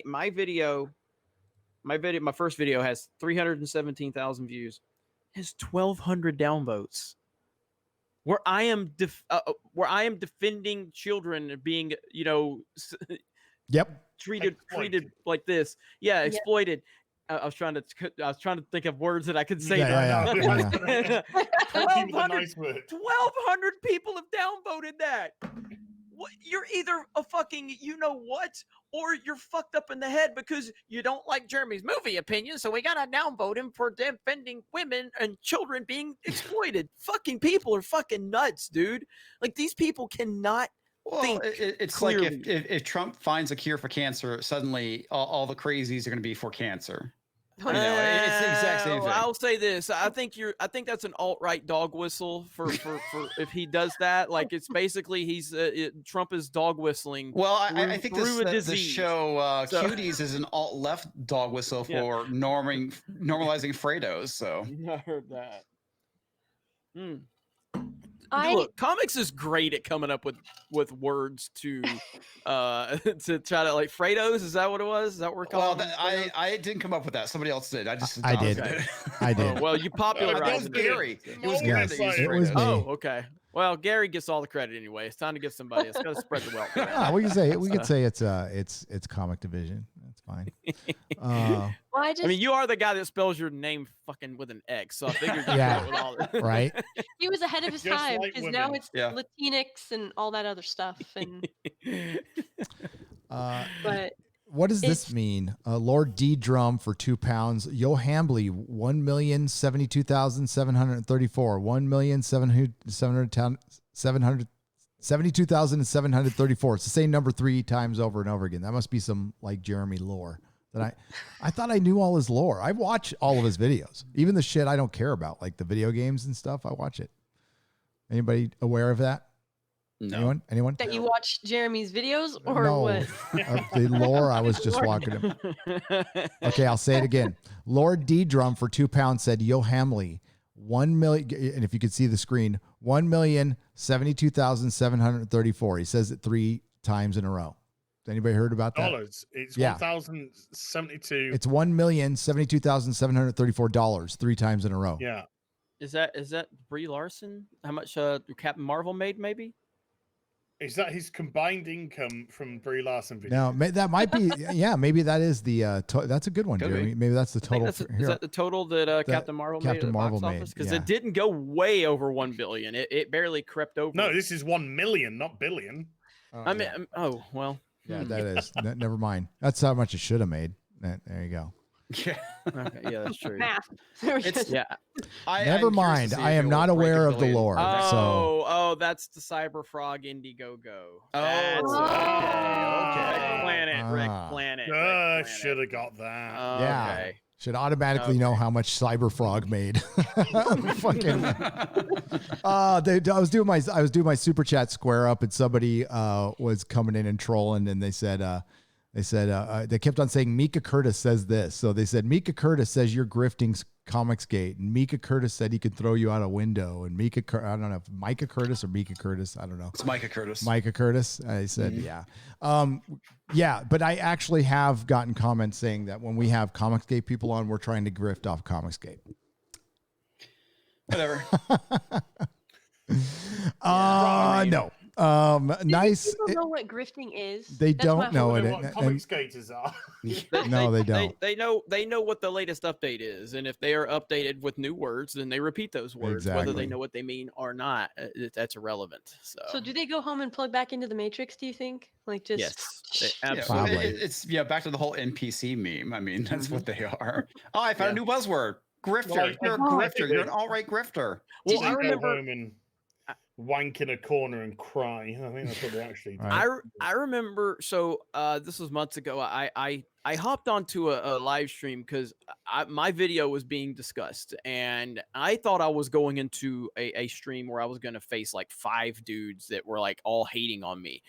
And it turned out that I was actually, what was going on, it was Smudboy podcast. So Smudboy was actually, they were defending me against one guy that was hating on me. So I joined in thinking I was going to fight all these guys. And it turned out there was only one guy on there. Well, this one guy kept calling me a reactionary. Okay. And I'm like, what do you mean? Like I react to videos? Like, I didn't know that reactionary was like this thing that I guess this word that they call people like me and Jeremy from Quartering and Nerdrotic. Like it's some type of It's people who want to roll back to the past, and the funny thing is that the people who they're calling reactionaries aren't reactionaries, and it's them. The whole thing that's with all this craziness where they're trying to roll back civil rights, that's reactionary. Yep. I had no idea. I had no idea that was like. But they claim, that we're derogatory term for reactionaries. them. To That's like against when, me. yeah, someone called me a neocon the other day, and I was like, well, that's impressive considering they sputtered out when I was 8. They don't exist anymore. And I'm just like, I don't know where these buzz terms come from or why they use them, because I'm sure they think that they're hip and cool or whatever, but to me, they just sound like the dad who's trying to be like, hello, Received kid. opinion. Hey, we got somebody A lot backstage. of it is Nerdrotic. received We opinion. do? They hear it. Yep. They hear it in the circles Oh. that they. We're spend about to their wrap it time up. in, and they haven't got a fucking clue what they mean. All right. Time to go, ladies and gentlemen. Good night. Thank you very much. He made it, chat. Let's get some hype up in here. And you'll be on for a whole 5 minutes. Right? I'm always on the show, but I'm not really on the show. It seems like I'm always mentioned on the show and laughter, but It's you mockery. Try to get yourself mentioned on the show. There's a slight difference. I don't try. I'm in the chat talking to the people in the chat. It's Az who can't pronounce my name. It's Jeremy who brings my name up. I don't ask Jeremy to bring my name up. You were in the chat going, "Hello, Quartering. You're my favorite." What does that mean? Does that mean for you to say, Jeremy, can you do me a favor? Put it this way: you threw the ball up, and Jeremy hit it out Say of the my park. name. That's all Say you did, my man. name. That's all you did. Hey, wait till I get Mahler to say something else about you tomorrow when I'm on EFAP. So Yes. Intoxicated 3PO. Nobody says it right. They always botch it. Intoxicated 3PO. Hi, drunk. How's the park? Give me some free tickets It's to nice. Universal. I was at Epcot and it was so empty. 80% visitation is down for them. But Jesus. Universal is killing it. Why do you think that is? Price? For real? Like, For real, I mean, I drunk. You can tell him what we. I mean, we've discussed this on the Park Hopping podcast, but Disney's treating people like shit. Disney is treating their annual pass holders like absolute shit from a very arrogant standpoint. like how? Like, It's pretty bad. Well, so They're basically, charging like full price for like 40% of what you can get, and oh, and they're limiting it. They're limiting annual pass holders to how many can get in the park, and Universal is just doing it the right way right now. And Universal seems to care right now. Disney seems to be in a place of arrogance, and I mean, they are the top dog in the area. They have been forever, and they probably always will be. But from a market share standpoint, Universal has been chipping away at them for a long time. But and I'm a big no, go ahead. Disney is not anywhere close to the juggernaut. The only thing that they have right now, pretty much, is the equity of their name, and that is being quickly depleted as well. Well, from a theme park standpoint, I mean, they have a fantastic experience. There's no doubt about that. I mean, I love the theme parks, especially Walt Disney World is its own city, and they offer something that no one else can offer. I mean, they have the NBA, like they got the NBA contract there. They got soccer, so they're gonna be okay. Yep, yeah. 100%. Well, no, just I think that once Not that things, I'm saying, like, I'm just like they're getting money from somewhere, so yeah, you But right now, Universal's doing it the right way, and Disney is not. absolutely. So, But every time you guys talk, like I'm at the park, I'm trying to support Gary, I'm at the park, I'm working, I'm working for Geeks and Gamers, I'm filming, we're doing interviews, we're doing things. It's my birthday weekend, and I'm always trying to keep his live stream on, Women just so I can say it's get their that one birthday weekend, more viewer. Birthday month. It's my birthday week.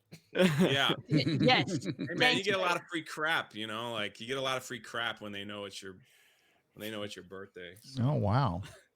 And then every time, and then when I leave the chat to go do something, my mentions blow up.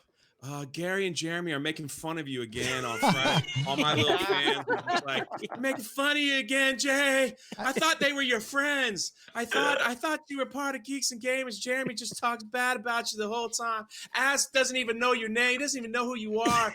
Like, he just laughs at you. And I'm like, oh God. I was like, what did they say this time? You know? Hey, Hambly wasn't even in on the joke, and he made it even worse tonight. That was great. Hilarious.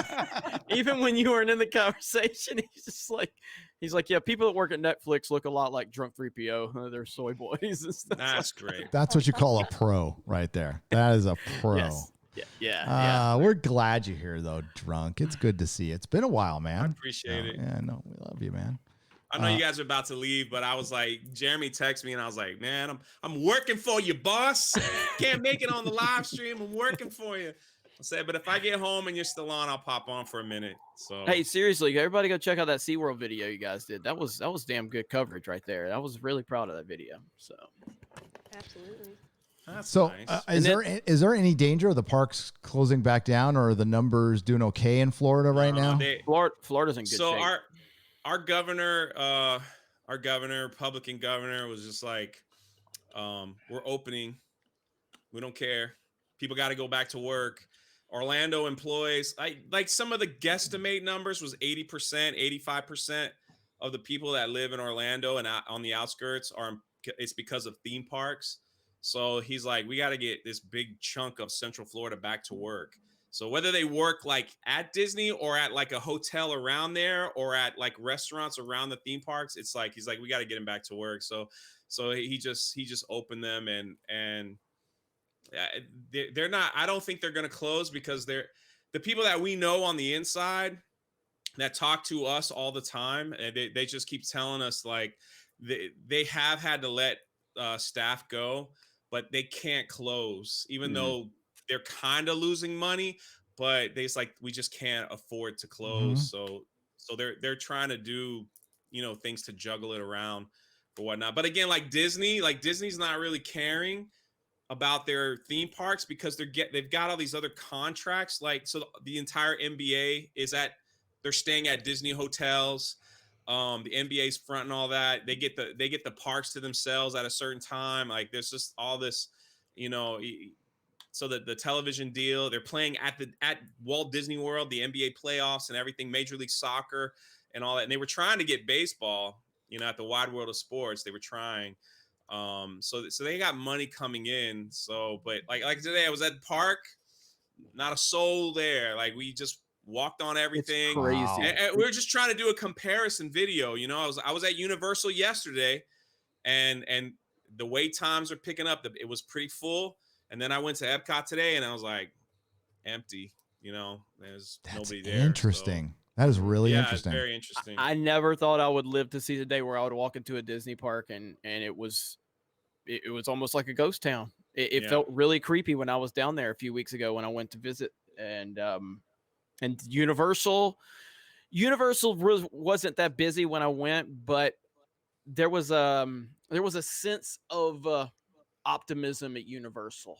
From they reached capacity though, standpoint. Jeremy. They've reached capacity. So like these past 2 weekends, which means like they couldn't allow any more people into their theme park. They reached which is nobody thought they would do that. But it's a limited, so it's not. It's 25%.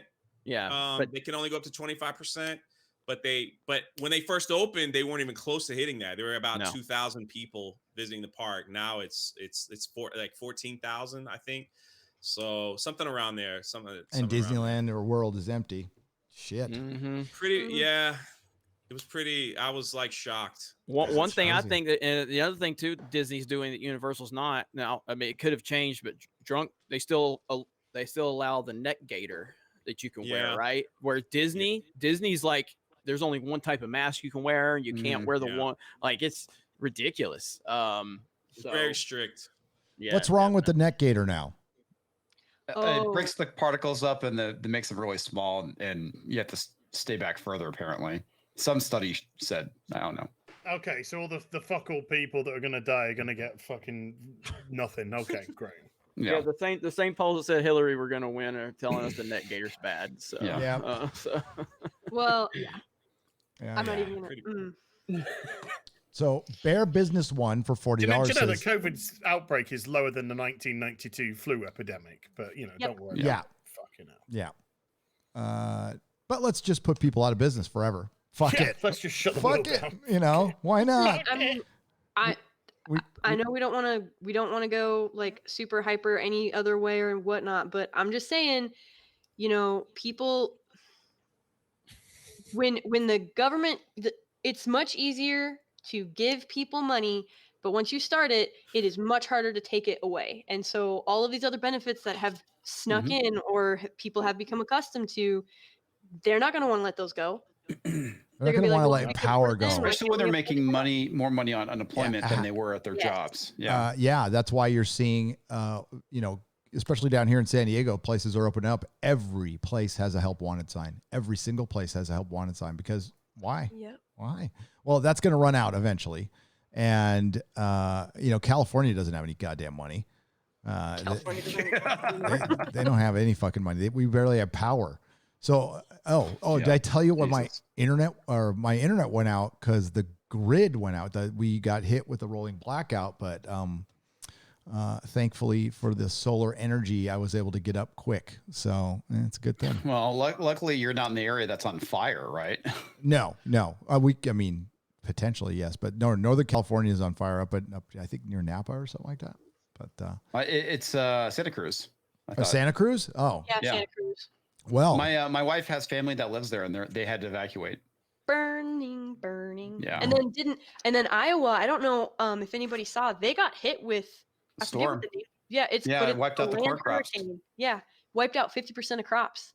Yeah. In Iowa. that what's it called again? A duleche. I want to say doce de leche, but it's not. It's a derecho. I can't remember what it's called. I can't remember what it's called. It's but a basically bad storm, and the YouTuber Mr. MBB333 has a video of it of a guy's security cam outside of his front door, and you think the winds are like that's the fastest it could go. It keeps going until like trees get ripped out. Watch the video; it's fucking insane.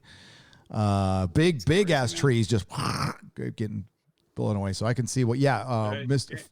The father, Christopher Miller, said 80 or 46% of the crop, right? The corn crop got in Iowa. Corn and soybean. Wiped out. Corn, soybean, there's pigs. The pigs too. Like they're number one in pig production too. So pork's about to get pretty expensive too. Pig production. Glad to see Az and Gary on a stream from the start this week. Stop it. Sorry. Such a novelty. I deserve that, Scottish nerd. Congrats, Lady G, on over 500 subs. F Netflix. Keep boomering. Oh, I'll keep boomering, especially since I have to do like 9 things at once, and my capacity's 3, to be honest with you. It really is, just with the ADHD alone. 6 turning, 4 burning for $5. Geez, no sound at the beginning, and forgetting to introduce everybody. Is this a Disney production? Hey, fuck you. The Maxer 03 for £1.49. Thank you for the phallic unicorn. Take some MC for 200 and what's an RSD? Ruble, maybe. I canceled my Netflix subscription because of that filth. Geeks and Gamers will now get I will be a Geeks and Gamers member now. That was Serbian one of those. Dina. Wow, nice. Yeah, awesome. Excellent choice. Hell yeah. And hey, we've got like a lot for premium membership. We've got a lot now we're producing. We've got the girls show on Tuesday, me and Andrew on Monday night, Krista on Monday doing the GTA streams, which is going to move into either Dead Space or Red Dead Redemption. I haven't decided yet. Dead Space. Yeah, because I want her to play a scary game. I think people are Dead going to love Space is that. great, man. Then we got this young man over here playing drunk. I call it Drunk Souls. It's actually Dark Souls. But how many times did you die last time? That game is hard, man. I hate that game. Hard. But we've got more content coming your way. So thank you for your subscription to geeksgamers.com. We should do Ghost of Tsushima multiplayer when it releases. Hell yeah. There we go. You are so pumped for that, as Eric K Are you okay, Eric KR Wrench? Tell me if you're all right, dude.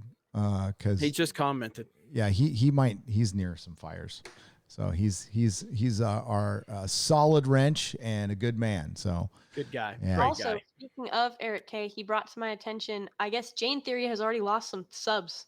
So Why? if y'all could, I don't know. I just know that Eric K would not lead us astray. No. So There's been some did you mean that to weirdness, at rhyme? least I've seen with my channel over this week. It's like I kept hovering at a number. It's like I drop down, pop back up to the same number, drop down, pop back up. I don't know. There's something weird. yeah, so I'm dropping Jane Theory's She's got channel. 1,100 subs still. Yeah. So she's Yeah. good. yeah, why did she lose? That's weird. I don't know. I guess Eric K saying she lost a few subs. You're gonna lose a few YouTube- subs. Yeah, you're It's gonna. gonna happen. Yeah, I mean, I was talking to Memology about this one time because my channel, like for the first time ever, I'd lost subs on Geeks and Gamers a few months ago, and it was the first time, and so I was talking to Memology. He said, "You've always been losing subs, dude." He said He's the never problem see is it. he's like your channel was growing so fast that you never noticed it, but you've always been losing subs because YouTube is always scrubbing subs, Mhm. always. Yeah. So he said you're always losing them, but the problem is you were gaining so many that you never noticed it. So he said now that your growth was slowing down a little bit, he said you're noticing it. So and Memology is on point. I mean, Memology knows all this stuff. Yeah. It's so good with it. You can go to your analytics and it tells you how much you lose every month. Mm-hmm. It gives you the number. How many YouTube stole from you? Well, I mean, yes, exactly. Well, there is legitimate people you piss off who go, but most of it is scrubbing bot accounts and old accounts. So Jeremy, are you close to those hurricanes coming through? I will be. I will be in a couple days. So, I mean, as long as they stay Category 1, typically we don't worry about Category 1. Outside of obviously if they produce tornadoes, but when you start getting to 2 and 3, which this, you're in Florida, So, it will be Tuesday at least as long as it doesn't turn. So. And Making a left and turn. Fearter for £5. Quartering it was funny to see you join Dr. Disrespect's Champions Club at the same time as me earlier. Glad he's on YouTube now. Top-notch entertainer. Yeah, glad he's here. Glad he's over here. I've been watching him recently. He's fucking brilliant. entertaining as hell. He brings I love wrestling. He brings a wrestling mentality to it. He's fantastic. No, he's fucking funny as hell. Yeah, he is. Greetings, travelers. Welcome to the 21st. Thank you, Modalicious, for $2. Original Star Wars fan for $2 says, I canceled Netflix. I think a lot of people A lot of people have. Yeah. We got that a lot last night too. Yep. I the other day with PewDiePie and Dr. Disrespect when they were having their boomer moment when they were trying to hook up on Discord, I would have given anything to see Gary in that conversation with them. Just 3 boomers just not figuring out the internet. Like it was so funny. I'm like, these are the 2 of the most prominent people on the internet and they can't figure out how to fucking work Discord. I feel so connected to them right now because Discord is so overwhelming. Every time I go, I'm like, I remember the first time Mahler invited me on the EFAP and I'm like, I don't know what the fuck Discord is. I know nothing about this shit. I don't know how to. Well, I don't even have a profile picture. I know Discord. I have one.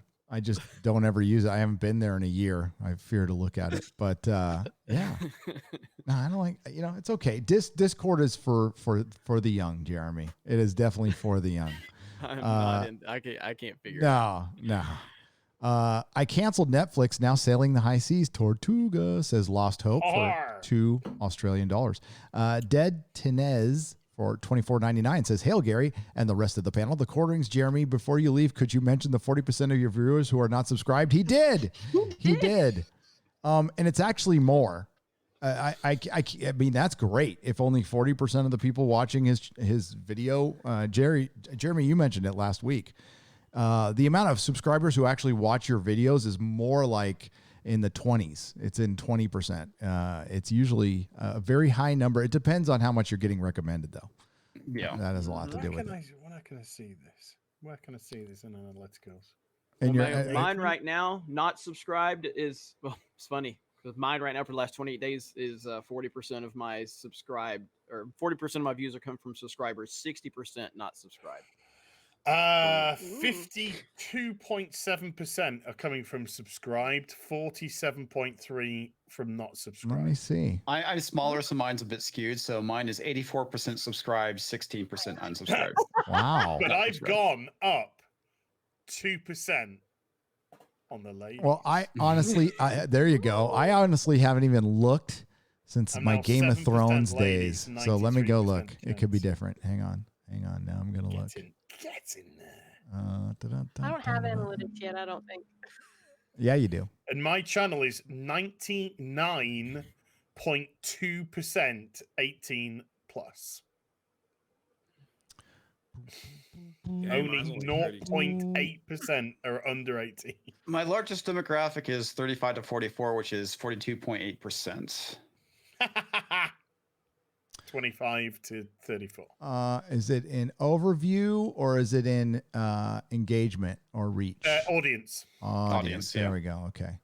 So, boop, boop, boop, boom, boom, boom. You just scroll down just a little bit under audience, you'll see watch time for subscribers, and then your. And my biggest audience is America. God bless America. Yeah, same here. God bless America. Love you, Ad. Watch time for America. subscribers. How you Wow. Holy shit. God damn. That's crazy. 64%. So that's way higher. And last time I checked was my Game of Thrones days, and it was seriously, maybe because people hadn't heard of me before, it was like 15 and 20%. So yeah, it's 64%. So 36% of you are not subscribed. I don't know what it is for live streams. I'll have to look at that. Yeah, there's a lot of dudes here. This is a big sausage fest. 9% females right now. Yeah, I'm at 9.2. 0.3% female. Oh, yeah, you got me. Okay, what's your age? What's your ages, guys? Your highest. Mine is 35 to 44. Same here. Mine's 25 to 34. 25 to 34 for me. Nice. Mine's 35 to 44. The next one up is 45 to 54. So older audience. Yeah, my 35 to 44 is like a hair above my 25 to 34. Not bad. Yeah. Cool. It's 22% for me. 25 to 34, 36.8%. I don't look. I don't care. It's never that I'm drunk. a small channel, trying to make my way through the galaxy, and Drunk. That's He does care. He cares. He does care about those park hopping analytics because he's always talking about them. He's so excited about park that hopping. one, yeah. That was the first time I My checked live that streams shit do in a well. year, though. I'm happy. I have a good time. If I look at analytics on my own channel, I'll get super stressed out. So I'm like, Yeah, you don't want to. I mean, like per video, you want to see that because if your video's performing well, you definitely want to match that performance. But overall, yeah, it's probably not a good idea. It's like going to Social Blade. Don't fucking ever do that. That'll drive you crazy. I stopped looking. Yeah. Gina Carano has just come out with another beauty. What'd she say? What did she say now? She's got a picture of a wine glass, and it's got optimist, glass half full, pessimist, glass half empty, 2020. Is that pee in it? That's good. That's fantastic. Nice. All right, we're gonna do a couple more super chats, then we out of here. So I could spend time with Mrs. Nerdrotic. Is that the excuse that Odin uses? That he actually wants to go spend time with his wife? Yeah, right. He's going going to pray or whatever he does. Whatever us Christians do. 3D Trekker for $10. Jeremy, thank you very much for keeping it real regarding cuties on your D-Day Cobra channel. Big shout out to all of you for exposing this crap. Ricky Gervais said it right. He did. He did. He's been, when they do that shit, they are actually trying to tell us. So there are good people there. Yep. Oh, Morgan Freeman for $35. It's 35 South American dollars, but Morgan Freeman must be in South America. Monday is payday, so here you go. Hope this stays up afterwards because I want to take out some clips. Well, Morgan Freeman, you can, but it's also on Nerdrotic Live. It'll be over there within 3 hours. Ashiver Singh for £5. Today received the October issue of PlayStation Official UK Magazine. I'm guessing an error. I DM'd G&G and Nerdrotic Insta PS5 launch lineup confirmed. You DM'd us on Twitter. Did you get one? Probably. He said Insta. He said Insta. Oh, Yeah. On Instagram. Mrs. I'll, Nerdrotic saw it. Yeah, I'll look into that. We got Krista and newly brought to the team X-Ray Girl. Both of them are running the Instagram, so I'll have to look into that. Yep. Yeah. Mrs. Nerdrotic runs mine. She does a great job too. More hats coming soon. Thanks, Drunk. You know what? Well, she sent me cookies and shirts and all that stuff, and I'm just like, the cookies were fantastic. So good, right? Put the cookie down. Yeah. Now she was wearing your shirt when we moved, so she was Oh, yeah, she had my representing. shirt on? Yeah, That's she was awesome. representing. Rustman59, thank you for the $10 and the super sticker. Makita Gut for $5. Hail to this awesome panel. Hail to you, and thank you all for being here in the chat, by the way. Thank you to the Modrotics, according to Christy, Mark Lozeth, Eric K. Thank you, of course, to our wonderful producer, Lady Gravemaster. And according to Christy was here. And we also have Nihilist Shadow comes in. Trying to see who else is here. I can't really Chris tell. Persia was here. I saw him. Persia. Oh, the great Canadian Chris Persia. ranch. Chris Persia is brilliant. I have mod He's powers, awesome. but I don't know what to do with them. You can, well, you know, do Use it, them Save it for a wisely. rainy day. do what Odin does and just ban people randomly. So, oh, I forgot to tell you guys this. So, Jeremy and I had a discussion, and he demanded that the F word get brought back into the chat, or he's going to leave the show. He was a big prima donna fucking about it. I so. said if I'm constantly dropping it on the panel, it's I'm hard to just ask kidding. the chat not to do it. So the reason I didn't want the F word in here is because I was thinking it probably had a lot to do with why the live streams were doing very well and getting recommended. I don't think it makes a difference. So if you want to use it once, it's fine. I don't care. Just don't overdo it. Yeah, just don't overdo it. It's fine. Yeah. Um, I mean, I get it though. I mean, we got a really big show, a lot of eyes are on us, and I know it's hard to manage a chat for a lot of the mods. So ultimately, that decision was reflective upon helping the mods manage things. And I get that. But for me, it was like it's confusing when you have new people coming in, and I'm me and Az are sitting here talking shit and running our mouths, and then like, hey, you can't say that word, and like, but the guy on the panel's saying it constantly. So, but I get it. So I did bring that up to Gary as just like trying to understand it. And I was like, I see that perspective, but I also kind of see how from a viewer perspective, that can be a kind of a double-edged sword. You know what I mean? But you know what's crazy, everyone? The Park Hoppin' channel is deemed family friendly, and Jeremy doesn't say one bad word on any of the I don't. It's so shocking. People turn into the live streams just to see if he will curse. Like they're just waiting. They're waiting. And then when something, when he gets close, he's like, I almost said a bad word. People in the chat are like, family friendly. Like they just. he says something like "flibberty gibbet." Yeah. Yeah. It's like a Christmas story. Chat is having fun with this, though. Fudge. Yeah. So listen, if I had it my way, you could say pretty much whatever you want in the chat, but you can't. I am not a free speech absolutist because I like my channel to stay on the air, but I let a lot. You can let a lot go, and I'm fine with it. You could talk shit about me as much as you want. I don't give a shit, but the guests. Oh, that ain't true. Uh, Gary has threatened to ban me. Gary has threatened to never let my face be shined on this channel ever.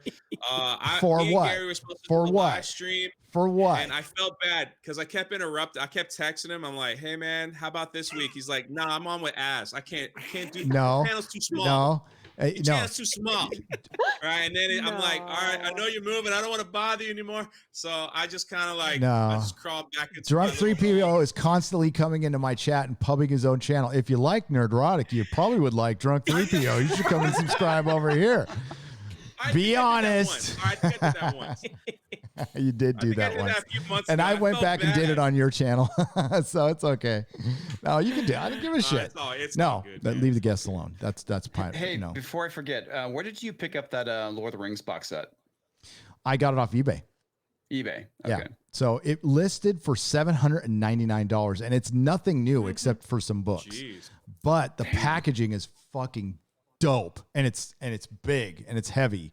And if you're a Lord of the Rings fan, you gotta get it. You gotta get it. Yep. Remember that Cuties comes out of the European French movie culture. So the ethics of Sundance has always been in the gutter, and we will leave it there. Moffat from $15. Yeah, and we know in France they're a little lax on their laws over there too. I don't know what the age of consent over there is, but there are countries 15. where. Yeah, there you go. Age of consent is 13. Age of consent is 12. Yeah, that's. I disagree with that. Did you say 13 or 15? 15. He said 15. All right.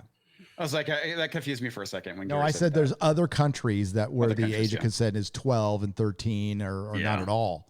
So, yeah. Most European countries are 16. Britain's 16. Yeah, that's still too young for me. Mm-hmm. Yeah. Way I too young for think me. Japan is 13. It was 13 for Jerry Lee Lewis and his cousin as well. And Elvis Presley. So, yeah. All right. So let's start plugging some channels, and we'll start with Drunk 3PO, man. Plug your channel. Here's you go, man. Thank you. Do it. Thank you. Wow, he blew me up. Find me at Drunk 3PO channel. We just have a fun time over there. And you know, we don't like cancel culture either. We just do it. I just do it a little differently. You could also find me on the Park Hoppin' channel. Jeremy has blessed me with my own Geeks and Gamers channel, where we just talk about theme parks and stuff. So we have a good time. So, but seriously, thanks for throwing me the link. I know we tease I know you tease me all the time on this show. So glad to be here. That's just what you are for us. You're just a teasable, lovable meme. I don't know what you did to Jeremy the Quartering, but after he got off, he like followed me on Twitter. That's cool. That's awesome.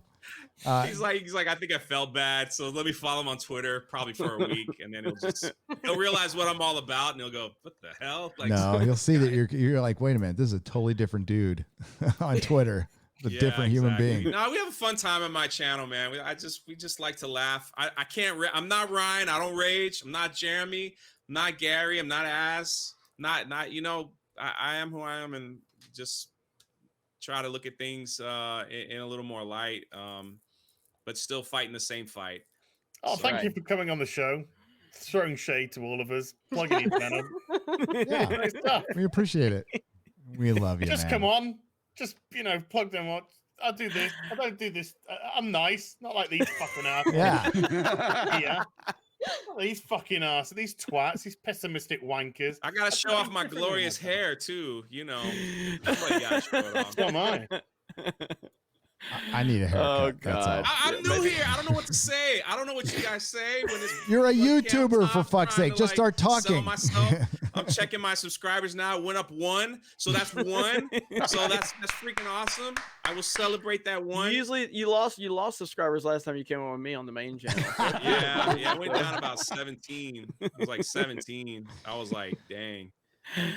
When you shouted out Jane Theory, I was like, "Oh no, you're gonna destroy her channel, Jeremy. Don't shout her out." Dude. I'm just, it's all good. Yeah. It's all love, man. I love these guys. They're great people. I support them. I try to super chat all of them as much as I can. They're good people that Never love this super chat community me and want to see once. people succeed, Not and we're all fighting the same fight. So. Never has he ever. Even though they won't super come chatted. on my channel because I'm too small, but that's okay. You know, He I'm is. working Keep hard. going.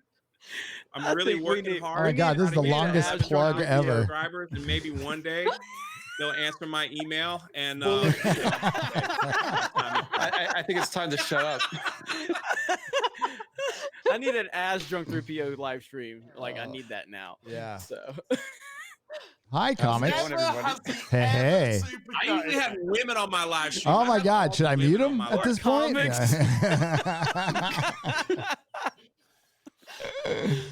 So I can start talking now. Yeah, you can with your bisexual lighting in the background there. Yeah, well, I don't have bisexual lighting more. It's all consistent now. It's all blue. There you go. How's it going, everyone, on Comics Division? Wow, I actually put out 4 videos this week. Whoa! Yeah, I know, right? Dang. Fucking amazing. I as you can see, I'm sitting down rather than standing up, so I've been trying a new format. It's a little bit rougher, I would say. It's not as polished as my usual videos, so that's the reason why I'm able to get them done, edited, and ready to release at 7 a.m. Before 1 a.m. So, Yeah, I'm trying something new to try and get more content out. So, and Good don't deal. forget, we have the Thursday stream with let's see, was it last night? I had Culture Casino on. We were talking about the cuties thing, and yeah, check out the content. You get a chance. Brilliant. And thanks for being on, bud. And yeah, I can't wait to visit you in a couple months. Oh yeah, man, I'm looking forward to it. It's gonna be awesome. It's gonna be a good time.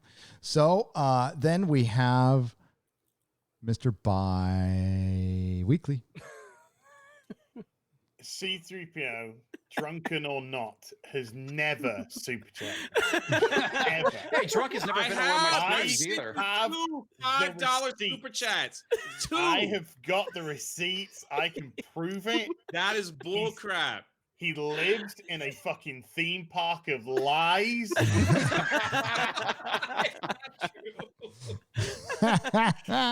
Hi, I'm the British guy who has to do this like once every 2 weeks now, so I can actually live. And I'm Bi-monthly. 110 subscribers on YouTube, away from 248,000. No shade, that's intoxicated 3PO. Just saying, just stating facts. Just stating facts. That's all. So if you'd be so kind, if one of the mods would be so gracious, the mods who I appreciate, because I appreciate everybody. I don't throw shade at anyone here at all. I think you're all beautiful, some more than others. But yeah, just 110 subscribers away from 248. That'd be great if we could get there. Tomorrow night, EFAP 100 at some point. I don't know when, but I will be in the rotation system somewhere for EFAP 100. Looking forward to that a lot. Mauler's awesome stuff. Wednesday, live stream with Robert Mayer Burnett. This week's episode of The Prisoner we're going to be reviewing is A, B, and C.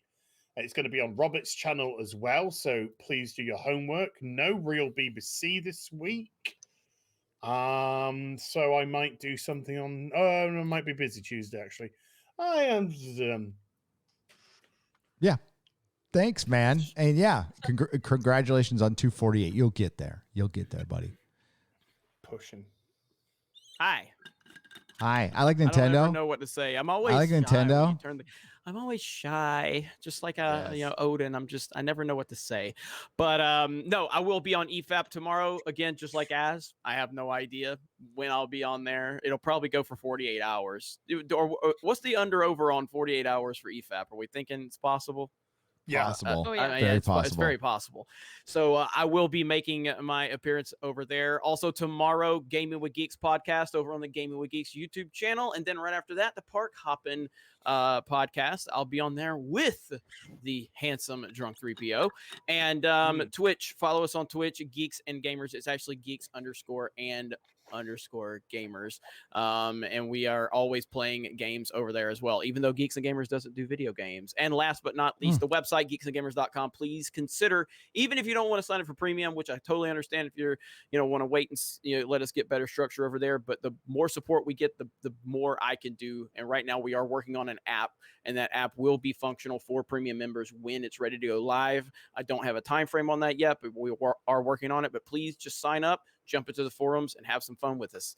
And thanks for another great episode of Friday Night Tights. Yeah, it was a good one. Thank you, Jeremy. It was. Thanks, Lady Grandmaster. Plug your channel. Oh, okay. Hi, everybody. I think that you're all amazing and wonderful, and I can't believe that some of you were so supportive that you subbed to me before I even had content. So I have one video for you now. It's up. I hope that it's over the cutie stuff, so it's not going to be enjoyable, but I hope it's at least informative and maybe gets you fired up so that this doesn't just go away and people get away with it. I'll be working on dropping more content as best I can, because obviously my first priority is to make sure these guys have everything they need, Gary has everything he needs, and that you guys have everything you need, so you all have a great time. Awesome. Well you do a great job. Thank you, Lady Gravemaster. Again, please go sub over there. Hey, I am going to be on EFAP as well, sometime Saturday night. Not sure when. I have one more Cuties video. I don't know if I have another. And then I have my Getting the Fuck Out of San Francisco video. Then it's back to Pop Culture Umbrella Academy review. Then I'm resuming Star Trek Lower Decks reviews on this channel after it airs.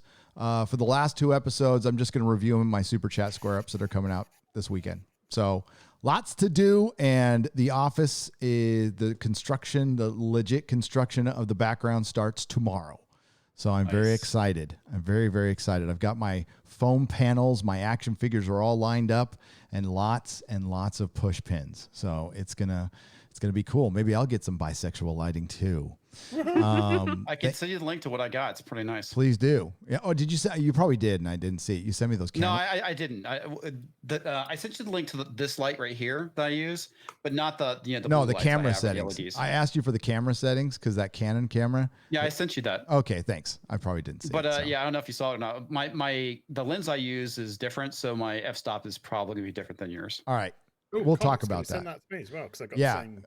Yeah, because the camera kind of looked like shit. When I turned it on, I was like, it's not better than the little Brio I've got right now, so I'm doing something wrong. According to Christy, thank you. Mark Lerzeth, thank you. Eric K, thank you. What's up, Noel from the TARDIS Zone? And Chris Persia, and of course, Lady Greymaster is in there. And Nyla Shadow, and if I forgot a mod, I'm sorry. We're going to start putting you in the credits as well. And please like, share, and subscribe. Remember, not all who wander are lost. And I got to really talk slowly while I get the end credits going now. Drag it out. And drag it out. And everybody. Hi. Oops, I got the wrong ones up. Subscribe to Jane Theory. May the wings Subscribe of liberty. to I won't be on EFAB. Choke is salt. He's just got all the salt. You bow to no one. You bow to no one.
It's like PayPal you the cash. Hey, thanks everyone. Thanks again for Jeremy from the Quartering coming on. Everyone have a great night. And you bow to no one.